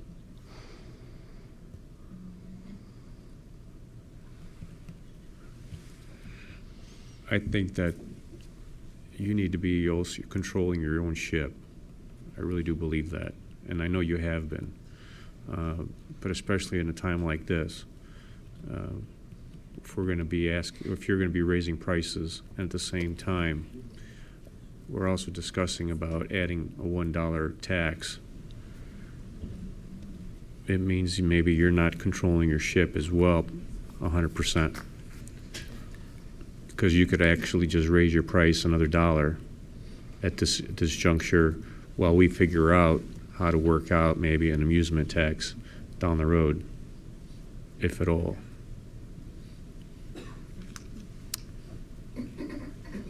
So that's all. I think I said it. I Anybody appreciate else your on time. this one before we go forward with a vote? I mean, my main thing is that if we're going to vote to move money, then we need to approve some form of tax, and we'll get staff working on a proposal soon and bring it to finance, and we can do it. We can't have 7 people vote to fund it and then 5 only vote to approve the funding mechanism. Alderman Franco. So I just want to say that the whole community, the Chicagoland area, knows that ACCA needs help. Chicago downtown theaters are also going through the same thing. So raising ticket prices is the nature of the beast that we're in right now. I think everybody's going to understand that. If we do this tax, it could take a little heat off ACCA because the city of Aurora is doing it, not ACCA. So you could actually split up the responsibility and the reasons why you're doing it. If we do the tax and ACCA's flush, we can keep that in a fund for years for that one rainy day. So I think the hybrid of them raising and us doing this would work out very well for a number of reasons. And as we evolve into whatever we need to, whether we're flush or we need more money, we're going to have that fund there going forward. So I think it's pretty good. I don't think anybody's going to complain about it because everybody knows the arts need to be sustained. They understand the cost, and I think that's been, believe me, I was at the Jeff Awards, and they all said the same thing. We got to make sure the Paramount does well. We're going to do whatever we can. Their ticket prices are relatively low, so everybody understands that. So I think what we're talking about is an easy one. I don't think that's a problem at all, but I think the hybrid between them raising a little bit and us doing it is probably the better way to go because we can always keep that rainy day fund in case they don't need it for the time that they do. So I just think it's a pretty good way to go. Any other comments or questions? Alderman Benuelos, you're back? Yes. So have you announced your ticket prices, what the raise on the ticket prices are? We have not announced our 26-27 season yet. We'll be doing that in January. Okay, so if a ticket price is $65 or you're going to increase it to $65, you could technically just increase it to $66 and nobody would know the difference. That's correct. Yeah. Thank you. And so your time frame is beginning of the year. What about the subscriptions? Is there a plan? Well, without would revealing announce, the big show. We're going to announce the next extension, $1 Million Quartet, next week. So, and that's going to be a $75 ticket. That's our plan, 75. We've gone from 65 to 70 to now 75 for this next limited engagement. And then for Broadway, we announced January 19th, our next season. 26-27, we announced at the Gala. We're going to announce our 4 Broadway shows. We've already come up with pricing for that. Looked at the other theaters and tried to benchmark, and we have all of that it's set. And that's about a 20% increase we did a 20% increase this year, and we're doing, I think it's about a 3% for this next year, additional 3%. So it's a substantial increase. And they will see that, but they're, subscribers, and they've been with us for a long time. I think they know the value. They know that we're maybe under market, and deliberately so, because we're trying to drive volume to downtown. So we're going to be pushing market rate for. It's interesting. The theaters have really jacked their prices up recently, and that's what we learned. Where the top ticket price at some of our competitive theaters were, upper 90s. Now they're pushing 130, 140. It's so everyone is moving. I think it's going to be the death of some theaters. We're not going to go that aggressive, but 20% is pretty. I mean, our top ticket price was 87. Now it's 103. That's not including fees, so it's not a small jump. So we're pushing that way because we think our demand will not be constant, but it's not going to be dramatically impacted. Okay. No other questions? There's been a motion, a second. We're only voting on the amendment as proposed by Alderman Seville. I'll ask clerk to please call the roll. Guerrero? Yes. Garza? Yes. Masiacos? No. Nunez? Yes. Franco? Yep. Seville? Yes. Benuelos? No. Smith? Yes. Bug? Yes. Spade? Yes. Larson? No. Wade? Yes. 9 yes, 3 no. Okay, the amendment carries to increase the budget line item by $400,000. Now we have the agenda item itself, 250946, to adopt the fiscal year 2026 budget. Is there a motion to approve it with, or we already have a motion and a second to approve the budget.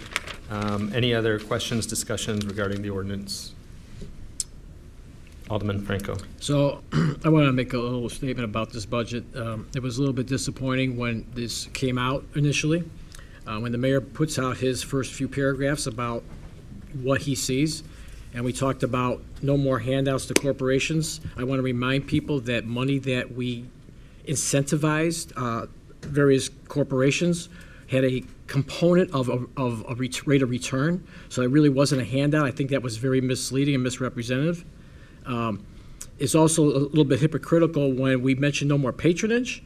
I think this administration is littered with patronage, so when we tell the community we don't have patronage or no more, it's kind of hypocritical in that we literally have a person working for us who got a job because they campaigned for mayor to create a primary for this mayor and they got a job. So I don't like when we put statements in there that's really not true and it doesn't represent the community.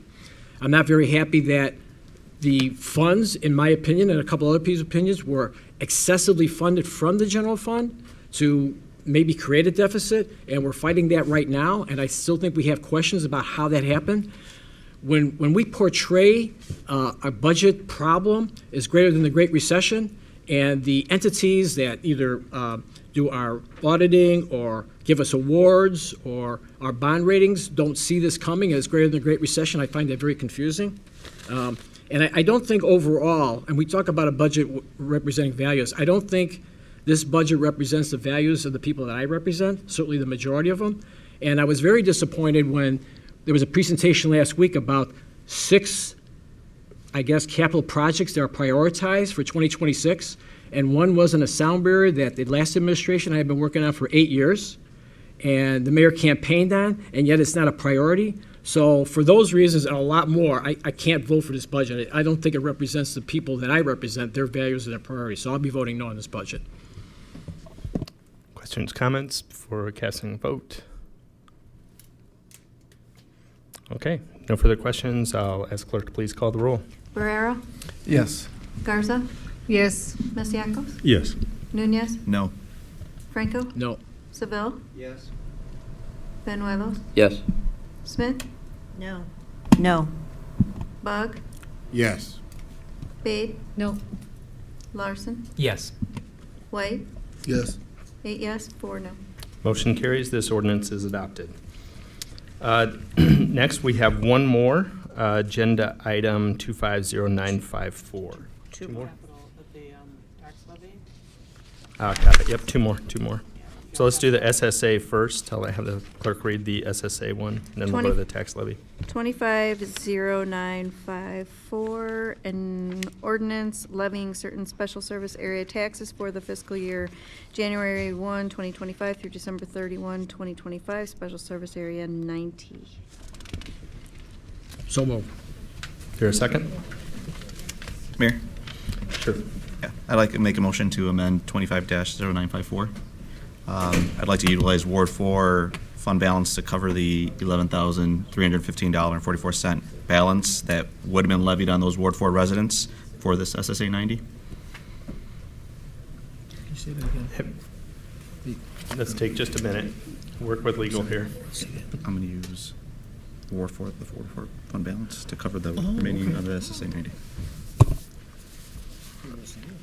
Good idea. Yeah. For the next 2 years. For the remaining balance. Very nice. So that motion should be after that.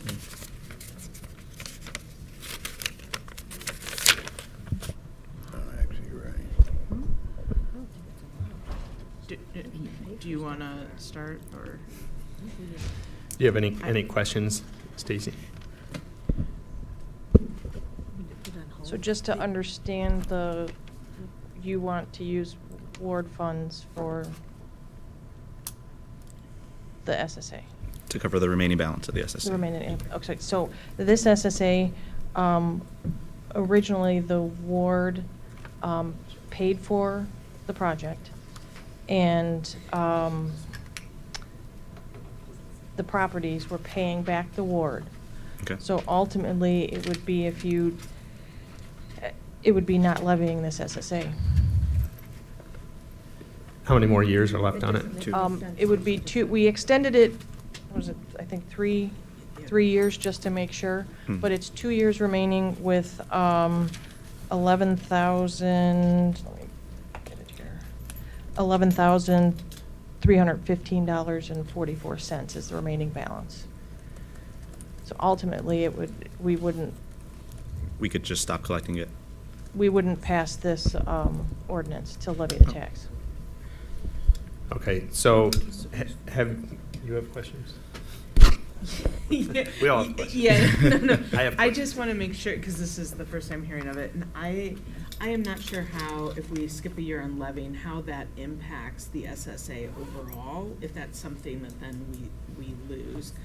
I've just never dealt with that, and I would like to be able to talk to our outside counsel that deals with the SSAs and make sure that, because we have two years left, so it would be 2026 and 2027, Yeah. and I don't know that your ward balance covers both years. But really what it is that this was a 20-year SSA. Yes. It expired, tax levy 2024, or no, tax levy 2023 payable in 2024. Then what happened is the SSA, because we had to renew it. Based on the timing of when that happened, it was renewed at the beginning of January of 2025. So we didn't receive any, we couldn't levy a tax in 2024 payable in 2025. So there's that gap. And then they extended it for, I think it was like 3 years, just to make sure we could get that $11,315. Should we table this then for now? We can postpone it till next week, but I think the issue that Stacy's bringing up is that property taxes are paid in arrears, so we're a year behind. And so this levy is to cover a gap year between the renewal and, or between the expiration and the renewal. So this doesn't cover 2025. Sorry, I'm gonna get the tax years mixed up here. This covers 2025, not it's not moving into the future, which is where your fund balance is from. But it wouldn't really, his fund this SSA just pays back his ward. It's my fund balance. It's his fund, so he Okay. wouldn't, basically, he wouldn't get this $11,000 into his ward over the next 2 years. So. Okay, should let we me ask table the it for now? question differently, because this is going to take some sorting out, and it's 10:14. Yeah, that's kind of. Can we hold this levy item to the next meeting, the next regular city council meeting, to address Yes, this issue? we can do that. Yeah, Okay. Yes, appreciate yes. Can you work with legal and finance to Yep. come up with a plan that works? Perfect. Thank you. Okay. Yes. So, if you'd like to make a motion, there's been a motion to approve, but no second. If Alderman Frank would like to withdraw his motion, if you want to make a motion to table it, we can table it till. Motion to postpone till next Tuesday would be appropriate. So I'll withdraw my motion to free up his new motion. And I will make a motion to postpone this until next Tuesday when we meet again. Is there a second? Second. So there's a motion to postpone until the next meeting and a second by Alderman Barrero. Any questions? Discussion. Alderman Bug. Yeah. That's, my question is on procedure and where the funds will come from. Aldermanic funds, depending on where they're coming from, have to go through the finance committee, and they're capped at a certain amount. So That's part of my, so I think that Stacy and I need a little time to work through Yeah. this. This is the first we're hearing of it, and I just need, So we just want to make sure everything can go. yes. I want to make sure Correctly, that yeah. we're, procedurally, we are doing this correctly. I just need a little time. It is 10:15. I'm hangry now, and and frankly, You just made open line block. Okay. Yes, I'm sure I have. So They'll figure it out if it needs to go. So I just want a little breathing room. So if I think there's a motion and a second for We're good for now. Yep. to postpone it a week, and that would give us the breathing room. Yeah, to work I just want to make sure that was taken into consideration. The fact that it has to go to without finance. calling Okay. our chief of staff over. So there's a motion and a second. I'll ask clerk, please call the roll to postpone this agenda item 250954. Barrero? Yes. Garza? Yes. Masiacos? Yes. Nunez? Yes. Franco? Yes. Seville? Yes. Benuelos? Yes. Smith? Yes. Bug? Yes. Bade? Yes. Larson? Yes. White? Yes. 12 yes, 0 no. Okay. We had a motion and a second already on agenda item 250875, the tax levy. It was moved to the end of the unfinished business, which is where we're at. Are there any other questions or comments on this agenda item? There being none, I will ask the clerk to please call the roll. Barrero? Yes. What? Mayor, real quick. Agenda item 250875. This is the tax, the levy that there was a motion and a second earlier, and then a motion by Alderman Bug to move it Yes. to the end of unfinished business, which we are now at. All right, thank you, Mayor. So I have a yes from Barrero. Garza? No. Masiacos? Yes. Nunez? No. Franco? No. Seville? Yes. Benuelos? Yes. Smith? No. Bug? Yes. These are done. Bade? No. Larson? Yes. White? Yeah. 7 yes, 5 no. Motion carries. This agenda item is approved. There's the bills. We got to pay the bills. There's no more reports. Next agenda item is 251005, the bill summary, large bill list. Is there a motion to approve Motion and to pay the pay the bills as bills. presented? Motion was made by Alderman Franco. Is there a second. Second by Alderman Alderman Larson.